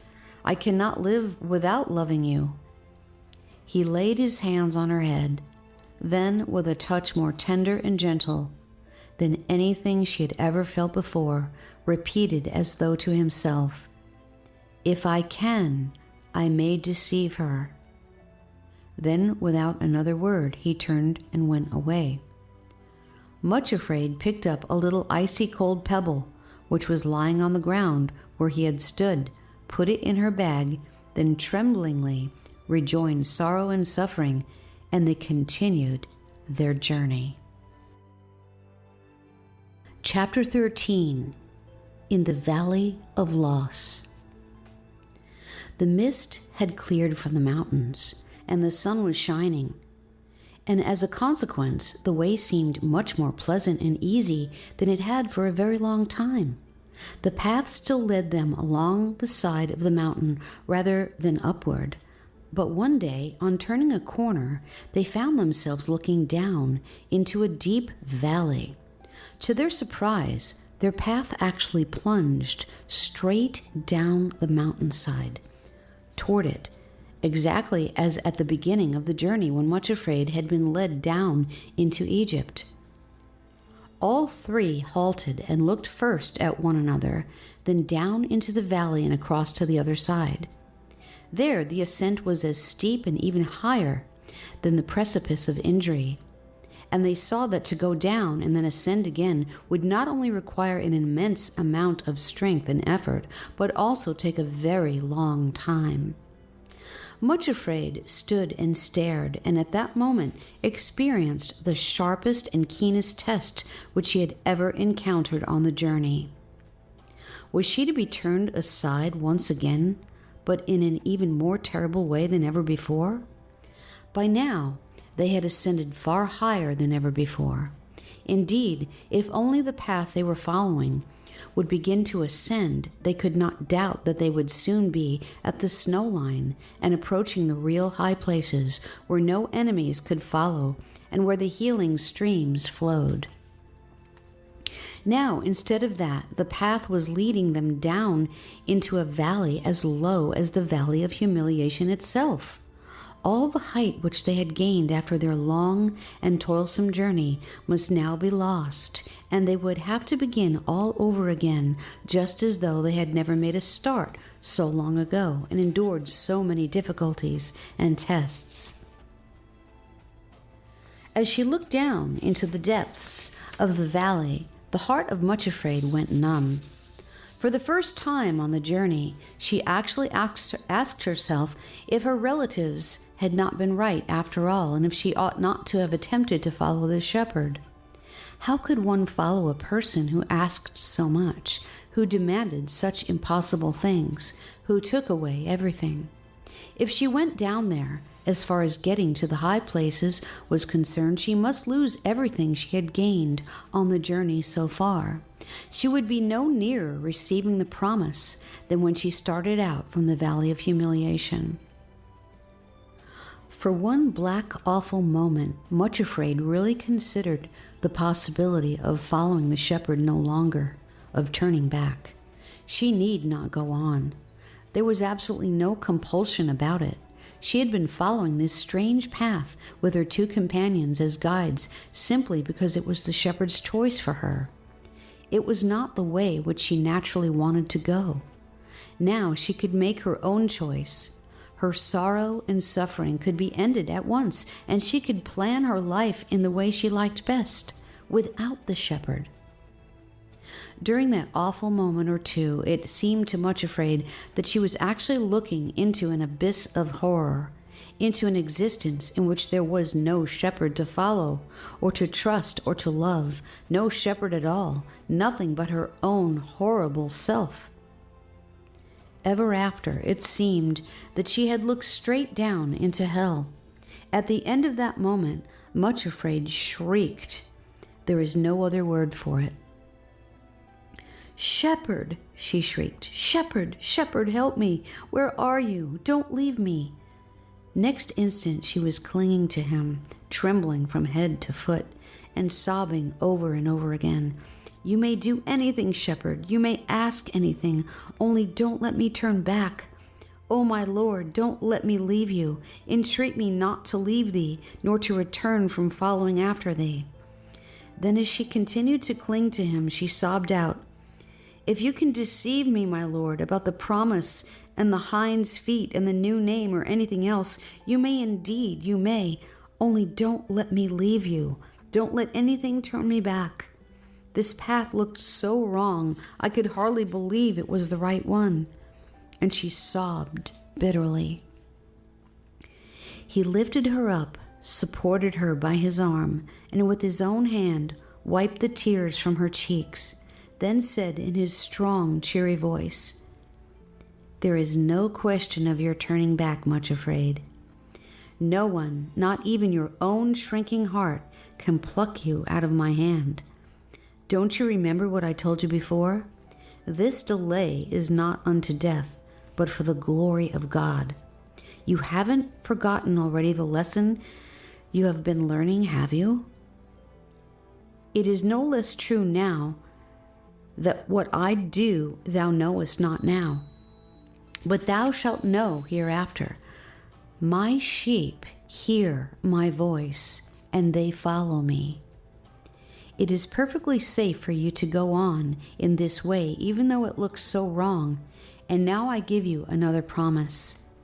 Thine ears shall hear a word behind thee saying, This is the way, walk ye in it, when ye turn to the right hand or to the left." He paused a moment, and she still leaned against him, speechless with thankfulness and relief at his presence. Then he went on, "Will you bear this too, Much Afraid?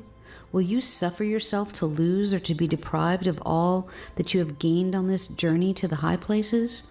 Will you go down this path of forgiveness into the valley of loss just because it is the way that I have chosen for you? Will you still trust and still love me?" She was still clinging to him, and now repeated with all her heart the words of another woman tested long ago. "Entreat me not to leave thee, or to return from following after thee. For whither thou goest, I will go. Thy people shall be my people, and thy God my God." She paused and faltered a moment, then went on in a whisper, "And where thou diest, will I die, and there will I be buried. The Lord do so to me, and more also, if aught put death part thee and me." Ruth 1:16 and 17. So another altar was built at the top of the descent into the valley of loss, and another stone added to those in the bag she still carried in her bosom. After that, they began the downward journey, and as they went, she heard her two guides singing softly, "O whither is thy beloved gone, thou fairest among women? Where dost thou think he has turned aside, that we may seek him with thee?" The shepherd himself sang the next verse. "He is gone down into his garden, to the beds of spices sweet, for he feedeth among the lilies, 'tis there we are wont to meet."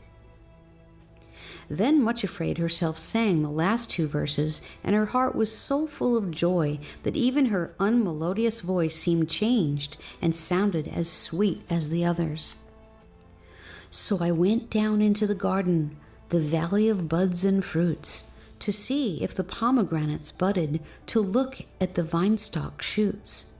And my soul in a burst of rapture, or ever I was aware, sped swifter than chariot horses, for lo, he was waiting there. Canticle 6, verses 1 through 3. Considering how steep it was, the descent down into the valley seemed surprisingly easy, but perhaps that was because Much Afraid desired with her whole will to make it in a way that would satisfy and please the shepherd. The awful glimpse down into the abyss of an existence without him had so staggered and appalled her heart that she felt she could never be quite the same again. However, it had opened her eyes to the fact that right down in the depths of her own heart, she really had but one passionate desire, not for the things which the shepherd had promised, but for himself. All she wanted was to be allowed to follow him forever. Other desires might clamor strongly and fiercely nearer the surface of her nature, but she knew now that down in the core of her own being, she was so shaped that nothing could fit, fill, or satisfy her heart but he himself. Nothing else really matters, she said to herself, only to love him, to do what he tells me. I don't know quite why it should be so, but it is. All the time it is suffering to love and sorrow to love, but it is lovely to love him in spite of this. And if I should cease to do so, I should cease to exist. So, as has been said, they reached the valley very quickly. The next surprising thing was that though the valley did seem at first a little like a prison after the strong bracing air of the mountains, it turned out to be a wonderfully beautiful and peaceful place. Very green and with flowers covering the fields and the banks of the river, which flowed quietly through it. Strangely enough, down there in the Valley of Loss, Much Afraid felt more rested, more peaceful and more content than anywhere else on the journey. It seemed, too, that her two companions also underwent a strange transformation. They still held her hands, but there was neither suffering nor sorrow in the touch. It was as though they walked close beside her and went hand in hand simply for friendship's sake and for the joy of being together. Also, they sang continually, sometimes in a language quite different from the one which she had learned from them. But when she asked the meaning of the words, they only smiled and shook their heads.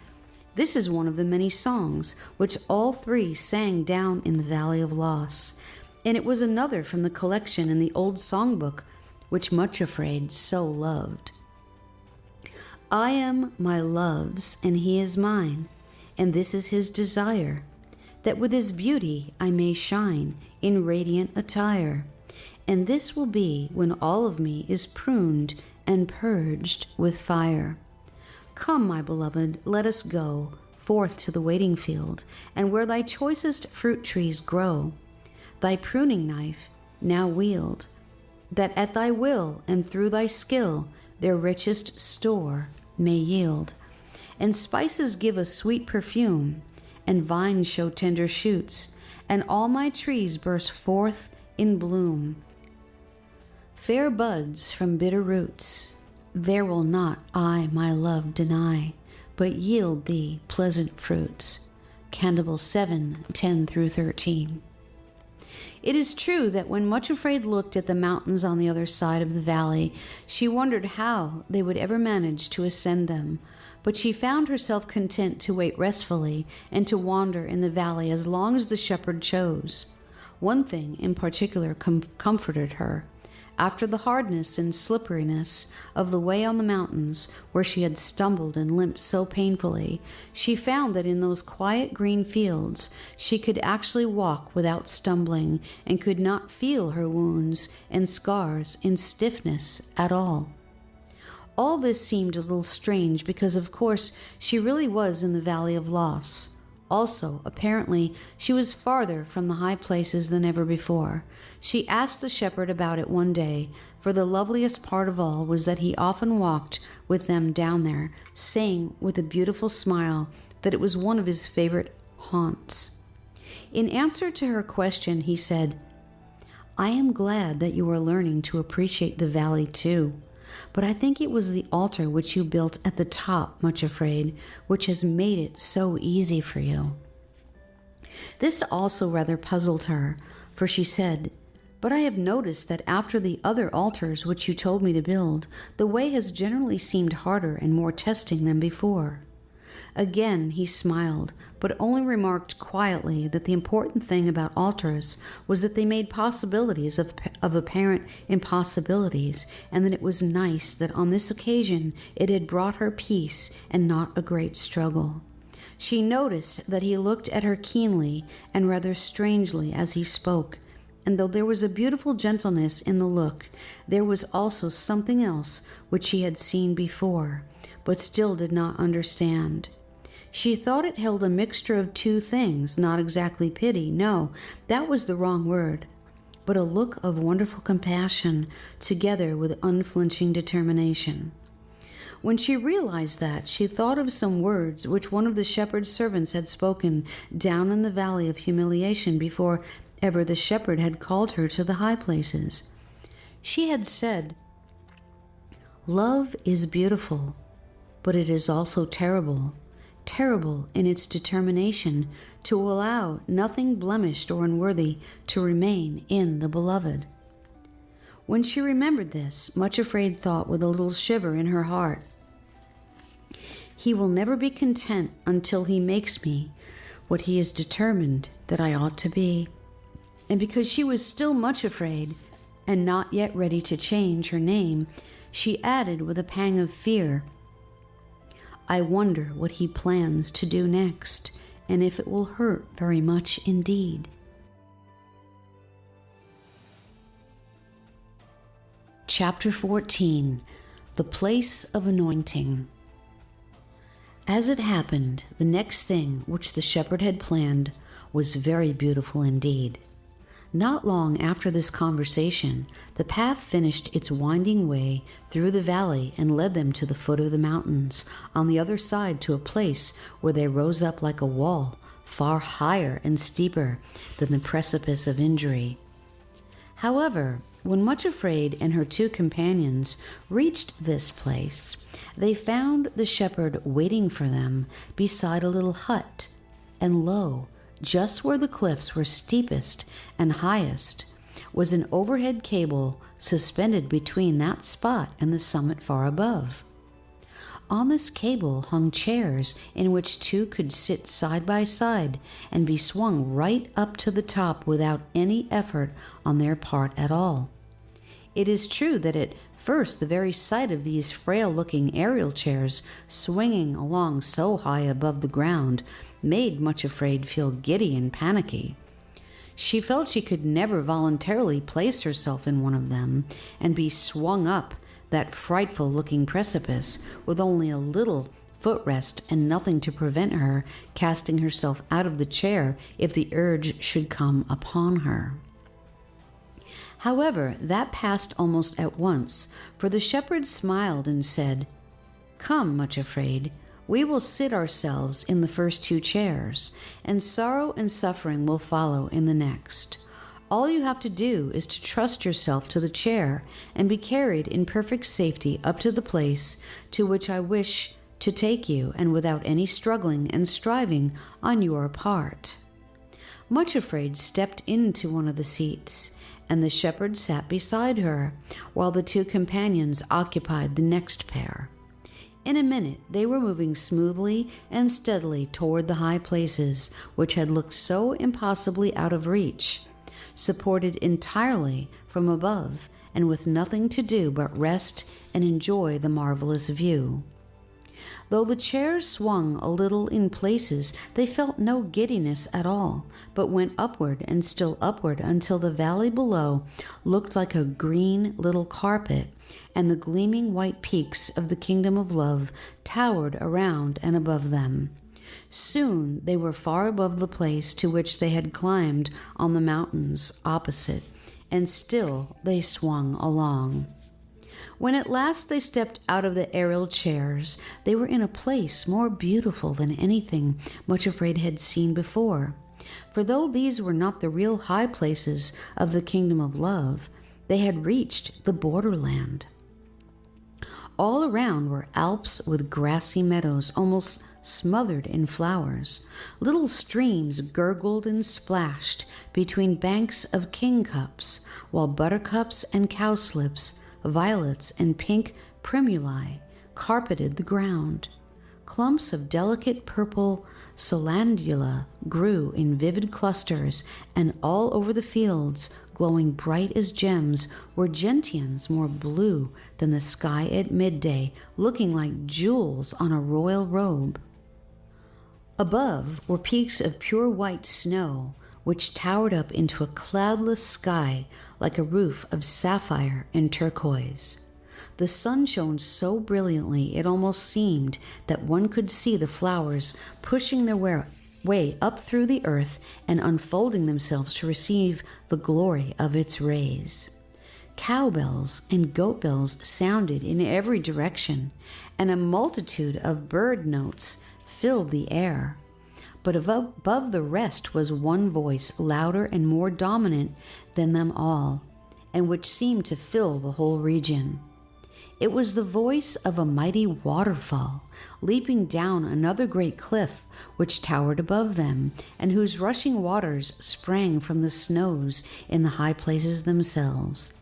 It was so unspeakably lovely that neither Much Afraid nor her companions could utter a word, but stood drawing deep breaths and filling their lungs with the spicy, pine-scented mountain air. As they wandered forward, they stooped down at every other step, gently touching the jewel-like flowers or dabbling their fingers in the splashing brooks.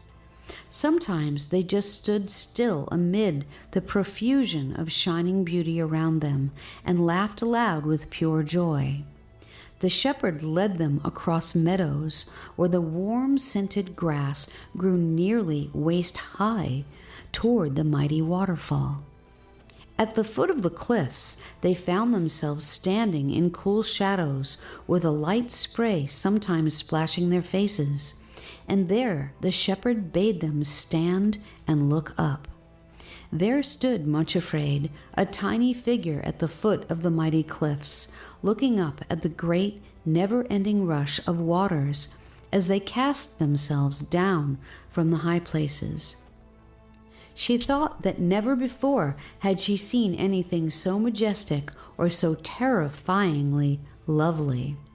The height of the rocky lip over which the waters cast themselves to be dashed in pieces on the rocks below almost terrified her.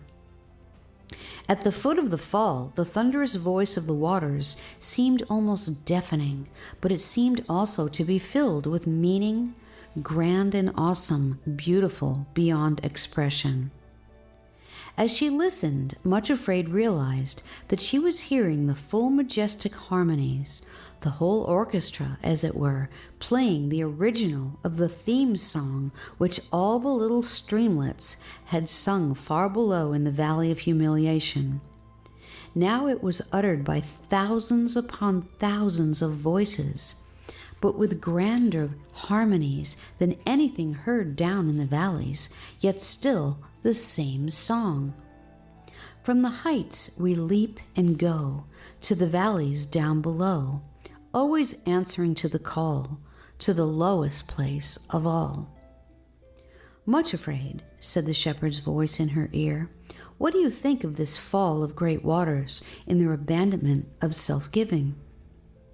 She trembled a little as she answered, I think they are beautiful and terrible beyond anything which I have ever saw before. Why terrible? He asked.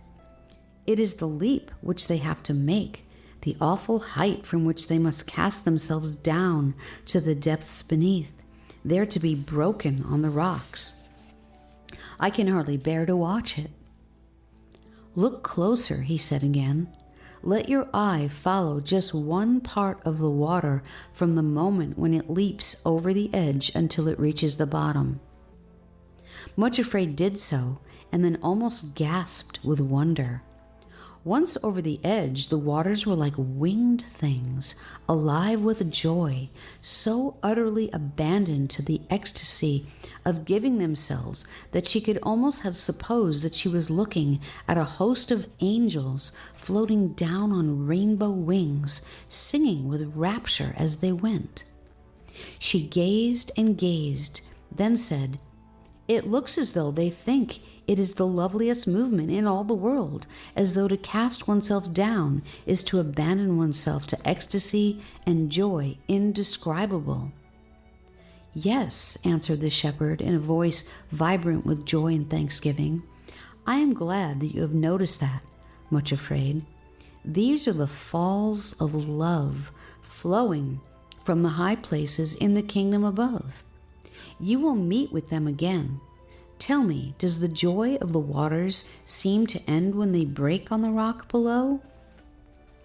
Again, Much Afraid looked where he pointed and noticed that the lower the water fell, the lighter it seemed to grow, as though it really were lighting down on wings.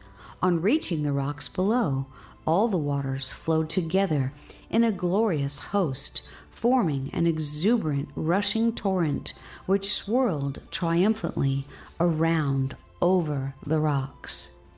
Laughing and shouting at the top of their voices, they hurried still lower and lower down through the meadows to the next precipice and the next glorious crisis of their self-giving. From there they would again cast themselves down to the valleys far below. Far from suffering from the rocks, it seemed as though every obstacle in the bed of the torrent was looked upon as another object to be overcome and another lovely opportunity to find a way over or around it. Everywhere was the sound of water, laughing, exulting, shouting, and jubilation. "At first sight, perhaps the leap does look terrible," said the shepherd, "but as you can see, the water itself finds no terror in it. No moment of hesitation or shrinking, only joy unspeakable and full of glory, because it is the movement natural to it. Self-giving is its life. It has only one desire, to go down and give itself with no reserve or holding back of any kind. You can see that as it obeys that glorious urge, the obstacles which look so terrifying are perfectly harmless, and indeed only add to the joy and glory of the movement." When he had said this, he led them back to the sunny fields and gently told them that for the next few days they were to rest themselves there in preparation for the last part of their journey. On hearing these words, the last part of the journey, Much Afraid felt almost as though she would sink to the ground with happiness. Moreover, the shepherd himself remained there with them the whole time. Not for a single hour was he apart from them, but walked and talked with them. He taught them many things about the kingdom to which they were going, and it was as though grace flowed from his lips, and sweet ointments and spices were diffused wherever he went. How thankfully Much Afraid would have stayed there for the rest of her life. She would have cared no more about reaching the high places had it not been that she still walked on crooked feet, still had a twisted mouth, still had a fearing heart. It was not, however, that the sun always shone, even there on that borderland of the high places. There were days of mist when all the gleaming peaks were completely blotted out by a curtain of cloud, so that if one had never seen them, it would have been impossible to be sure that they really existed and were round about, quite close at hand, towering high above the mist and clouds into the clear blue sky above. Every now and again, however, there would be a rent in the veil of mist, and then, as though framed in an open window, would appear a dazzling whiteness. For a moment, one of the vanished peaks would gleam through the opening as if to say, "Be of good courage. We are all here, even though you cannot see us." Then the mist would swirl together again, and the window in heaven would close. On one such occasion, the shepherd said to Much Afraid, "When you continue your journey, there may be much mist and cloud. Perhaps it may even seem as though everything you have seen here of the high places was just a dream, or the work of your own imagination. But you have seen reality, and the mist which seems to swallow it up is the illusion. Believe steadfastly in what you have seen, even if the way up to the high places appears to be obscured, and you are led to doubt whether you are following the right path. Remember the promise. Thine ears shall hear a word behind thee, saying, This is the way, walk ye in it. When ye turn to the right hand, and when ye turn to the left, always go forward along the path of obedience as far as you know it until I intervene, even if it seems to be leading you where you fear I could never mean you to go. Remember, Much Afraid, what you have seen before, the mist blotted it out. Never doubt that the high places are there, towering up above you, and be quite sure that whatever happens, I mean to bring you up there exactly as I have promised." As he finished speaking, another rent appeared in the curtain of mist, and one of the peaks of the high places, framed in blue sky, shone down on them.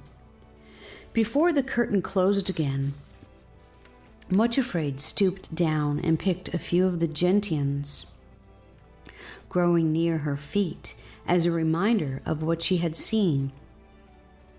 For she said to herself, these actually grew on the lower slopes of the high places, and are an earnest that though the peaks may again become invisible, they are there all the time. On the last day they stayed there, the shepherd did a very wonderful thing. He took Much Afraid apart by herself and carried her right up to the summit of one of the high places, in the kingdom of love itself. He took her to a high peak, dazzling white, uplifted like a great throne, with numberless other peaks grouped round about.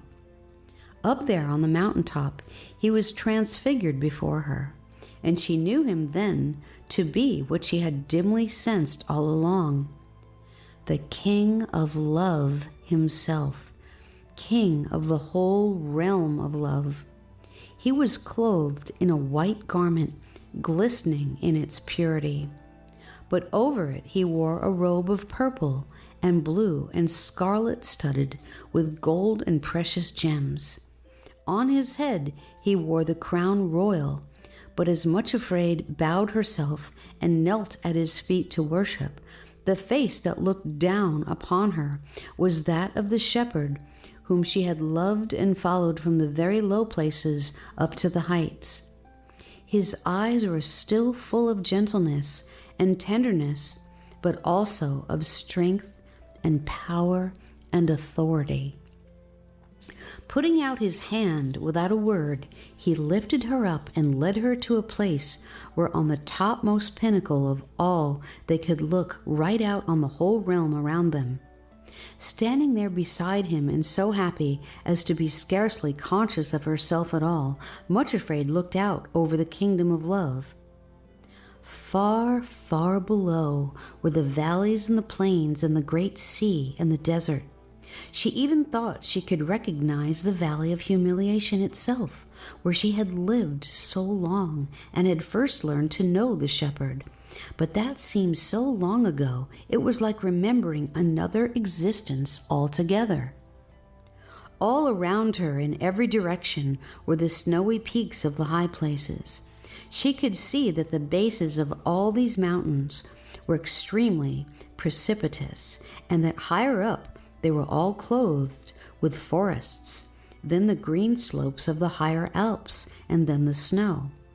Wherever she looked, the slopes at that season of the year were covered with pure white flowers, through whose half-transparent petals the sun shone, turning them to burning whiteness. In the heart of each flower was a crown of pure gold. These white-robed hosts scented the slopes of the high places with a perfume sweeter than any she had ever breathed before. All had their faces in golden crowns turned down the mountains, as if looking at the valleys, multitudes upon multitudes of them, which no man could number, like a great cloud of witnesses, all stooping forward to watch what was going on in the world below.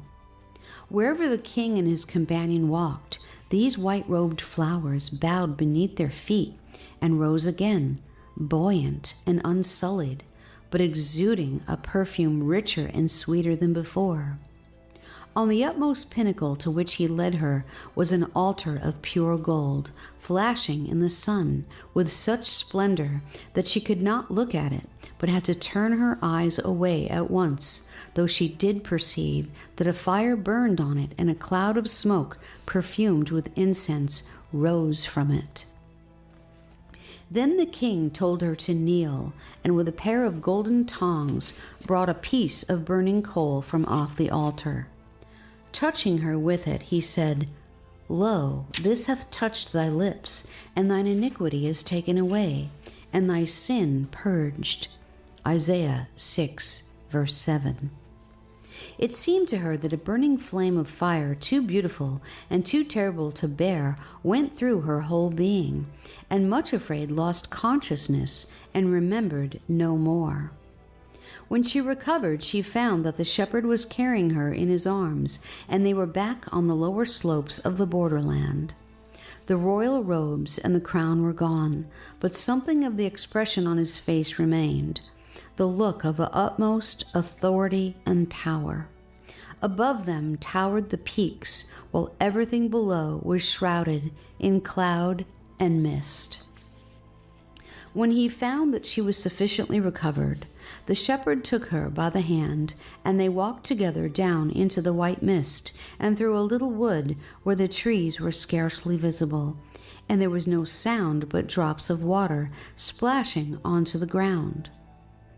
When in the middle of the wood a bird burst into song, they could not see it for the mist, but high and clear and indescribably sweet, the bird sang and called the same series of little notes over and over again. They seemed to form a phrase constantly repeated, always with a higher chirrup at the end, which sounded just like a little chuckling laugh. It seemed to Much Afraid that this was the song the bird was singing. "He's gotten the victory, hurrah! He's gotten the victory, hurrah!" The wood rang with the jubilant notes, and they both stood still among the dripping trees to listen. "Much Afraid," the shepherd said, "you have had a glimpse of the kingdom into which I am going to bring you. Tomorrow you and your companions start on the last part of your journey, which will bring you thither." Then with wonderful tenderness he spoke words which seemed too glorious to be true. "Thou hast a little strength, and hast kept my word, and hast not denied my name. Behold, I will make thine enemies to come and worship before thy feet, and to know that I have loved thee. Behold, I come quickly. Hold fast that which thou hast, that no man take thy crown. And she that overcometh will I make a pillar in the temple of my God, and she shall go no more out, and I will write upon her the name of my God. I will write upon her my new name." Revelation 3, 8 through 12. It was then that Much Afraid took courage to ask him something which he had never dared ask before.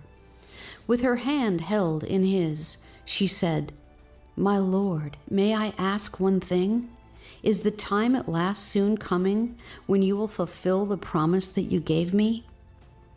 He said very gently, yet with great joy, "Yes, the time is not long now. Dare to begin to be happy. If you will go forward in the way before you, you will soon receive the promise, and I will give you your heart's desire. It is not long now, Much Afraid." So they stood in the mist-filled wood, she trembling with hope and unable to say a word, worshiping and wondering if she had seen a vision, or if this thing had really happened. Upon his face was a look which she would not have understood even if she had seen it, but she was too dazed with happiness even to look at him. High over the dripping trees, the little bird still sang his jubilant song. "He's gotten the victory." And then in a burst of trills and chuckles, "Hurrah, hurrah, hurrah."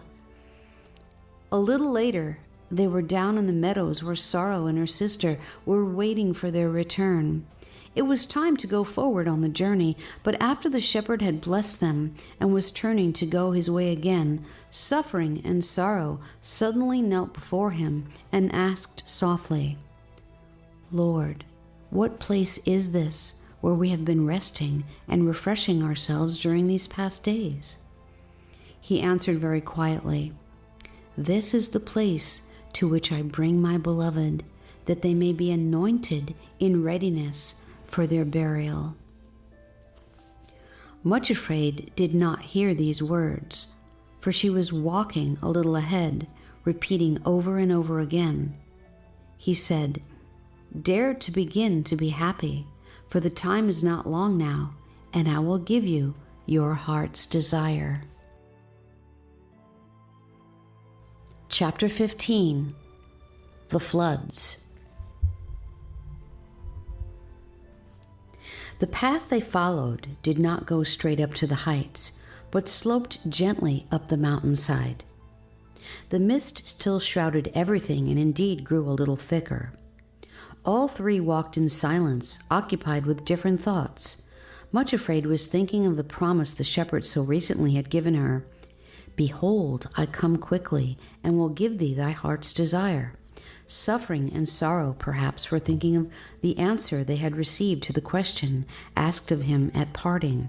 Whether or not this was so, there was no indication, for they walked in complete silence, though the help they gave their lame companion was, had she noticed it, even more gentle and untiring than before.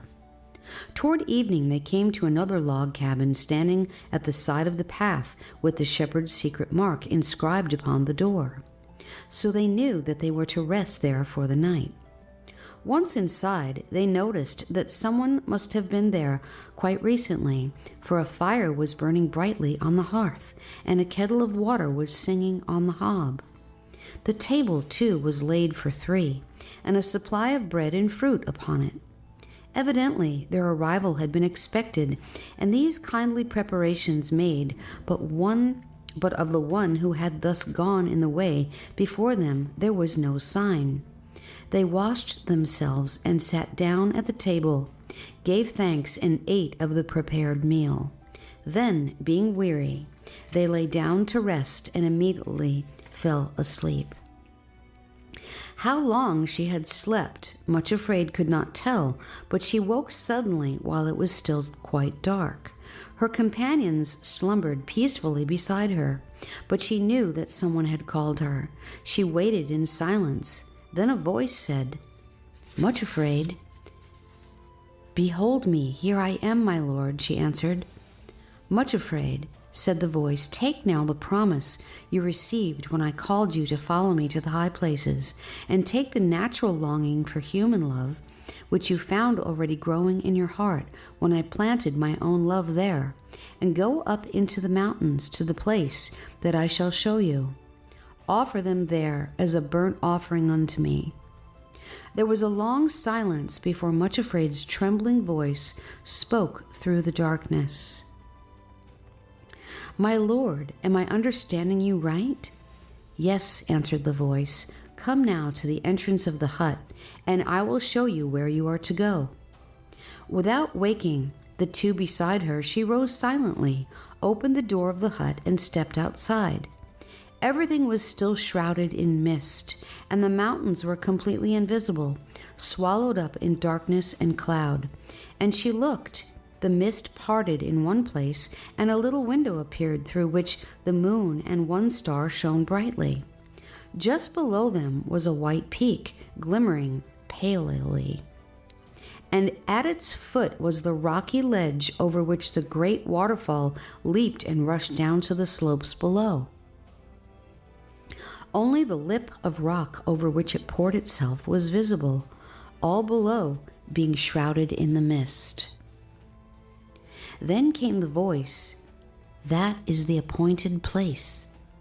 Much afraid looked and replied, "Yes, Lord, behold me. I am thy handmaiden.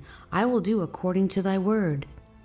She did not lie down again, but stood at the door of the hut, waiting for daybreak. It seemed to her that the voice of the fall now filled the whole night, and was thundering through her trembling heart, reverberating and shouting through every part, and repeating again and again, "Take now the promise that I gave you, and the natural human love in your heart, and offer them for a burnt offering."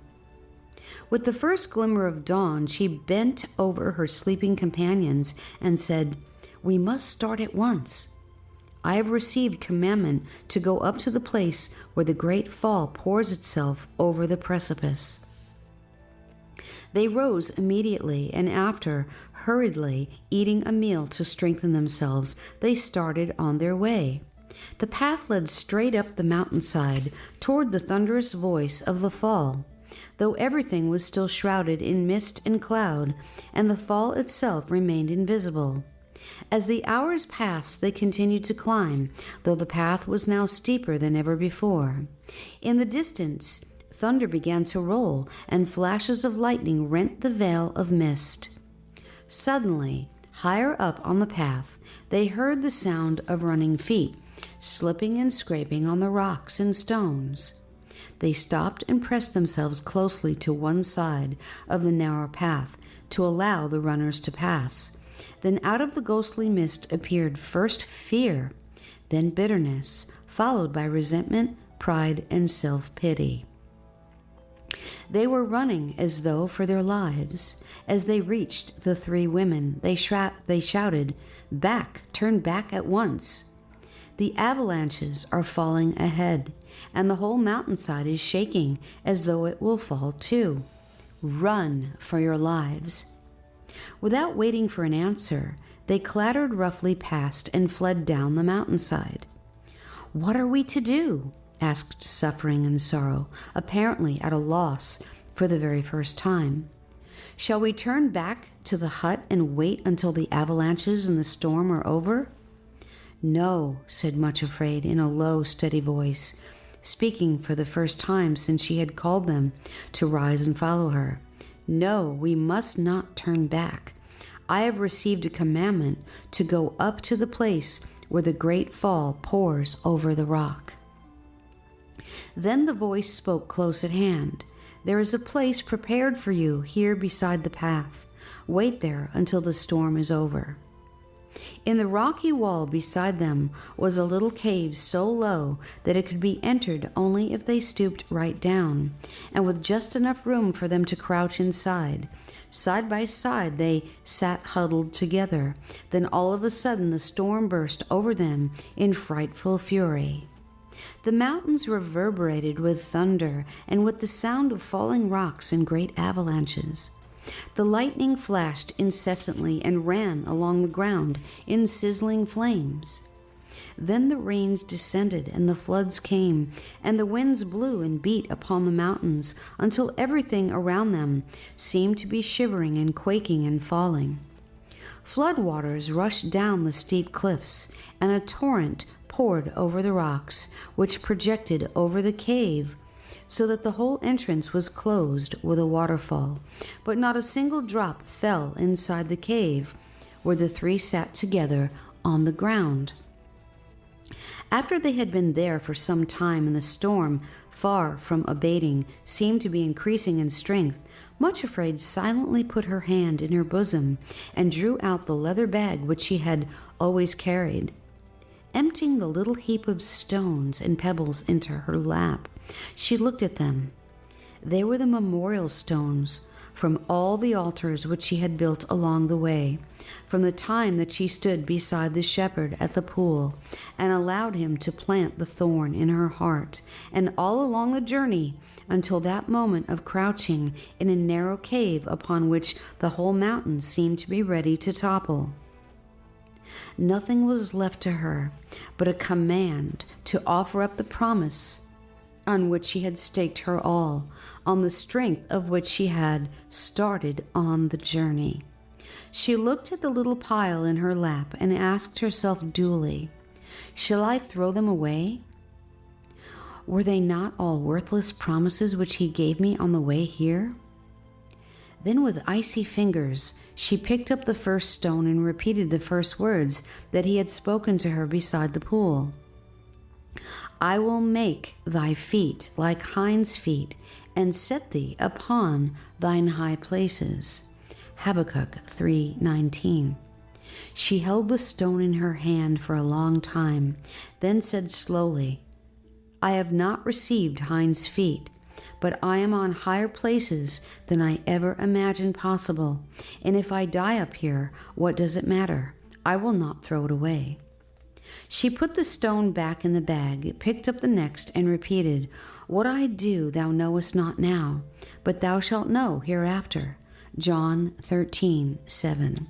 And she gave a little sob and said, "Half at least of that is true, and who knows whether the other half is true or not, but I will not throw it away." Picking up the third stone, she quoted, "This is not unto death, but for the glory of God." John 11:4. "Not unto death," she repeated, even though he says, "Offer the promise as a burnt offering." But she dropped the stone back into the bag and took the fourth. "Bread corn is bruised, but no one crushes it forever." Isaiah 28:28. "I cannot part with that," she said, replaced it in the bag, and took the fifth. "Cannot I do with you as the potter, saith the Lord?" Jeremiah 18:6. "Yes," she said, and put it back into the bag. Taking the sixth, she repeated, "O thou afflicted, tossed with tempest, and not comforted, behold, I will lay thy stones with fair colors." Isaiah 54:11. Then go no farther, but wept bitterly. "How could I part with that?" she asked herself, and she put it in the bag with the others and took the seventh. "My sheep hear my voice, and they follow me."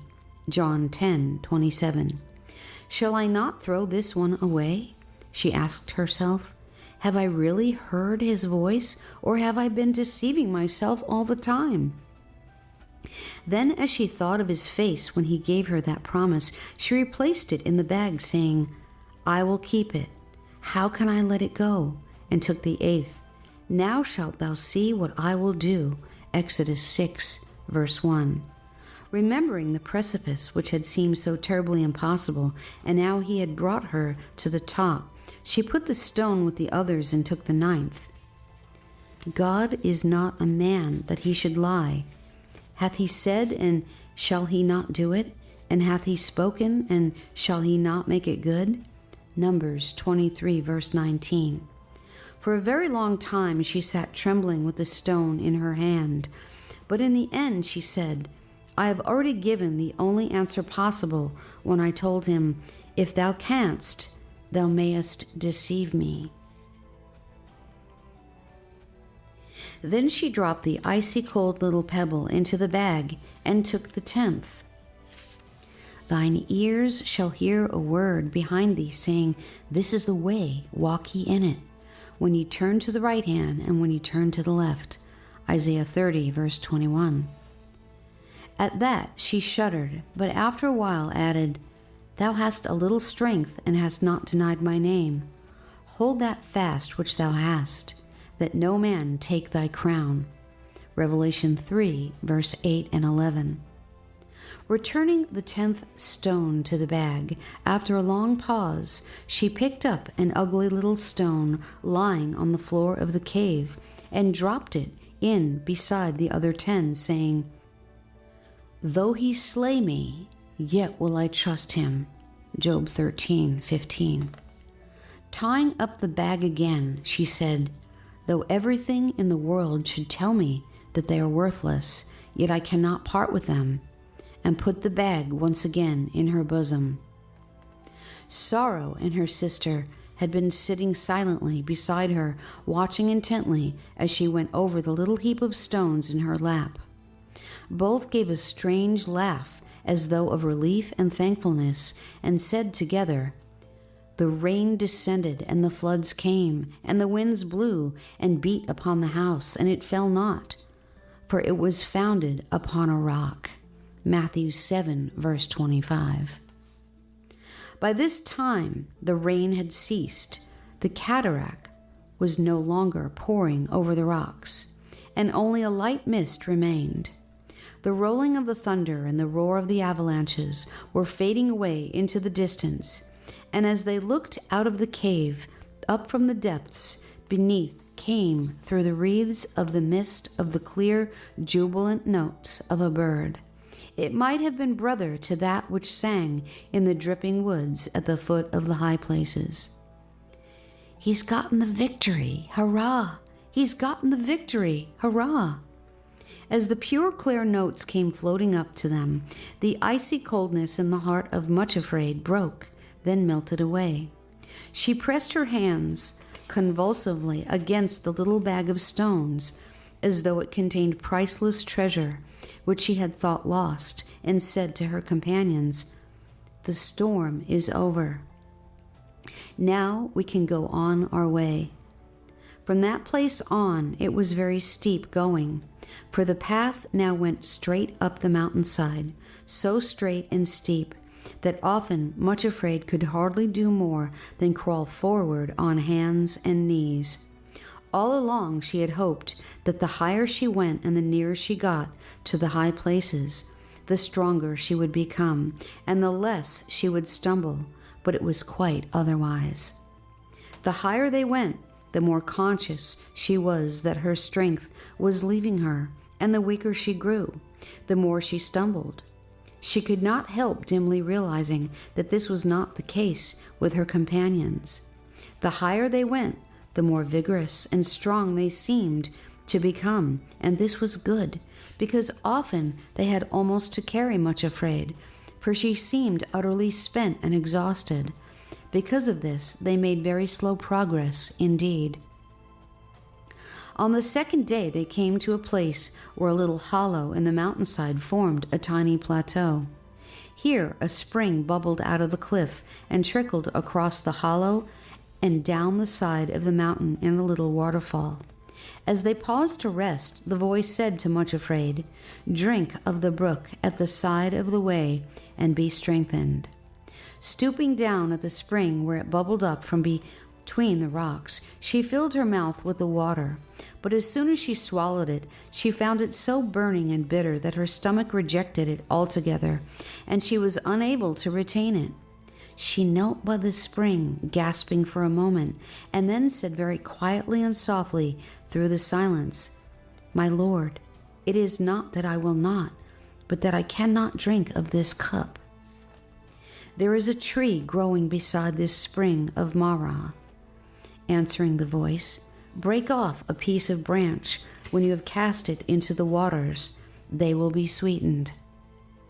Much Afraid looked on the other side of the spring and saw a little stunted thorn tree, with but one branch growing on either side of the splintered trunk.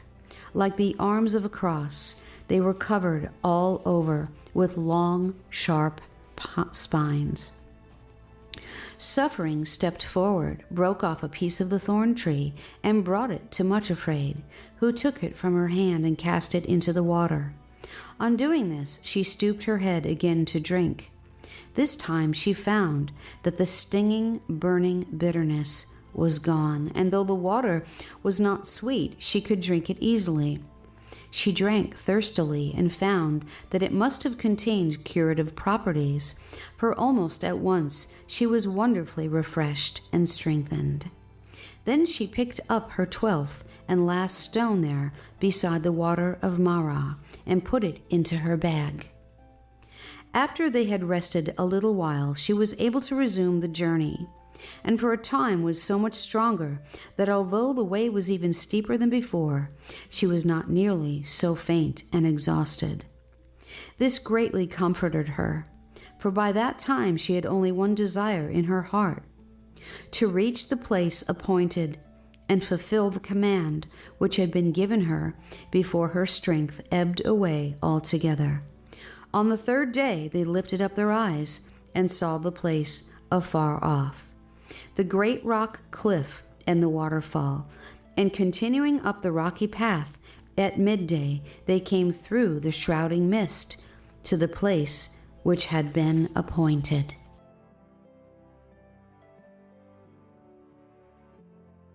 Chapter 16. Grave on the Mountains. The path led forward to the edge of a yawning chasm, then stopped dead. This grave-like gorge yawned before them in each direction as far as they could see, completely cutting off all further progress. It was so filled with cloud and mist that they could not see how deep it was, nor could they see across to the other side, but spread before them like a great gaping grave, waiting to swallow them up.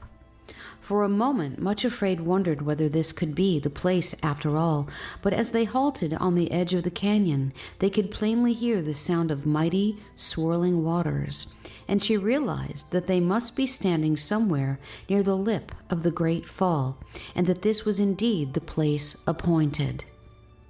Looking at her companions, she asked quietly, "What must we do now? Can we jump across to the other side?" "No," they said, "it would be impossible." "What then are we to do?" she asked. "We must leap down into the canyon," was the answer. "Of course," said Much Afraid at once. "I did not realize at first, but that this is the thing to do." Then for the last time on that journey, though she did not know it at the time, she held out her hand to her two companions that they might help her. By this time she was so weak and exhausted that instead of taking her hands, they came close up to her and put their hands beneath her arms so that she leaned with her full weight against them. Thus, with suffering and sorrow supporting her, Much Afraid cast herself down into the yawning grave. The place into which they had thrown themselves was deep, and had she been alone, she must have been badly hurt by the fall.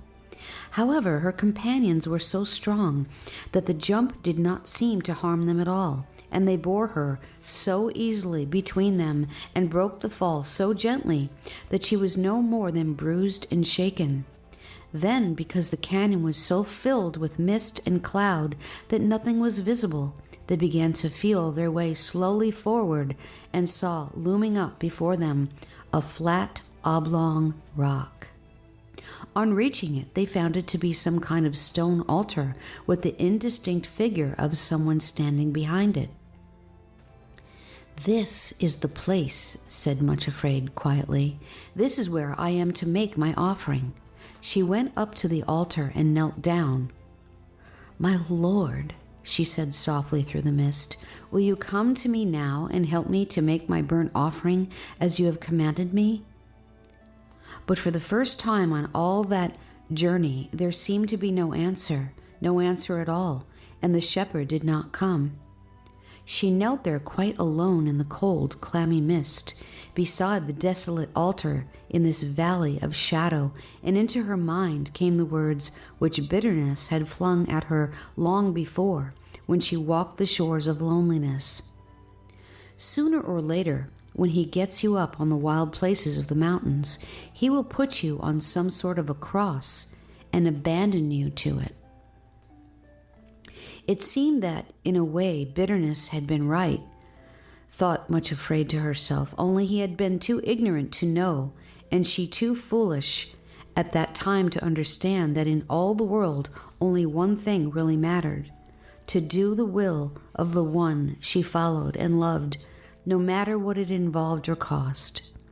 Strangely enough, as she knelt there by the altar, seemingly abandoned at that last tremendous crisis, there was no sign or sound of the presence of her enemies. The grave up on the mountains is at the very edge of the high places, and beyond the reach of pride and bitterness and resentment and self-pity, yes, and of fear too, as though she were in another world altogether, for they had never cast themselves down into that grave. She knelt there, feeling neither despair nor hope. She knew now, without a shadow of a doubt, that there would be no angel to call from heaven to say that the sacrifice need not be made, and this knowledge caused her neither dread nor shrinking.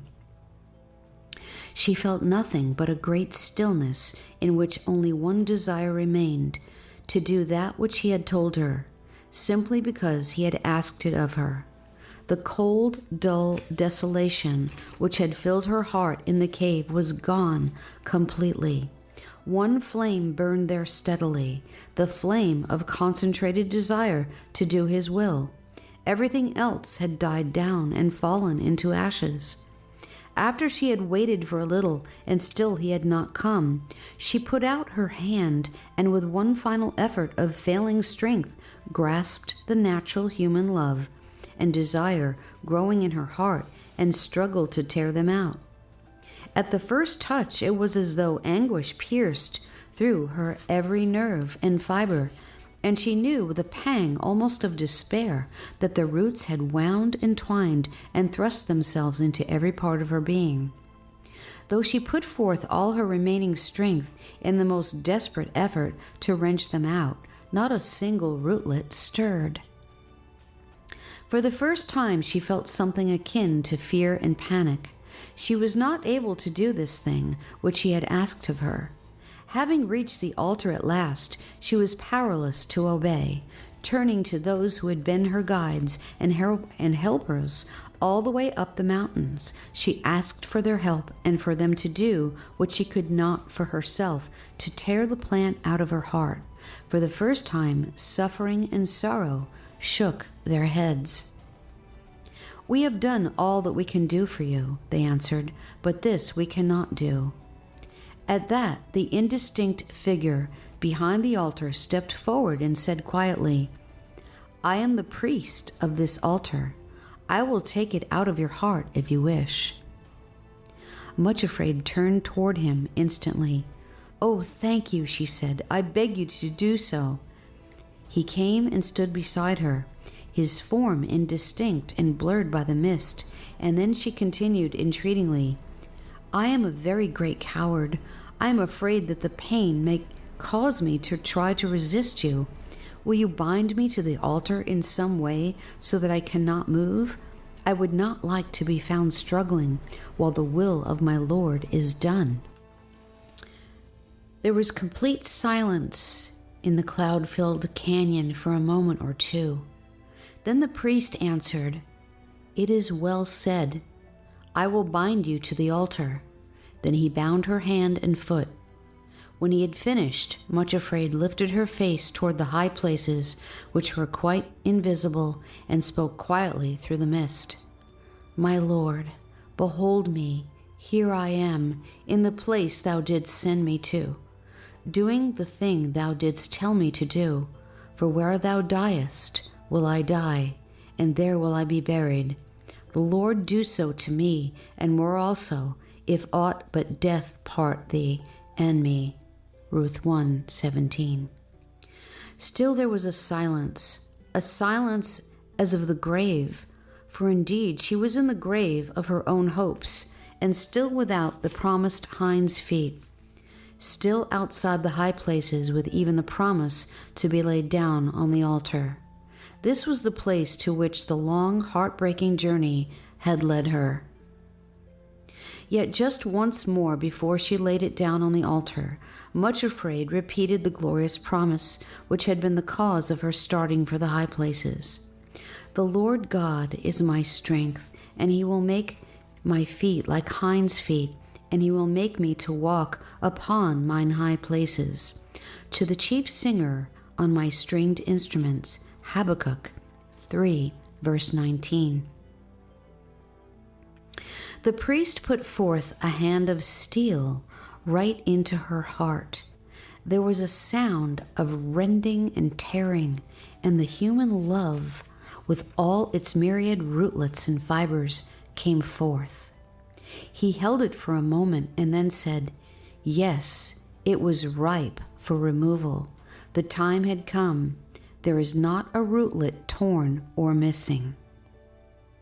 When he had said this, he cast it down on the altar and spread his hands above it. There came a flash of fire which seemed to rend the altar. After that, nothing but ashes remained, either of the love itself, which had been so deeply planted in her heart, or of the suffering and sorrow which had been her companions on that long, strange journey. A sense of utter, overwhelming rest and peace engulfed Much Afraid. At last, the offering had been made, and there was nothing left to be done. When the priest had unbound her, she leaned forward over the ashes on the altar and said with complete thanksgiving, "It is finished." Then, utterly exhausted, she fell asleep.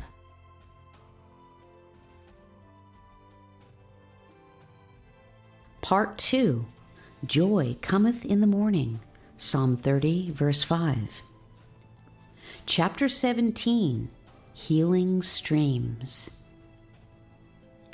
When at last Much Afraid awoke, the sun was high in the sky, and she looked out through the mouth of the cave in which she found herself lying.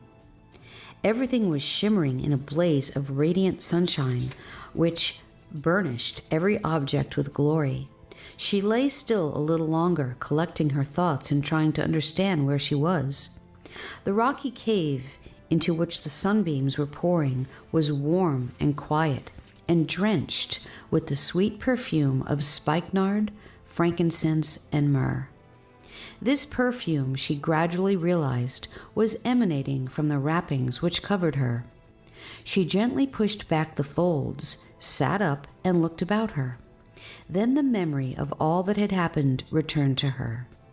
She and her two companions had come to a cloud-filled canyon high up on the mountains, and to an altar of sacrifice, and the priest had wrenched out of her heart her flower of human love and burned it on the altar. On remembering that, she glanced down at her breast and saw it was covered with a cloth soaked in the spices whose perfume stole out and filled the cave with sweetness. She pushed the cloth aside a little curiously and was astonished to find no trace of a wound, not even a scar, nor was there any hint of pain or aching or stiffness anywhere in her body. Rising quietly, she went outside, then stood still and looked about her. The canyon, which had been so shrouded in mist that nothing had been distinguishable, now shimmered in the golden sunlight. Soft, verdant grass grew everywhere, starred with gentians and other little jewel-like flowers of every variety. There were banks of sweet-smelling thyme, moss, and myrtle along the sides of the rocky walls, and everything sparkled with dew. In the center of the canyon, at a little distance from the cave, was the long stone altar to which she had been bound, but in the sunlight she saw that the flowers and mosses grew all about it and clothed its sides with verdure. Little birds hopped about here and there, scattering the dewdrops off the grasses and chirping merrily as they preened their plumage. One was perched on the altar itself, its little throat throbbing as it trilled forth a song of joy. But the most beautiful and wonderful thing of all was that out from under the rock altar there gushed a great river of water, clear as crystal. It then flowed in a series of cascades and through rock pools right through the canyon till it came to a broad lip of rock, over which it poured with a noise of shouting and tumultuous gladness. She was at the very source of the great fall, and knew now that it flowed from under the altar to which the priest had bound her. For some time she stood looking about her, her heart leaping and thrilling with a growing joy which was beyond her understanding, and a peace indescribably sweet which seemed to unfold her. She was quite alone in the canyon. There were no signs of her companions, sorrow and suffering, nor of the priest of the altar. The only things which breathed and moved in the canyon beside herself were the cheerful little chirping birds and the insects and butterflies flitting among the flowers. High overhead was a cloudless sky, against which the peaks of the high places shone dazzlingly white. The first thing she did after she had taken in her surroundings was to step toward the river, which gushed out from under the altar. It drew her irresistibly. She stooped down when she got to the bank and dabbed her fingers in the crystal water. It was icy cold, but it sent a shock of ecstasy tingling through her body, and without further delay, she put off the white linen robe she was wearing and stepped into one of the rocky pools. Never had she experienced anything so delicious and exhilarating. It was like immersing herself in a stream of bubbling life. When at last she again stepped out of the pool, she was immediately dry and tingling from head to foot with a sense of perfect well-being. As she stood on the mossy bank by the pool, she happened to glance down and noticed for the first time that her feet were no longer the crooked, ugly things which they always had been, but were straight feet, perfectly formed, shining white against the soft green grass. Then she remembered the healing streams of which the shepherd had spoken, which gushed out of the ground on the high places.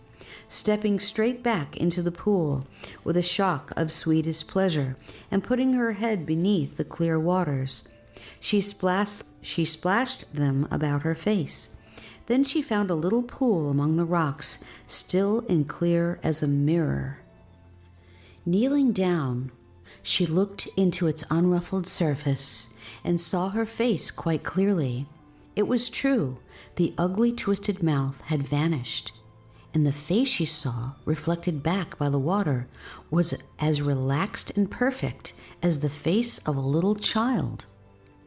After that, she began to wander about the canyon and noticed wild strawberries and blueberries and other small berries growing on the banks. She found a handful of these as refreshing and sustaining a meal as ever she had eaten. Then she came to the lip of the rock cliff over which the river cast itself, and stood a long time watching the water as it leaped over the edge with the noise of its tumultuous joy, drowning every other sound.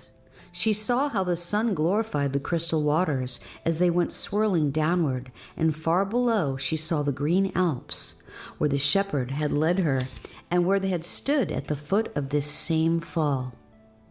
She felt completely encompassed by peace, and a great inner quietness and contentment drowned every feeling of curiosity, loneliness, and anticipation. She did not think about the future at all. It was enough to be there in that quiet canyon, hidden away high up in the mountains with the river of life flowing beside her, and to rest and recover herself after the long journey. After a little, she lay down on a mossy bank and slept, and when she woke again, bathed herself in the river. So the long, quiet day passed like a sweet dream, while she rested and bathed and refreshed herself at intervals with the berries, and then slept again.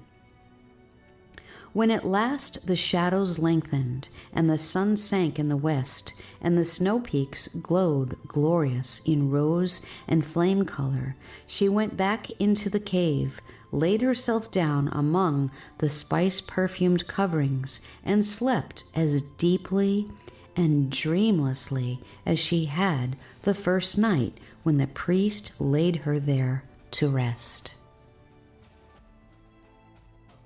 Chapter 18. Hinds' Feet. On the third day, while it was still almost dark, she woke suddenly and sprang to her feet with a shock of joy tingling through her. She had not heard her name called, had not even been conscious of a voice, yet she knew that she had been called. Some mysterious, poignantly sweet summons had reached her, a summons which she knew instinctively she had been awaiting ever since she woke up for the first time in the cave. She stepped outside into the fragrant summer night. The morning star hung low in the sky, and in the east the first glimmer of dawn appeared. From somewhere close at hand, a solitary bird uttered one clear, sweet note, and a light breeze stirred over the grasses. Otherwise, there was no sound save the voice of the great waterfall. Then it came again, tingling through her, a call ringing down from some high place above. Standing there in the pale dawn, she looked eagerly around. Every nerve in her body surged with desire to respond to the call, and she felt her feet and legs tingling with an almost irresistible urge to go bounding up the mountains. But where was the way out of the canyon? The walls seemed to rise smooth and almost perpendicular on all sides, except at the end, which was blocked by the waterfall. Then, as she stood straining every nerve to find a possible means of exit, up from a nearby mossy bank sprang a mountain hart, with the hind close behind him, just as she had seen them at the foot of the great precipice of injury. As she watched, the hart sprang onto the altar of rock, and from there, with a great leap, he reached a projecting ledge on the wall on the farther side of the ravine. Then, closely followed by the hind, he began springing up the great wall of the canyon. Much Afraid did not hesitate one instant. In a moment, she was on the rock altar herself. The next, with a flying leap, she too reached the ledge on the wall. Then, using the same footholds as the hart and the hind, leaping and springing in a perfect ecstasy of delight, she followed them up the cliff, the hooves of the deer ringing on the rocks before her like little silver hammers. In a moment or two, all three were at the top of the canyon, and she was leaping up the mountainside toward the peak above, from which the summons had come. The rosy light in the east brightened. The snow on the summits of the mountains caught the glow and flushed like fire. And as she skipped and jumped from rock to rock, excitedly the first sunbeams streamed over the mountaintop. He was there, standing on the peak, just as she had known he would be, strong and grand and glorious in the beauty of the sunrise, holding out both hands and calling to her with a great laugh, "You with Hinds' feet, jump over here." She gave one last flying spring, caught his hands, and landed beside him on the topmost peak of the mountain. Around them in every direction towered other and greater ranges of snow mountains, whose summits soared into the sky higher than her sight could follow them. He was crowned and dressed in royal robes, just as she had seen him once before when he had carried her up to the high places and had touched her with the live coal from off the golden altar of love. Then his face had been stern in its majesty and gravity. Now it was alight with glory of joy which excelled anything which he had ever imagined.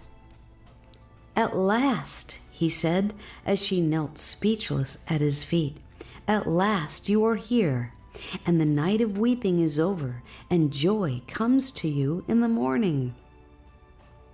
Then, lifting her up, he continued, "This is the time when you are to receive the fulfillment of the promises. Never am I to call you Much Afraid again." At that he laughed again and said, "I will write upon her a new name, the name of her God.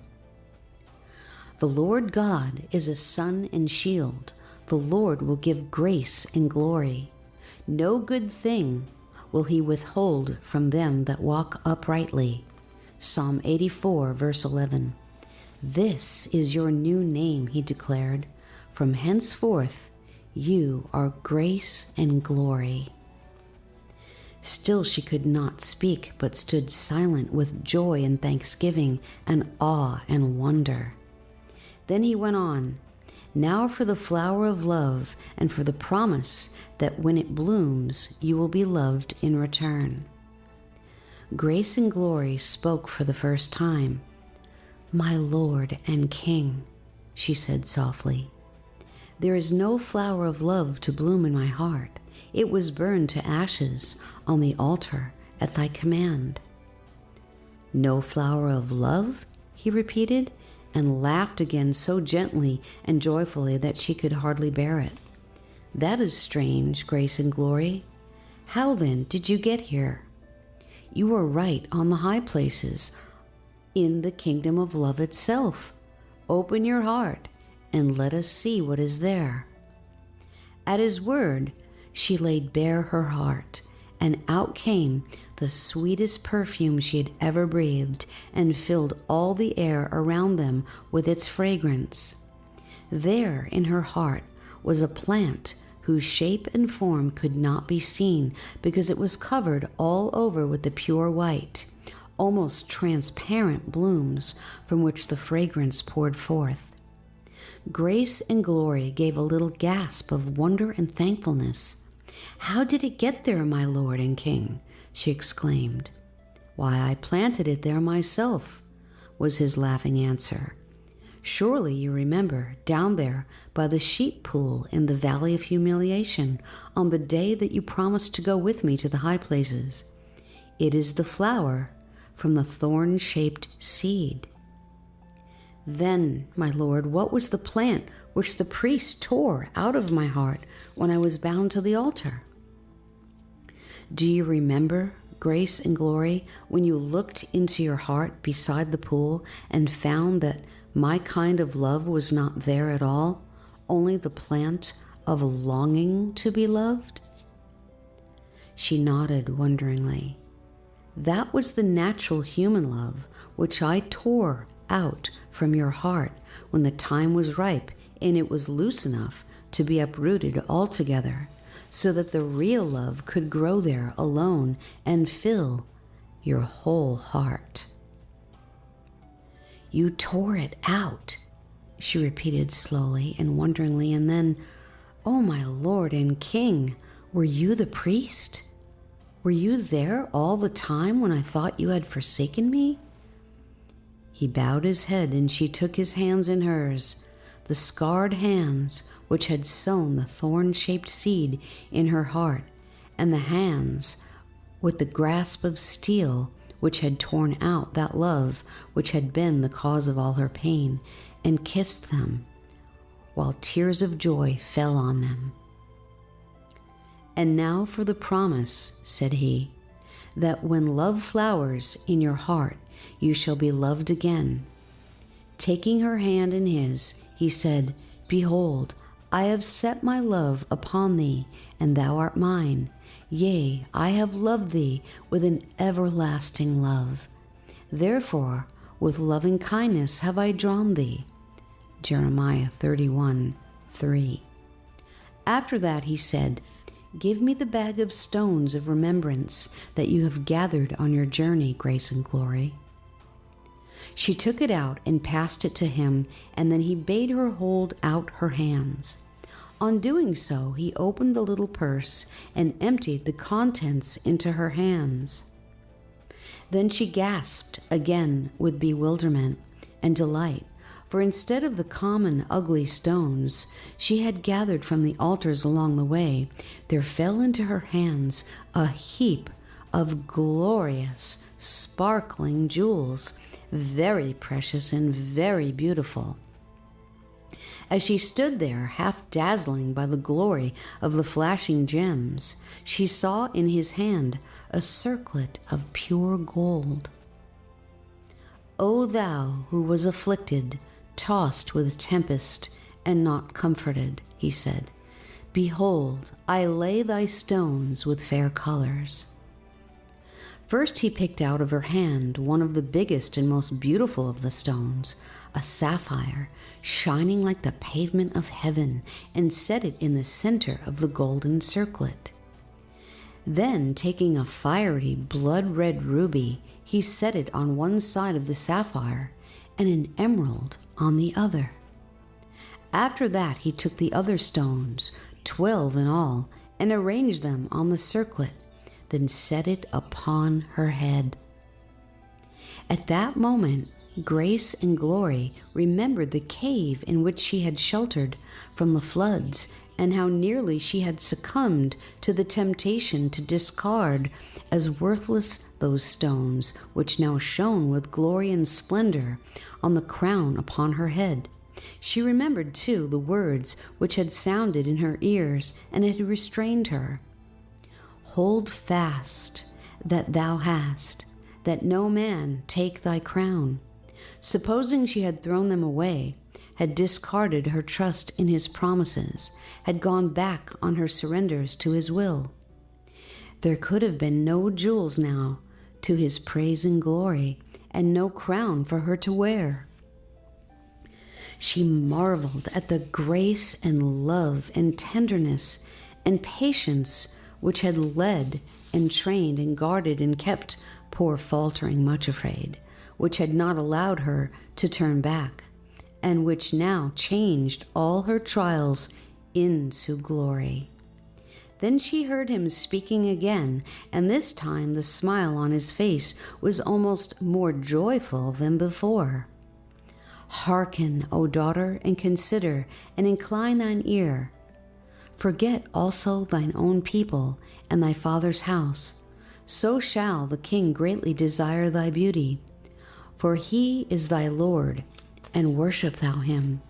The king's daughter is all glorious within. She shall be brought unto the king in clothing of wrought gold, in raiment of needlework. The virgins, her companions that follow her, shall be brought unto thee. With gladness and rejoicing shall they be brought, and they shall enter into the king's palace." Psalm 45, 10 through 15. Then he added, "Now that you are to live with me here on the high places, to go where I go, to share my work in the valley below, it is fitting, Grace and Glory, that you should have companions and handmaidens, and I will bring them to you now." At that, Grace and Glory regarded him earnestly, and there were almost tears in her eyes, for she remembered suffering and sorrow, the faithful companions whom he had given her before. It had been through their help and gentleness and patience she had been able to ascend the mountains to the high places.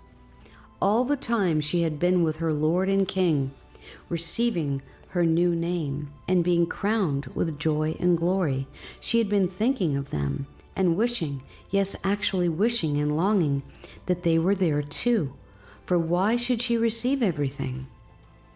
They had endured the same journey, had supported and helped her, had been through the same trials and attacks of the enemy. Now she was here and they were not. She opened her mouth to make her first request, to beg her Lord to let her keep the companions he had chosen in the beginning, and who had brought her to the glory of the high places. Before she could speak, however, he said with the same specially lovely smile, "Here are the handmaidens, Grace and Glory, whom I have chosen to be with you henceforth and forever." Two radiant, shining figures stepped forward, the morning sunshine glittering on their snowy garments, making them dazzling to look at. They were taller and stronger than Grace and Glory, but it was the beauty of their faces and the love shining in their eyes which caught at her heart and made her almost tremble with joy and admiration. They came toward her, their faces shining with mirth and gladness, but they said not a word. "Who are you?" asked Grace and Glory softly. "Will you tell me your names?" Instead of answering, they looked at one another and smiled, then held out their hands as though to take hers in their own. At that familiar gesture, Grace and Glory knew them and cried out with a joy which was almost more than she could bear. "Why, You are suffering and sorrow. Oh, welcome, welcome. I was longing to find you again." They shook their heads. "Oh no," they laughed. "We are no more suffering and sorrow. Then you are much afraid. Don't you know that everything that comes to the high places is transformed? Since you brought us here with you, we are turned into joy and peace." "Brought you here," gasped Grace and Glory. "What an extraordinary way to express it. Why, from the first to last, you dragged me here." Again they shook their heads and smiled as they answered, "No, we could never have come here alone, Grace and Glory. Suffering and sorrow may not enter the kingdom of love, but each time you accepted us and put your hands in ours, we began to change. Had you turned back or rejected us, we never could have come here." Looking at one another again, they laughed softly and said, "When first we saw you at the foot of the mountains, we felt a little depressed and despairing. You seemed so much afraid of us and shrank away and would not accept our help, and it looked so unlikely that any of us would ever get to the high places. We told ourselves that we would have to remain sorrow and suffering always, but you see how graciously our Lord the King arranged for all of us, and you did bring us here. Now we are to be your companions and friends forever." With that, they came up to her, put their arms around her, and all three embraced and kissed one another with a love and thankfulness and joy beyond words to express.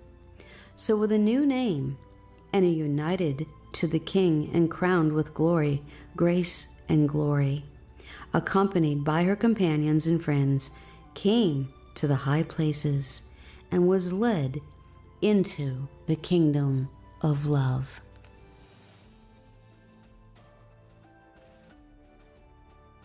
Chapter 19. High Places. Grace and Glory, with her handmaidens Joy and Peace, stayed up on the high places for several weeks, while all three explored the heights and learned many new lessons from the king. He led them himself to many places and explained to them as much as they were able to understand at that time. He also encouraged them to explore on their own, for there are always new and lovely discoveries to make up there on the high places. Even these high places were not the highest of all. Others towered above them into the sky, where mortal eye could no longer follow them, and where only those who have finished their pilgrim life on earth are able to go. Grace and Glory and her friends were on the lowest, the beginner's slopes in the kingdom of love, and these were the parts which they were to explore and enjoy at this time. From these slopes, too, they were able to look down on the valleys below, and from the new viewpoint gain an understanding of many things which had been puzzling and mysterious to them before.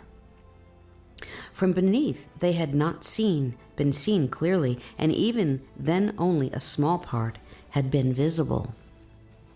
The first thing, however, which they realized up there on the slopes of the kingdom of love was how much more there could be to see and learn and understand when the king took them higher on future occasions. The glorious view which they now enjoyed was but small in comparison with all that lay beyond, and would be visible only from yet higher places above. It was now perfectly evident to them that there must be ranges upon ranges of which they had never dreamed, while they were still down in the narrow valleys, with their extraordinarily limited views. Sometimes, as she looked on the glorious panorama visible from these lowest slopes in the kingdom of love, she found herself blushing as she remembered some of the dogmatic statements which she and others had made in the depths of the valley about the high places and the ranges of truth. They had been able to see so little and were so unconscious of what lay beyond and above. If that had been the case while down in the valley, how much more clearly she now realized that even up on those wonderful slopes, she was only looking out on a tiny corner of the whole. She never tired of looking from the glorious new viewpoint on the first slopes of the kingdom of love and seeing it all from a new perspective. What she could see and could take in almost intoxicated her with joy and thanksgiving, and sometimes even with inexpressible relief. Things which she had thought dark and terrible and which had made her tremble as she looked up from the valley because they had seemed so alien to any part of the realm of love were now seen to be but parts of a great and wonderful whole. They were so altered and modified that as she saw what they extended into, she wondered at having been so blind and stupid, at having had such false ideas about them.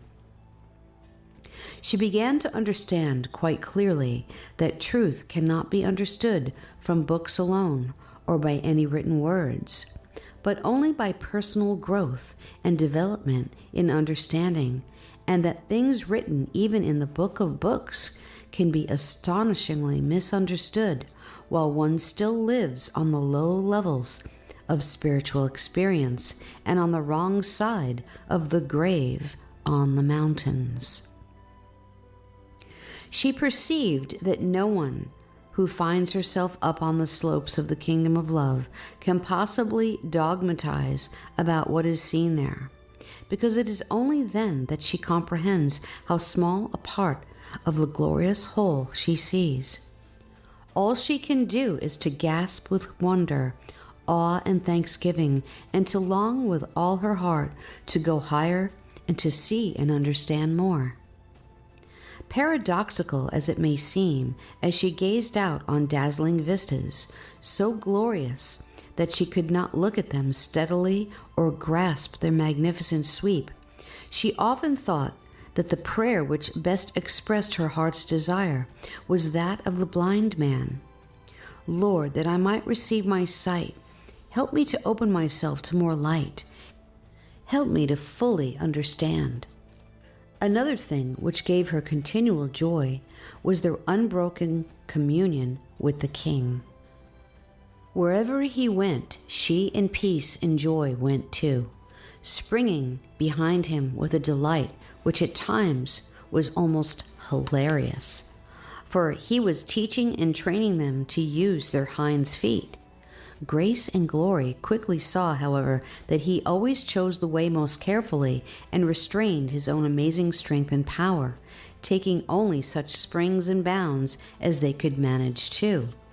So graciously did he adapt himself to what was possible to their newly acquired capacity, that they scarcely recognized in the exhilaration of leaping and skipping like hinds on the mountains, that had he really extended his powers, they would have been left behind completely.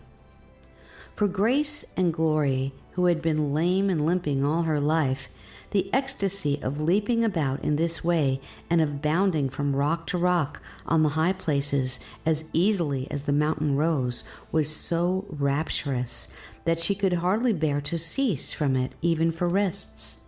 The King seemed to find great delight in encouraging this, and led her on, taking longer and longer leaps until at last she would be quite breathless. Then, as she sat side by side on some new crag to which he had led her, while she rested, he would point out some of the vistas to be seen from the new viewpoint. On one of these occasions, after they had been up on the high places for several days, she flung herself down on the lichen and moss-covered crag to which he had led her, and laughing and breathless said, "Even hinds' feet seem to need a rest now and then." "Grace and Glory," he answered, "do you think you understand now how I was able to make your feet like hinds' feet and to set you on these high places?" She drew closer to him and looked earnestly in his face and asked, "How were you able to do this, my lord and king?" "Think back over the journey you made," he replied, "and tell me what lessons you learned on the way." She was silent for a while, and she reviewed the whole journey, which had seemed so terribly long, and in some places so cruelly difficult and even impossible. She thought of the altars which she had built along the way, of the time when she had stood with him at the trysting place in the valley, when he had called her to follow him to the heights. She remembered the walk to the foot of the mountains, the first meeting with suffering and sorrow, and of learning to accept their help. She recalled the shock of what had seemed such a heartbreaking detour down into the desert, and of the things which she had seen there. Then their journey along the shores of loneliness, the empty cove which the sea had filled to the brim, and then the agony of disappointment and frustration experienced in the wilderness when the path once again had turned away from the high places. She remembered crossing the great seawall, walking through the woods and valleys until the rapturous moment when the path had turned back toward the mountains. Her thoughts turned to the precipice of injury, the forest of danger and tribulation, the great storm during which they had sheltered in the hut. And then the mist, the endless mist, and the awful moment when the path suddenly led down into the valley of loss, and the nightmare abyss of horror into which she had looked when she had thought of turning back. She recalled the descent down into the valley of loss and the peace she had found there before reascending to the heights in the aerial chairs, and of the days spent in that place where she had been prepared for her burial.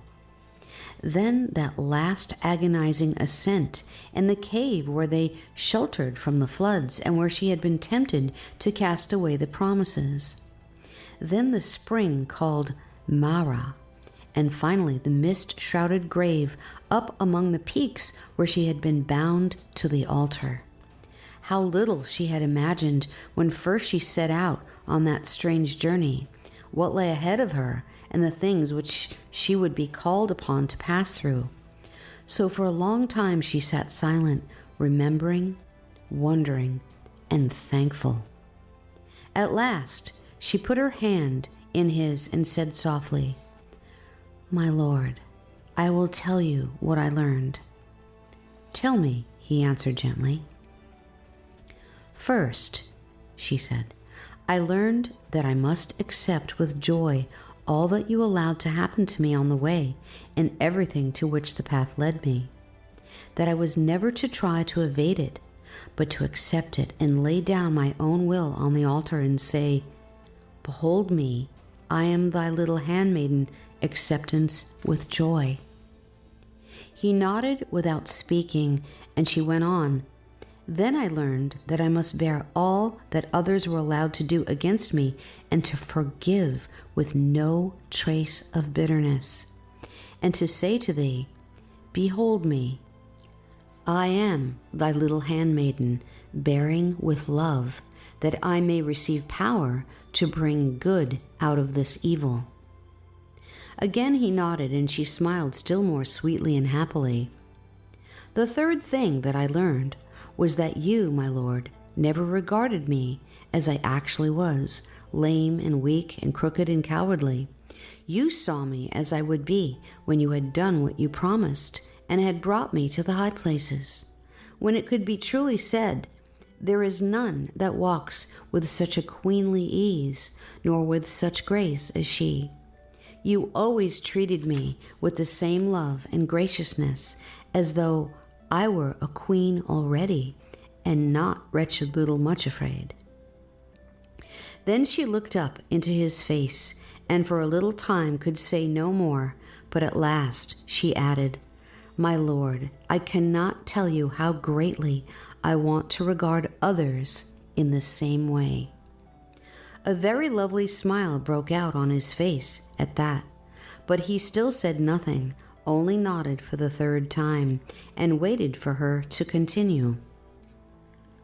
"The fourth thing," she said with a radiant face, "was really the first I learned up here. Every circumstance in life, no matter how crooked and distorted and ugly it appears to be, if it is reacted to in love and forgiveness and obedience to your will, can be transformed. Therefore, I begin to think, my Lord, you purposely allow us to be brought into contact with the bad and evil things that you want changed. Perhaps that is the very reason why we are here in this world, where sin and sorrow and suffering and evil abound, so that we may let you teach us so to react to them that out of them we can create lovely qualities to live forever. That is the only really satisfactory way of dealing with evil, not simply binding it so that it cannot work harm, but whenever possible, overcoming it with good. At last he spoke. You have learned well, Grace and Glory. Now I will add one thing more. It was these lessons which you have learned which enabled me to change you from limping, crippled, much afraid, into grace and glory with Hinds' feet. Now you are able to run, leaping on the mountains, and able to follow me wherever I go, so that we need never be parted again. So remember this, as long as you are willing to be acceptance with joy and bearing in love, you can never again become crippled, and you will be able to go wherever I lead you. You will be able to go down into the valley of the world to work with me there, for that is where the evil and sorrowful and ugly things are which need to be overcome. Accept and bear and obey the law of love, and nothing will be able to cripple your hinds feet or to separate you from me. This is the secret of the high places, grace and glory. It is the lovely and perfect law of the whole universe. It is this that makes the radiant joy of the heavenly places. Then he rose to his feet, drew her up beside him, and said, Now use your hinds feet again, for I am going to lead you to another part of the mountain. Off he went, leaping on the mountains and skipping on the hills, with grace and glory following close behind, and the beautiful figures of peace and joy springing at her side. As they went, she sang this song. Set me as a seal upon thine heart, thou love more strong than death, that I may feel through every part thy burning fiery breath, and then like wax held in the flame may take the imprint of thy name. Set me a seal upon thine arm, thou love that bursts the grave. Thy coals of fire can never harm, but only purge and save. Thou jealous love, thou burning flame, oh, burn out all unlike thy name. The floods can never drown thy love, nor weaken thy desire. The rains may deluge from above, but never quench thy fire. Make soft my heart in thy strong flame, to take the imprint of thy name. Canticle 8, verse 6.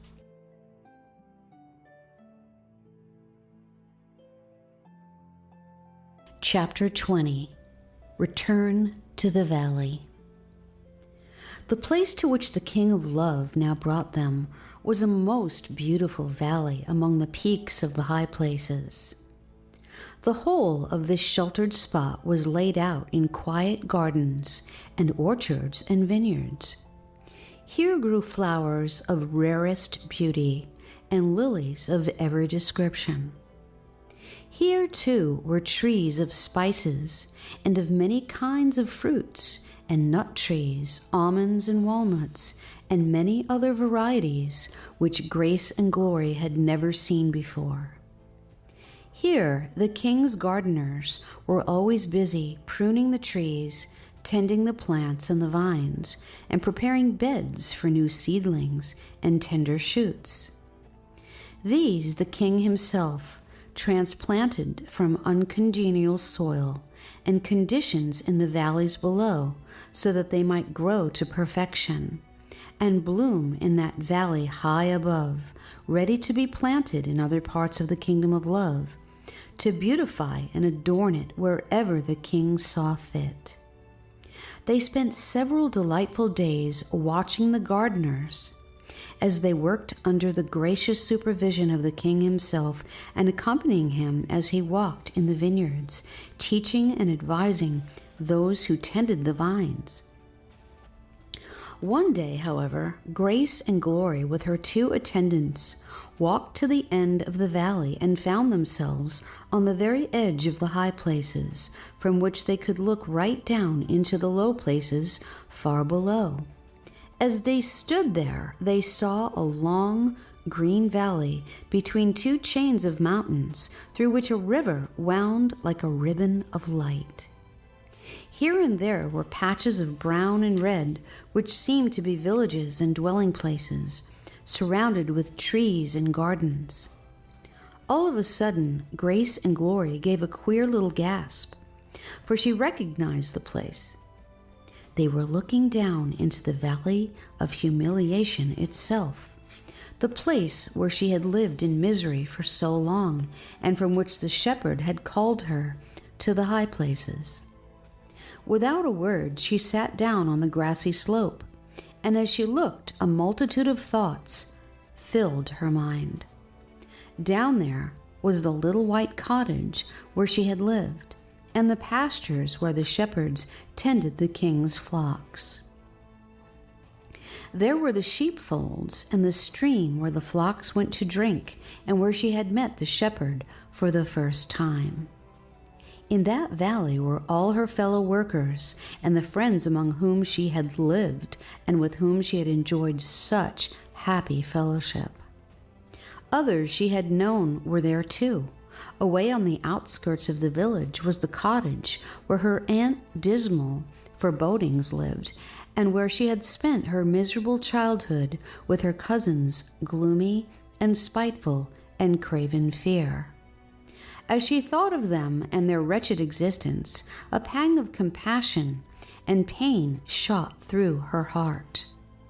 Poor Aunt Dismal, trying to hide the fact that her heart was broken by the unhappy marriages which her 2 daughters had made, and embittered by the shameful doings of her darling son, she saw the dwellings of her other relatives, the manor house, where decrepit old Lord Fearing lived, tortured by his failing powers and his dread of approaching death.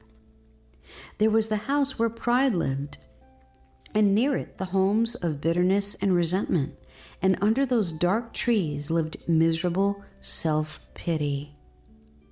She recognized the dwelling places of those who had harassed her on her journey to the high places, and round about were the homes of other inhabitants of the valley, people who hated or despised or rejected the shepherd. As Grace and Glory sat looking down into the valley, the tears welled into her eyes, and her heart throbbed with pain. 2 sensations which she had completely forgotten up there on the high places. Suddenly, she discovered that her feelings toward her relatives and those who lived down there in the valley had undergone a complete change, and she saw them in a new light. She had thought of them only as horrible enemies, but now she realized that they were just miserable beings, such as she had been herself. They were indwelt and tormented by their different besetting sins and ugly natures, just as she had been by her fears. They were wretched slaves to the natures which gave them their names, and the more horrible the qualities which characterized them, the more misery they endured, and the more we should show them compassion. She could scarcely bear the thought, yet for so many years she had not only feared but also condemned them, had actually disdained their misery, telling herself it was their own fault. Yes, she, detestable, fear-enslaved, much afraid, had actually dared to disdain them for the things which made them so wretched and ugly, when she herself was equally wretched and enslaved. Instead of a fellow feeling of compassion and passionate desire that they might be delivered and transformed from the pride and resentment and bitterness which made them what they were, she had just detested and despised them. When she thought of that, she turned to Joy and Peace, who were sitting beside her, and cried out desperately, "Can nothing be done for them down there in the valley? Must my Aunt Dismal be left unhelped, and poor Spiteful and Gloomy too, and those cousins who went so far with us on the way to the high places, trying to turn us back? If the shepherd could deliver me, Grace and Glory, from all my fears and sins, couldn't he deliver them also from the things which torment them?" "Yes," said Joy, who had been Sorrow. "If he can turn sorrow into joy, and suffering into peace, and much afraid into grace and glory, how can we doubt that he could change pride and bitterness and resentment and self-pity too, if they would but yield to him and follow him? And your Aunt Dismal could be changed into praise and thanksgiving, and poor Gloomy and Spiteful also. We cannot doubt that it could be done, that they could be completely delivered from all the things which torment them. But," cried Grace and Glory, "how can they be persuaded to follow the shepherd? At present they hate him and won't go near him." Then Peace, who before had been suffering, said quietly, "I have noticed that when people are brought into sorrow and suffering or loss or humiliation or grief or into some place of great need, they sometimes become ready to know this shepherd and to seek his help. We know, for example, that your Aunt Dismal is desperately unhappy over the behavior of poor Craven Fear, and it may be that she would be ready now to turn to the shepherd. Then poor Gloomy and Spiteful are so wretched that though they felt no need of the shepherd before, it is very possible that now is the time to try to persuade them to seek his help." "Yes," exclaimed Grace and Glory, "I am sure you are right. Oh, if only we could go to them, if only there were some way of helping them to find what we have found." At that very moment, close at hand, sounded the voice of the king. He came and sat down beside them, looked with them down into the valley so far below, and said gently to Grace and Glory, "Thou that dwellest in the gardens, the companions hearken to thy voice, cause me to hear it." Canticle 8, verse 13. Grace and Glory turned to him and laid her hand upon his arm. "My lord," she said, "we were talking about the people who live down there in the Valley of Humiliation. They are my relatives, you know, all of them. They are so wretched and miserable. What can we do for them, my lord? They don't know anything about the joy of the high places in the kingdom of love. There is my poor Aunt Dismal forebodings. I lived with her for a long time and know that she is utterly wretched." "I know her," said the king quietly. "She is a most unhappy woman." "And her daughter Gloomy," went on Grace and Glory, looking at him entreatingly as she spoke, "she married Coward, the son of old Lord Fearing, very rich, but much older than herself, and a miserably unhappy and selfish creature. I believe she has not known a moment's peace since. There was talk in the valley before I came away that he was likely to desert her." "He has done so," answered the king quietly, "and she has returned to her mother in the cottage, a miserable and disillusioned woman with a broken heart. And her sister, Spiteful, poor soul, with her sharp tongue, which makes so many enemies and deprives her of friends. She married Timid Skulking, and they are desperately poor and have to live in one little rented room in the house of my cousin Bitterness and his wife. I cannot bear to think of their wretched condition, while I live up here in the kingdom of love." "They are wretched indeed," said the king, even more gently and compassionately than before.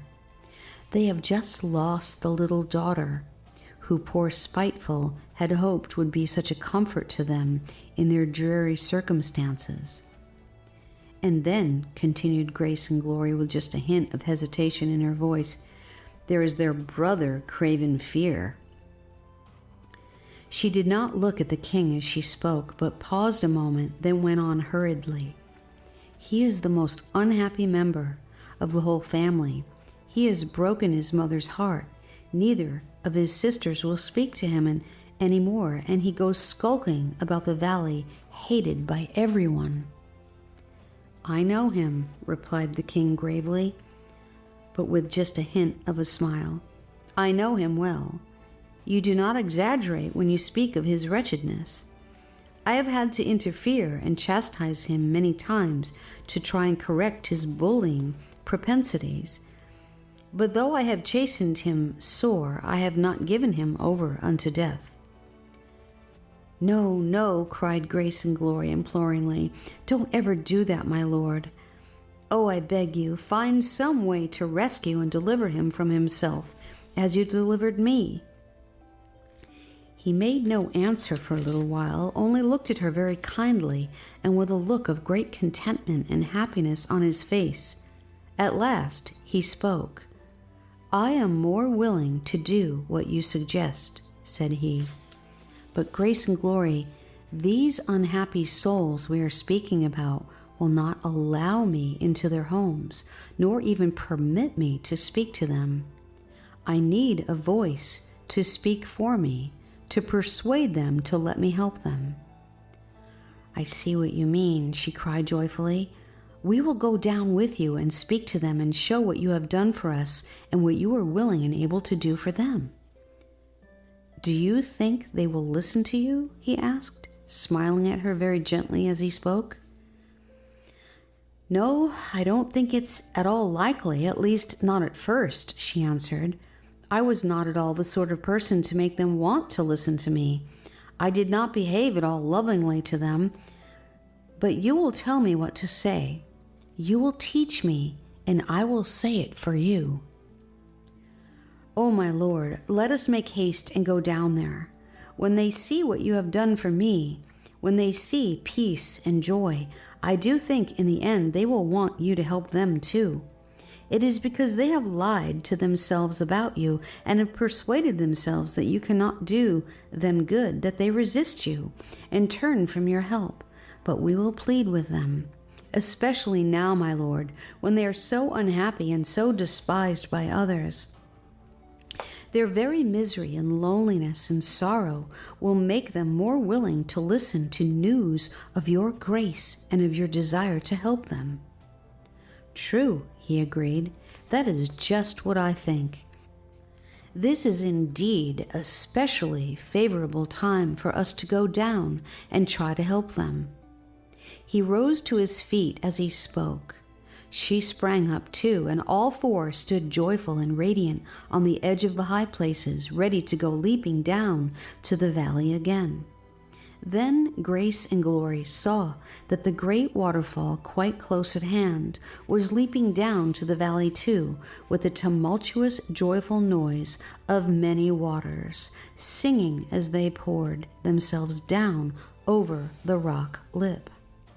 From the heights we leap and flow to the valleys down below, sweetest urge and sweetest will, to go lower, lower still.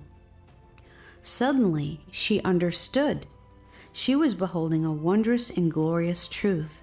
A great multitude, whom no man could number, brought like herself by the king to the kingdom of love and to the high places, so that they could now pour out their lives in gladdest abandonment, leaping down with him to the sorrowful, desolate places below, to share with others the life which they had received. She herself was only one drop among that glad, exultant throng of self-givers, the followers of the King of Love, united with him and with one another, each one equally blessed and beloved as herself. For he loves each one of us, she said to herself, as though there were only one to love. The thought of being made one with the great fall of many waters filled her heart with ecstasy and with a rapturous joy beyond power to express. She too, at last, was to go down with them, pouring herself forth in love's abandonment of self-giving. He brought me to the heights just for this. She whispered to herself and then looked at him and nodded. At that, he began leaping and springing down the mountainside before them, bounding from rock to rock, always choosing, however, leaps which were within their power to follow, and sure footholds for less experienced feet. Behind him went Grace and Glory, with Joy and Peace beside her, leaping down just as the waters leaped and sang beside them. They mingled their voices with the joyful music of the many waters, singing their own individual song. Make haste, beloved, be thou like an heart on the mountains, spicy sweet, and I, on those high places where thou art, will follow on hinds' feet. As close behind the heart there leaps the roe, so where thou goest, I will surely go. That, as perhaps you know, is the last verse of the Song of Songs, which is Solomon's. But for Grace and Glory, it was the beginning of a new song altogether.